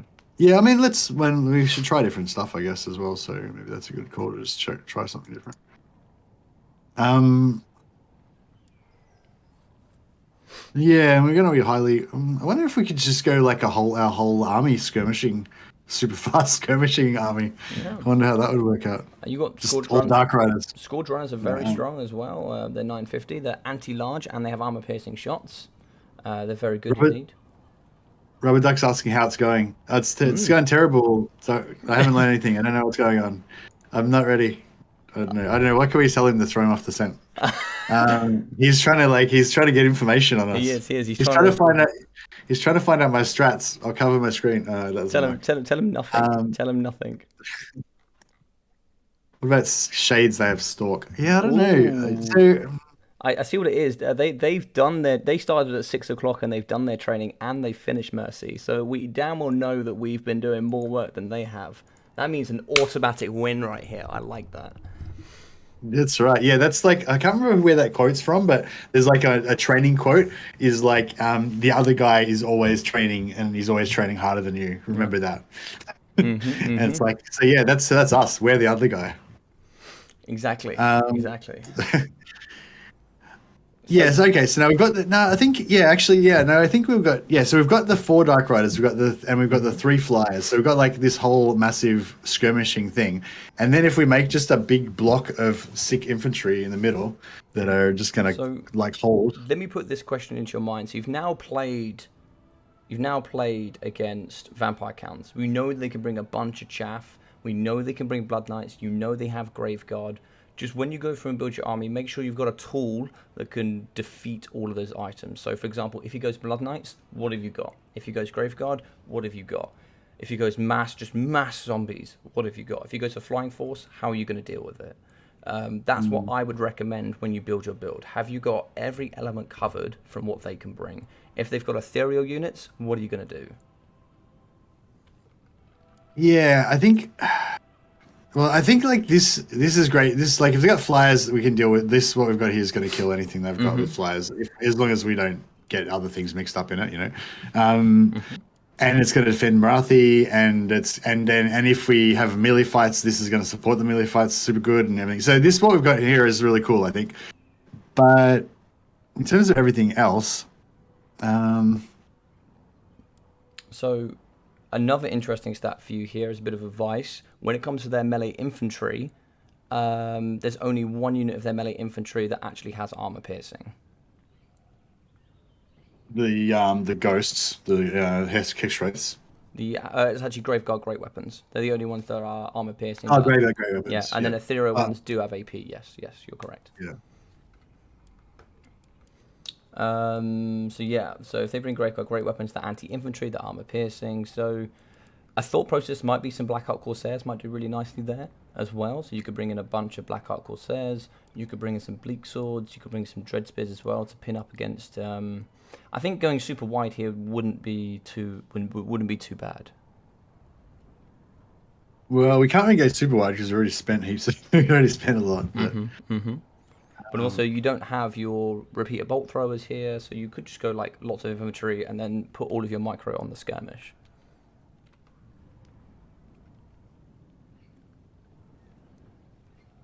we need anti-large though. I'm sort of thinking I was going to take like 5 Bleak Swords, but then I'm thinking How I'm much better have off you got taking left? 5. I still got 500, but I was thinking of just getting rid of the 5 Bleak Swords and taking 5 Dread Spears instead. They won't kill anything, but at least then I'll have spears everywhere in case of their cavalry. Well, the great thing about so if you've got range in from behind, so if you've got rangers over the top, obviously extra melee defense means they're going to hold longer, but of course they won't do as much damage output. So damage output, you've also got double Witch Elves and you've got triple Blackheart Corsairs. So you've got great damage output. So, and also, what are you holding for? Like, what are your spears going to do that your bleak swords can't? Do you want the dread spears to fight against large units? Because at the moment you don't. You do have double manticores that can deal damage up against the blood knights, but don't forget they can also regen. They have healing. They have invocation of the heck, whilst you don't have healing. So that's one thing that you have as a weakness there. So essentially, pick what you want. You could go a bit of a hybrid. You could bring some swords, and you could bring some dread spears. Think about what you might want to bring, and think about why you want to bring it, and how it's going to combat what he brings. I feel, I kind of, fuck, I don't know. I feel like the damage, without the artillery and without those dark shards, I feel like we just don't have the. Like sure the Black Arcs will win against skeletons and crap, and but I just feel like we're not going to have that focus fire to take things out.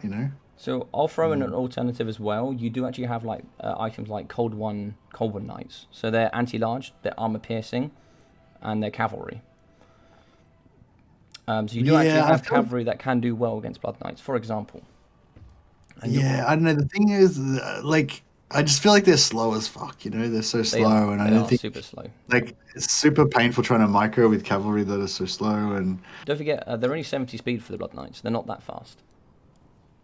Yeah, but I just mean even by themselves. Like if you charge them into some infantry and then you try to pull them out, and then those last few units are still stuck in the infantry, and because they're so slow, it takes ages. You know what I mean? Like I feel like they're hard to use. I think this army suits you better because I think you're going to do better on the micro. Dame needs less training than Mercy, I guess, says Ducky. I think mobility works quite nicely for you. You've got great mobility skills, so your micromanagement is really good. So I think this army could do quite nicely. I quite like it. Of course, 579 gold I've got left. So I could almost get a bolt thrower if I drop something somewhere, or I could. Okay. You could drop a Black Oak Corsair to a Bleak Sword and then pick up that, or you could. I could just drop a Dread Spear and just have 4. And how much does that leave you left? 1,000. So if I take the artillery, I got 329 left. You could take the Wand of Carandon. That wouldn't be too bad. You could use the wand on the cavalry maybe, or you could use it on the lord. Or you don't have to bring that. You could bring. Let's think about what else you could do. It might not be a bad idea to maybe even think about taking a black guard of Nagrond maybe. If you really wanted to, you could take like the great AP anti-large. They've actually got immune to psychology, so they're not affected by terror, etc. Which is what obviously the undead is known for doing. They're so expensive that I'd have to take out like 2 units of Black Oak Corsairs to get them all. Yeah, it's true.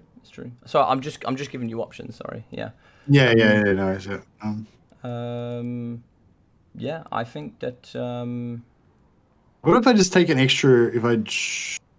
Can I?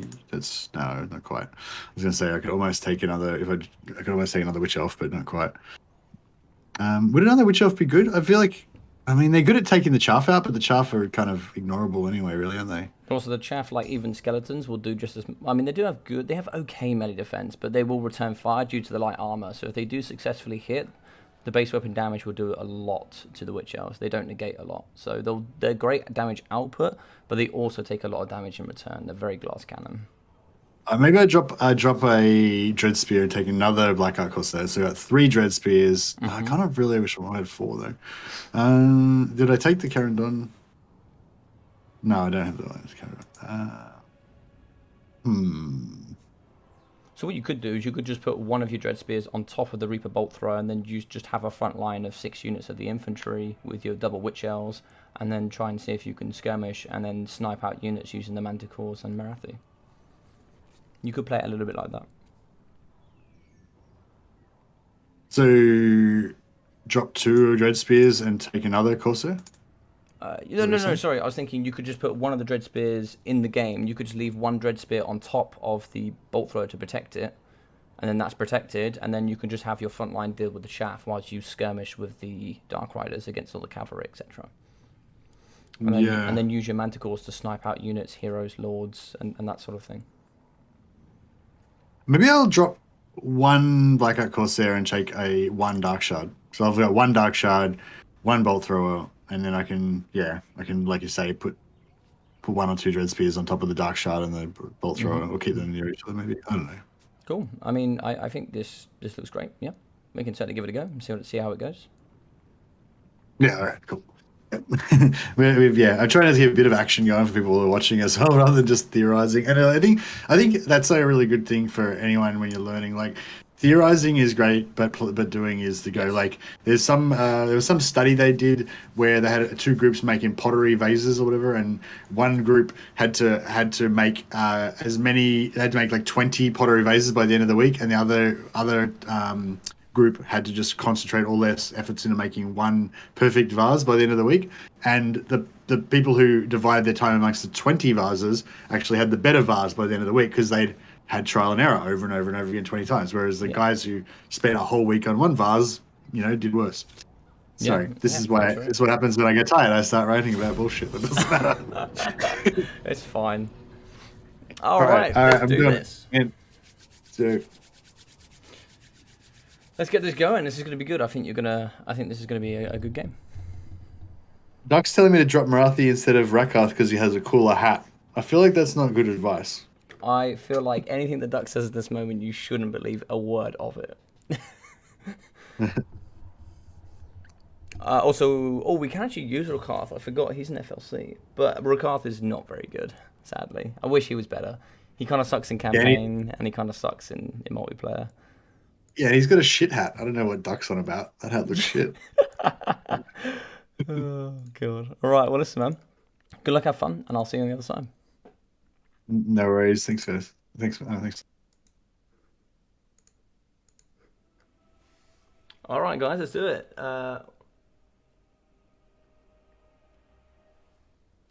Yeah, so the book I had on there, guys, I wasn't going to do it whilst Mercy was talking, but that there is Human Boy's book. So if you guys, he's another content creator here in the multiplayer scene. He's relatively new, but he actually made a book. So if you guys want to go support that, if you like things like Game of Thrones and all that sort of stuff, he wrote a book. So feel free to go support him with that as well if you guys want to buy a book and read something really awesome. So that'd be another way of supporting, kind of the current community for multiplayer. If you wanted to do that and have a nice read whilst you do it.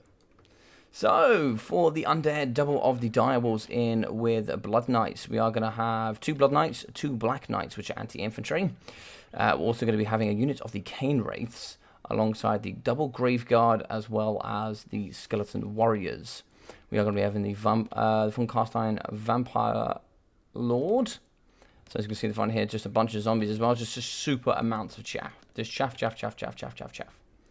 We are going to have Storm of the Night, which would be great to deal with all Flying Lords, Undeath Resurgence, Sword of Anti-Heroes, as well as the Charmed Shield, with that damage resistance and extra melee defense, Raise the Dead, Dance Macabre, Invocation of the Heck, the Hunger, and the Curse of Undeath. So quite a few abilities here. So for the bad boy, we are going to be having 4 units of the Dark Rider repeater crossbows, mixing in with the double Witch Elves in the back for the Rampage, a single of the Reaper Bolt Thrower. We are going to have quite the wide front line here, the double Dread Spears mixing with 4 units of the Black Art Corsairs, with the great anti-infantry double sword gameplay. We are going to have a single unit of the armor-piercing double-shot Dark Shards, and in the sky, of course, the double Fairy Manticore and Marathi. Now, we certainly come here, and this was not by my design. He definitely he has got the Wand of Carandon. We have the Heartrender, the Dark Sword, Enchanting Beauty, and that's it. He found this out on his own. He likes it very much. Mr. Mercy, of course, we know this in the community. It's very powerful. So he does enjoy his gameplay. He's kind of found that on his own, which is quite nice. Mr. Grumpy Guard, welcome, my friend. Welcome. How are we? Yeah, thank you very much. Thank you very much, Grumpy. Yes, I am now involved in Teach Me Total War. Yes. Welcome everybody, I hope you're all having a fantastic time. If you are new here, please feel free to like the video. It really does help grow and spread it towards the wider audience of YouTube, so hopefully more people can join in. And if you are new here, please do feel free to subscribe. It will really help me towards the 1,000 subscriber count, so I can join the CA team like Mercy and the rest, and then I can do more of these events for you, some more really fun stuff indeed. So shooting over the top here in the spread shot with the Reaper Bolt Thrower, we can see he's going to fire into the front line here. It's going to hit some zombies. Target prioritization now should probably look more towards the Blood Knights, or maybe coming in and hitting some of the Black Knights. We are going to move over on the right hand side. We can see the doggos in behind, and this is going to be a problem. I don't know if he's seen the doggos. Doggos are great anti-skirmish tools. We are going to catch him from behind. He has now seen that. He needs to drop away. We are going to be shooting in. I don't know. No, he has seen it. And he's also going to be using Storm of the Night here on top of Marathi. Now that is going to do some damage, but he has nothing to kind of like really get up there and deal with that. Storm of the Night is good, you pay for it, and it is going to slow Marathi, but what's it really going to do, I'm not too sure. These guys are getting caught here. Direwolves 95 speeds, they are going to be faster than the Dark Rider repeater crossbows. So you do have to be careful. What he wants to do is kind of drop back here, grab his units, get in and behind his infantry and use them as a bit of a blockade. Direwolves are fine, but they don't have great stats and they can crumble pretty fast. In the middle here, we can see the zombies. He is going to be shooting up against the zombies here, but we do actually have some Graveguard here and here that we kind of want to be focusing down with that Reaper Bolt Thrower if possible. We also have the Dark Shard, so getting him maybe shooting into the one on the right-hand side would be great. He's going to drop in behind the infantry, and a great blockade coming through with the Dead Spears. It's a little bit tightly compact at the moment. You prefer it in this kind of spread-out formation, so you can actually blockade a little bit wider, as it were. So you can get a nice blockade there and stop the Direwolves coming. You can see the crumbling, so they are going to be taking damage over time due to negative on leadership. Marathi is going to be in the middle here. We are going to get the Wand of Caradon smashing down on the Black Knights. Blood Knights and the rest are going to be in. So we are going to get a Soul Stealer on top. That's going to do some lovely damage there. It's also going to hit up Marathi, give all those negative stats. Blood Knights are going down now. We're going to move in with the Von Carstein. This looks like the Charm Shield, Undeath Resurgence, Sword of Anti-Heroes in the middle as well. We see the Manticores are fighting. We need some added support over here. Lovely shots coming in. That's some great target prioritization there coming in from the artillery piece. Looks like the Cane Rays are in the back. We don't really have too much to deal with them. The Blob is over here. We have nothing to protect the Reaper Bolt Thrower. It looks like here the Black Knights are going to charge in and out. We are going to move in here with the Witch Elves. It looks like they're not going to be able to rampage. They do now rampage the Black Knights. Great stuff there. So they are going to pin them into place. Punching combat is going to be the Dark Riders. They do need to push back. Direwolves in as well. They are going to be taking down the Dark Riders. Invocation. Oh, Dance Macabre is going to increase the melee attack here to really rip apart. We have lost one Manticore. The second one is going to be waving. We are shooting over the top. Black Knights are going to be breaking here. They are going to fall down. Marathi is still in combat. And this is a lovely blob here, just getting absolutely wrecked by the Reaper Bolt Thrower in the back. In the middle here, we can see Blackheart Corsairs fighting. Balance of power is going to be slightly in the Vampire Count favor. Now, Pharaoh Manticores here just going to be, unfortunately, breaking. They will return. I don't think they're going to be able to go off the edge of the battlefield just yet. Marathi is going to use another Soul Stealer here in the middle to heal up on all of these troops. So while she heals, it's going to do some great value here up against the Blood Knights. We are seeing Dread Spears in as well. It's going to do some great damage. Brilliant healing there for Marathi. She should be able to fight here up against the Big Lord himself. She is going to be wavering. She is going to be dying, but there's been some great effort here. We can see a couple of units in the middle, kind of a little bit idle right now. Wouldn't mind seeing getting some of the units in over here. Dark Riders are shooting in over the top, though. They're going to be doing some great damage in the middle. Marathi does break, but the Blood Knights here, they're going to be going strong. We have some units here in the middle as well, could do with coming over in this direction. The Cane Rays have dealt with the artillery piece, unfortunately. Doggos coming in the back here, they should be able to shut those down quite nicely. As you can see in the middle there, the Von Carstein Vampire Lord is now going to be fighting against the Dread Spears. We kind of talked about this earlier, but Dread Spears fighting just with that little bit of a front line there, whilst the remainder of these units in the back pocket weren't fighting. That's where you kind of want to spread out a little bit more and try and see if you can fight with your full infantry numbers. So it looks like here we are going to be moving in the back. We have dealt with quite a lot of the units. We do actually have a Manticore here in the back. I meant to do that. Manticore in the back that could certainly come in and do some damage. Here in the middle, we are going to be seeing the Dark Shards getting pushed off by zombies, nonetheless. But now we're going to be moving in with the Witch Elves. This game is certainly not over yet. We can certainly come straight back into this. Cane Rays fighting up against Blackheart Corsairs. Anti-infantry will have a bonus, but you can see Graveguard ripping apart the pocket and doing some lovely work there. Now, if we can get these lovely ladies in onto the Lord, that'll be some brilliant stuff. That will stop Winds of Magic coming through. And you can see he's trying to pull away here. He is going to get away. That's really unfortunate. But the ladies do need to keep pressing. If they can get on top of that Lord and rampage, looks like we are going to rampage the Blood Knights here. Ladies in, doggos as well, going to be fighting here. It looks like up against some of the spears. Dread spears are in negative melee defense there for the Blood Knights. We do have the ladies in chase. Looks like the Lord is going to be running away. Looks like we do actually have some crossbows in the back. We get those crossbows to turn and burn. We can certainly do some lovely work there. Get them certainly running away here from the Von Carstein Vampire Lord. And so we are going to go in for the rampage, try and see if we can catch maybe some more of these Blood Knights here. A lot is going to get deleted here in the middle. It looks like we do lose the Black Ark Corsairs here to the Cane Wraiths. One unit of Cane Wraiths has just come through and absolutely dumpstered.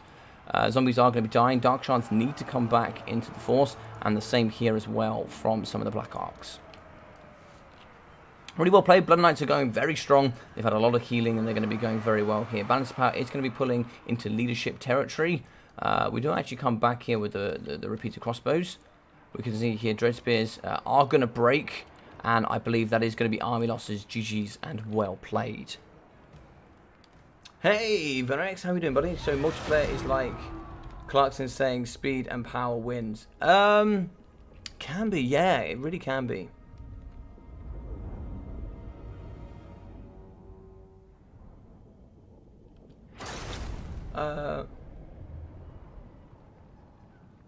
No, it's session 1. I did change it on here. I don't know if it's changed it, but it should say session 1.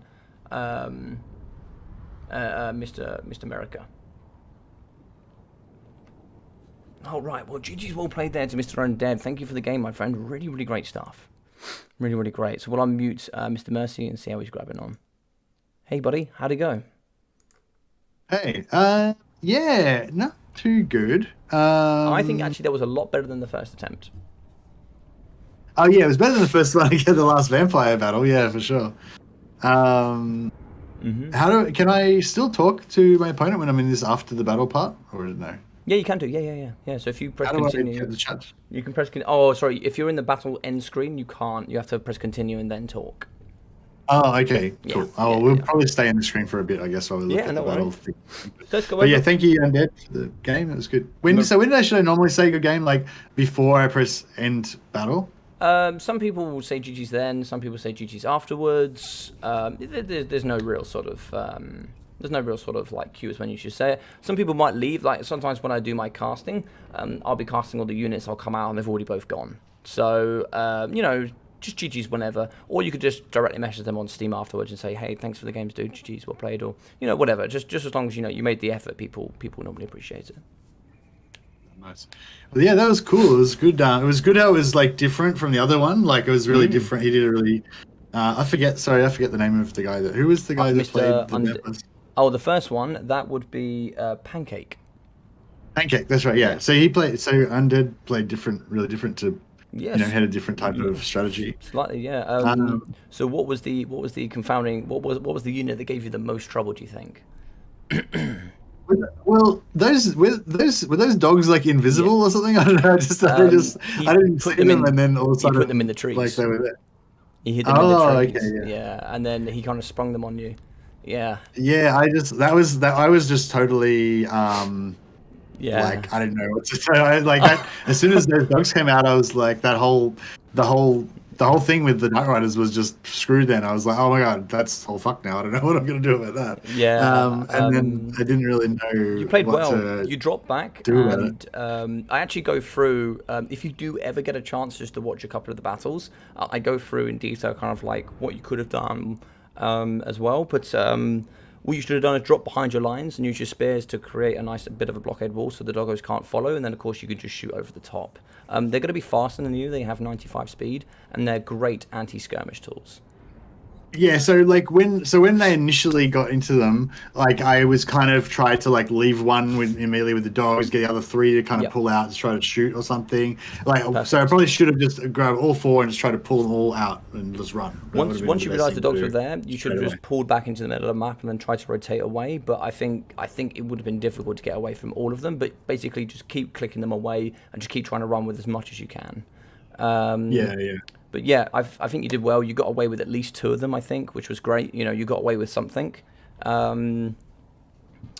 Yeah, I think it was a really, really great play from Undead and a great example as to, and this is where the experience comes down. Like, you can build the best build ever. If someone has a play like that, sometimes there's not a lot you can do about it, right? But yeah, it was really well played. Like, they got 1,100 on one of the dogs and 980 on the second one. They cost 500 and they can perform really well. Another unit as well was the Cane Wraiths. They're the ethereal units. They did really well. They popped through the middle. They deleted the Reaper Bolt Thrower, and they got through and terror routed a few units. I thought they did quite well. But you played really well on that one. I must admit, you played very, very well. I know you may feel like you didn't, but you did. Morathi got 2,700 damage value. That's exceptional. It's good for her. Yeah, I got a few good casts. Both of the casts were good. Like, I timed the cast both well. Over 2 units of Blood Knights, over 2 units of Black Knights. Brilliant cast, brilliant cast. You even caught the Lord in there.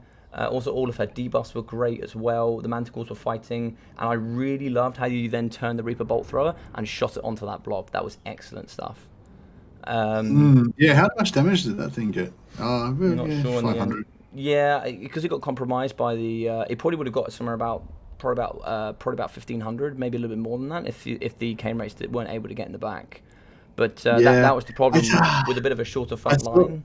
He was able to get through, unfortunately. Yeah, and he actually forgot about the Cane Wraiths briefly because I noticed the Cane Wraiths slightly before he did. Like he must have switched over to the Morathi fight or something. Because when I first saw the Cane Wraiths, they were just stationary about 2 inches away from my artillery, and then I was like, oh shit. But even though I got there to start microing first, there was nothing I could do because the Cane Wraiths were faster, and I couldn't pull out. All my infantry were already tied up, so it was just like, yeah. And that's the problem. I needed that unit of spears sitting on them, like you said, or something. Yeah. And I think that Morathi was unfortunately the only tool that could deal with the Cane Wraiths.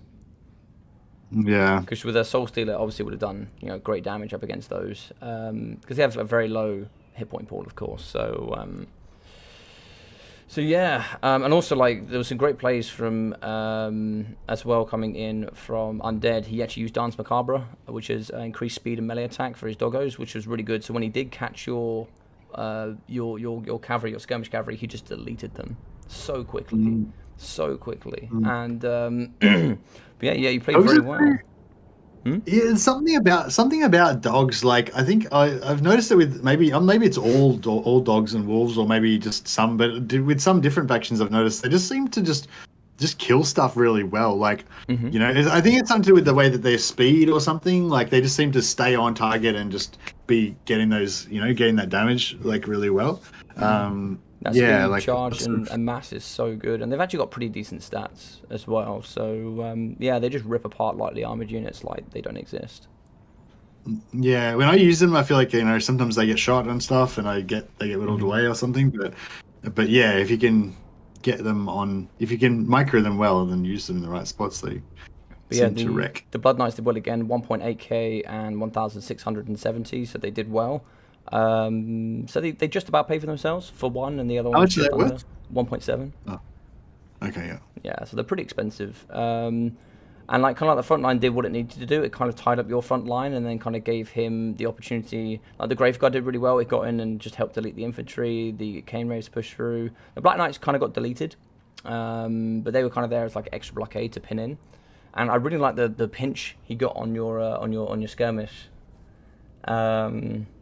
Yeah, I mean, you still got 1,000 value and 600 on the other one as well. So 2 of them paid for themselves. It's just unfortunate the other 2 got caught. But, sometimes that's the way it goes. Like the Manticores did well, like they came in. They got pinned in a little bit, but that's okay. Morathi did extremely well. Front line as well, like 500 for your Dread Spears, 440, 700. So they did some excellent value. 500 for hundreds of kills, 600 and 600 for the Black Arcs. One unit did really well, 780 for the Witch Elves, but you only got 200 on the other one. But I think army losses kicked in before they got some good value. Dark Shards, 230. I think maybe if you dropped the Dark Shard and bought another Dread Spear, maybe you could have protected the Bolt Thrower a bit better. Yeah, in retrospect, I guess, yeah. But I think you played very well, dude. I think you played very well. And this is where like I kind of wanted to introduce the ban system. So, for example, now we played Vampire Counts twice. What you can do is you can actually ban Vampire Counts now. So if you said in your game you want, I want to play Dark Elves, I'm going to ban vampire counts. So it means your opponent can't play Dark Elves or vampire counts now because you can't do mirror matches. So that. Would that, so I can only ban one, right? And is Dark Elves is Undead the worst possible matchup? Should I? No. Because I don't want to ban them now if I'm gonna not ban them in the tournament. You know what I mean? So no, yeah, sorry, I'm just making you aware that that's what you can do if there's a particular faction you don't like. Yeah. So but I'm asking you, do you think I should do you think that would be a good idea for me to ban Undead in the tournament, or? Invariably, I mean, it changes the matchup a bit because we're quite limited on units. But I think generally there are certain ways you can play as Dark Elves that do. I think it's a very hard matchup for vampire counts. But also vampire counts is really difficult to counter as a new player because they have a very particular game style. It's kind of the same as the dwarfs. The dwarfs being heavily armored, lots of leadership. It can be really tough for new players to deal with in the multiplayer scene. But then again, is it going to be hard for new players to use the Undead effectively as well? Yes, 100%. On my stats from my short bid league, Undead has the worst percentage over 2 seasons. Of win rate because they're so very difficult to use. It's sort of hard, isn't it? Because you've got the Dark Elves beat Undead, but then is it different with Noob? Does Noob Dark Elf beat Noob Undead? Exactly. It might be a different. That's also kind of the plan with my stats is to kind of I've got a video coming out soon that's going to go through those stats and show. Oh yeah, you should. Yeah, that's yeah. It kind of shows the common trend against what I see as a tournament stat. You showed me a little bit of that yesterday, and that was really interesting. I think you should definitely do a video on that. That sounds like people would be interested in that. And I think I think this, I think you played very well. I think your target prioritization is getting better with every game you play, and I think your build as well. Your builds are becoming more solid. My general advice for anybody is when you play multiplayer is sort of 2 infantry or cavalry for every piece of range you have. Sort of a 1-to-2 ratio as a minimum. Because protecting it is very, very difficult. And you're getting closer and closer to that kind of ballpark for sure.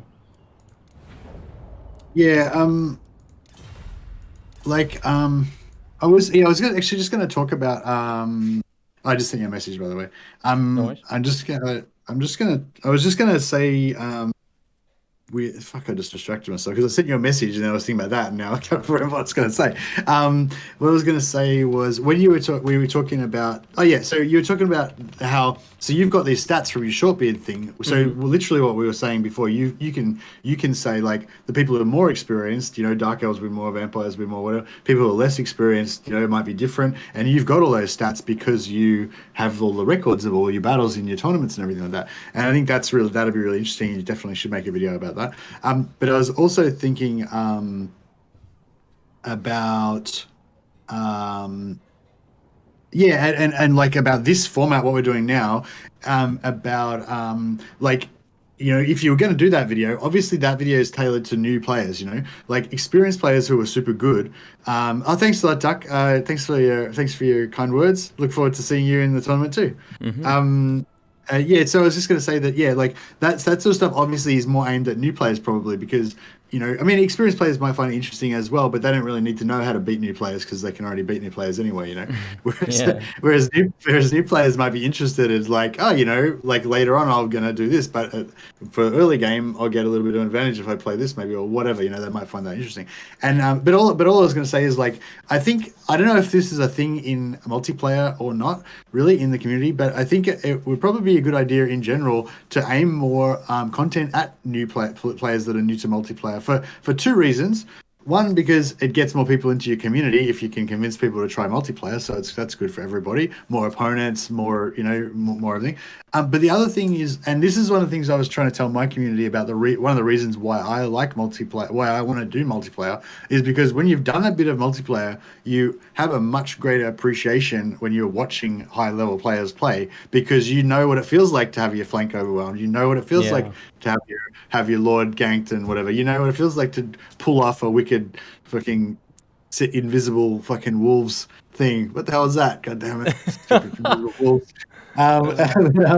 But you know what I mean, and so I think that kind of content, like I don't know, I just, it was just an idea that came to me then, that like maybe, you know, there's all these like high level gameplay that people see and everything like that, but maybe some more stuff aimed at new people is actually better, because that like gets more people to have that appreciate, you know, like not even necessarily they're going to become part of the multiplayer scene, but just Have more appreciation.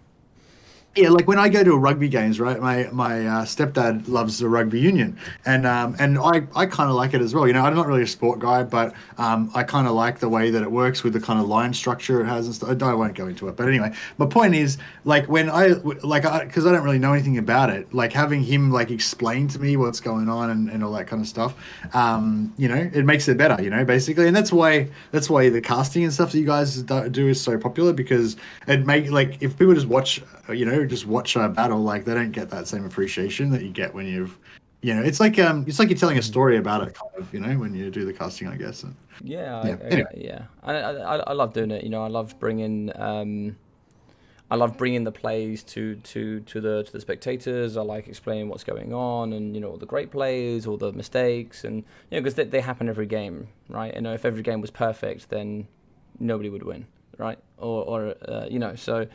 I love doing the casting, and I think it's really fun and exciting. I think everybody has something they can get out of it. Yeah, I think so for sure, and I think that I think actually multiplayer it seems very, very scary. I don't know how did you find your experience today? Did you find it as scary as you thought you were going to find it? Did you find it? How did you find it? I don't know. I guess, yeah. I kind of pretty much every time the battle's about to start, I feel scared. But like before I see their units, but then as soon as I see their units, then I'm not scared anymore. It's all everything kind of reminds me of sparring. It's like before you fight, then you're scared, but then once you're in the ring, then you don't think about it because you're too much concentrating on what you got to do. You know, like, and same with this. Like once you're actually fighting the battles, you don't think about anything else apart from just, you know, hyper stimulated, like trying to like respond to everything at once, you know. Panic, stop panic. Yeah, UK Chan says stop panicking. Yeah, I think that's one thing I need to panic, stop panicking, panic again. Yeah, that's my strategy. Yeah, I think that's one thing I maybe need to work on a little bit. Just always keep calm. That's a good thing in jiu-jitsu as well, you know. Always keep calm. Doesn't matter if you can't breathe or you're getting crushed or you're choked or whatever. Just, you know, it's always better to be keeping calm. You can either be calm and not be able to breathe and get crushed, or you can panic and not be able to breathe and get crushed. But it doesn't change the fact that you're getting crushed, you know, like that sort of thing. And it's kind of the same with this, you know. Always keep calm. That's probably good. That's probably my one piece of advice that I could give people. Yeah, and I think, you know, you're always going to get that anticipation, and when you don't know what your opponent's going to bring, you're going to be thinking about a million things. What if they bring this? What if they do that? You know, sometimes at the end of the day, it's going to be what it is. Prepare the best you can, and just, you know, kind of see how it goes and learn from those mistakes you make, because you'll learn more from making mistakes than you will just constantly succeeding. Because it might be a false positive. You know, you might have won because you were better rather than the army was actually being decent. So just get in there. Don't be afraid to get involved. Don't be afraid to lose. It's a very large, steep learning curve when you play multiplayer, for sure. But, you know, when you make quite a few mistakes, you'll end up start winning. You'll get better, and you'll learn more about the game in general, and you'll learn more about your faction, what it does, what it can do, what it can't do. And it's not like multiplayer, like, oh, if I do this particular action, the computer will do this. Or, you know, you can't dictate what happens in the game, because you've got another player on the other end that is forcing certain scenarios, whether they be optimal against you or not. So, you know, I think it just brings a cool element to the game. Yeah, it was like, from what you were saying just before as well about I forgot now. But I was just gonna say, like, in that battle, actually, I was surprised. Like, so initially, I got surprised by the invisible dogs, and then I was just kind of my whole plan of what I was trying to do at that moment was just gone, and then I had a kind of blank of what I should do, and then I guess I recovered from that. So I guess that's another good tip as well. Always do something. You know, it's like same in boxing. You know, if you don't punch, you get fucked. You gotta be doing something. You can't just stand there, otherwise you'll lose. So yeah, once I got moving again, then like even though at first my movements were random, like I didn't have a plan, like I didn't know what I was doing really. Once I got moving and I started clicking on stuff and trying to move things, then my brain started to get more into that active, but started to get better, And then again when Marathi got caught and I realized that I was screwed basically. Again, I had a bit of my heart sank and I didn't really, I kind of wanted to stop fighting again, if you know what I mean. Yeah. But then once I just kept going, then I was actually surprised that I didn't lose straight away. I thought once the two Manticores and Marathi were kind of stuck in that pile and were going down, I kind of just didn't know what to do. You responded very well. You responded very well. Yeah. If I had have quit at that point, then I would have got beaten a lot worse. You know what I mean? Whereas I managed to keep fighting on and still do. I see that happen a lot actually, and that's a really good point. A lot of people would sometimes just quit when they think the battle's over and they just don't fight towards the end. And also, like making these mistakes will also give you a bit of a sixth sense for what to watch out for next time. Like when I play against like the Alfredinos and the Hanadins that you played earlier. They teach me a bunch of mistakes that I make, and then afterwards they'll go, "Oh, you did this," and I'm already automatically prepared that this is a potential thing that can happen. So I'll be looking out for that next time, or I can incorporate that into my game, so I can now start doing that.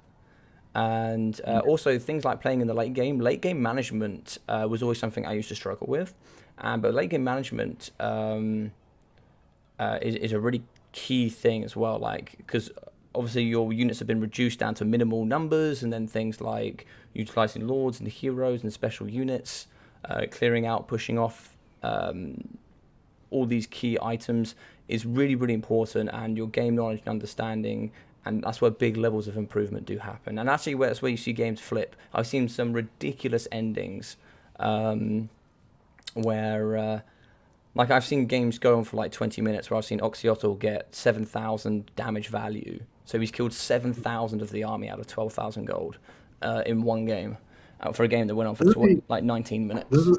Doesn't he run out of ammo eventually, or what the hell? How does he kill that much? He's got 50 ammo. Oh, okay, crazy. Yeah. Yeah, that's one of the things. We were playing dwarfs the other day, and I was saying how I love playing dwarfs because you get so many, because they're so elite, they got such high morale. They're all generally high quality troops, and so you always have these epic battles against overwhelming numbers, and you come, and you're like 5 units of 5 guys that are surviving in your Iron Drakes, flame everything and route it. It's like there's all these like nail biting battles that you have. Like every time you play a dwarf campaign, you always have like heaps of like more close battles than any other faction, I feel like. Yeah. And that's one of the reasons I love dwarves. And that's kind of like, I feel like that's like kind of like it is with this. Like every battle's like so nail biting or whatever. Well, there was a couple where I just got smashed pretty bad, and there was no nail biting going on in those ones. But most of them have been like, even this one, like I said, even though I did kind of lose pretty early, I guess, like, yeah, I was still trying, and you played really well. You played really well on it. You brought it to an end where I thought, if you could do this or this, you've still got a chance to win. There was never a point where like Undead just instantly won. And honestly, the game between you and Stormrunner was comfortably castable. I would have very happily cast that on my channel. Very happily. It was such a great, close game. I forget all the names. Is that the one with the high elf, the tech list? The high elf one, yeah.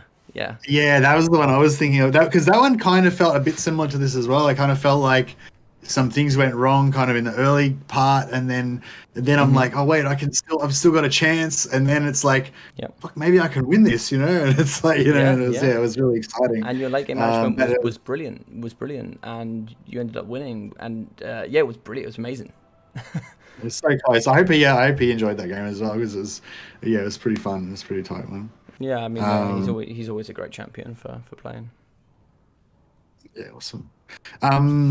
Yeah, cool. I've got to start work soon. I was hoping, maybe we could wrap it up here, and great. But maybe we could have a little bit of a strategy session afterwards if you've got a few more. We'll do. Yeah. So what I think we'll do tomorrow, so that everybody knows, we did a little bit more theory today. Tomorrow we'll try and speed it up a little bit. Now we've gone through the basic understandings of certain things. We'll try and play a few more games than we did today, and some of the stuff that I've already given you, I won't need to go over again. I know you're already doing it, so I can kind of go, sharpen up a little bit here, sharpen up, and then every single day we'll be playing more games, and there'll be like less in between because I don't think I'll need to update you as much, if that makes sense.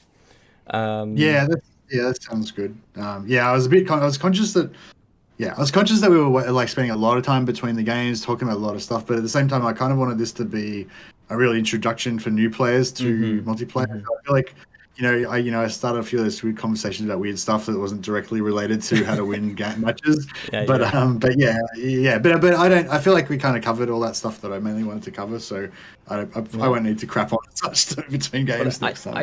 I think from your first game, like if you take your first game into consideration, where you just you kind of yeeted in with your hero and it kind of got blasted, and then you take it to the to the games that we had towards the end, like the improvement is huge improvement.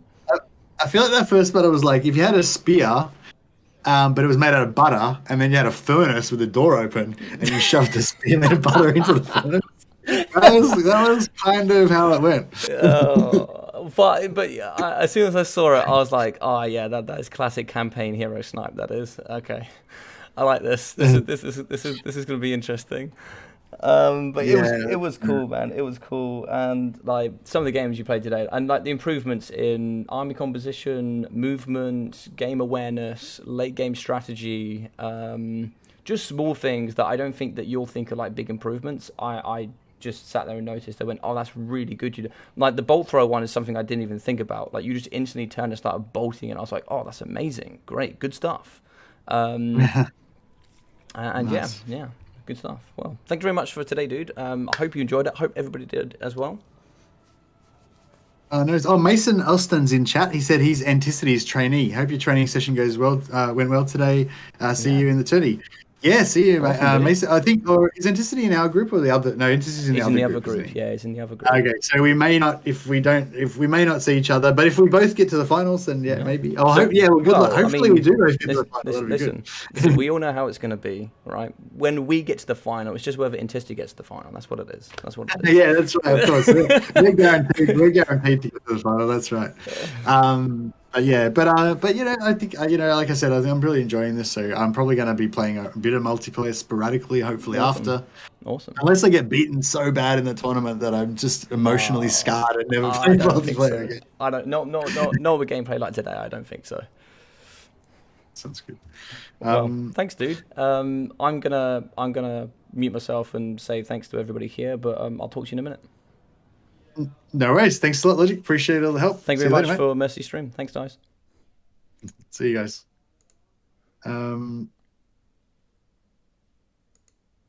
Right, so we're going to finish stuff out here. I want to say thank you very much to everybody. Sorry for those that didn't get to come onto stream. I really appreciate you guys all being patient, waiting. I tried to give the best advice that I could without telling Mercy what to do. Of course, today was going to be a bit slow on what the rest might be. We're going to get a little bit faster, and those that didn't play today will play tomorrow. This is going to be happening tomorrow, Thursday, and Friday. So make sure that you're around. Thank you so much for the support that I've had from you guys, and also here for Mercy. You guys are incredible. Thank you yet again. If you don't know Mercy, go check him out. We're definitely going to be having links there for him. He is in my self-promotion in my Discord. So I'm just going to plug in a few things for you guys. So this is for me for later. I'm glad you loved it, Muckluck. I have my Twitch. I'm more than likely going to do a Twitch stream later. MercyTheMad is still jumping in here. So there is his channel as well. So that's my Twitch for later tonight. There's Mercy's stream as of right now, so you can go check him and his POV out if you haven't already. You better see him effing and blinding there towards his gameplay. Of course, please feel free to like and subscribe. It really helps on the channel. If I get towards that 1,000 subscriber part, I become a partner with YouTube, I become a partner with CA. Just going to be way more of this kind of content where we can just become part of this team and have some brilliant fun here with some awesome tournaments in the future. So and if you're not already, get on that Discord. If you want to play tomorrow, make sure you are on. So we'll invite people here to the Discord. That's on the YouTube streams. Let's get you on general. I saw that 1 or 2 of you guys have joined, so thank you very much for that. I'll invite you here, so there's going to be a copy there for the stream. Thank you, Woody Chopper. I'm glad you thought it was I thought it was great. Thank you, Muckluck and Zypher. Thank you very much, guys. I appreciate the lovely compliments. And I want to say thank you very much to the admin team with Muckluck and Zypher. These guys have just been jumping around and helping me out today, jumping in between both streams, doing what they do, which is amazing. My job would be impossible without them. So thank you very much, guys. I can't say thank you enough. I really appreciate all the support I get from both of you. Thank you for all of those that played. Thank you to Mercy as well for being an absolute champion. He played an unbelievable amount of games today. So thank you, thank you, thank you. And I will see all of you guys tomorrow at probably 5 p.m. BST. GMT now. But yes, take care, everybody. See you soon.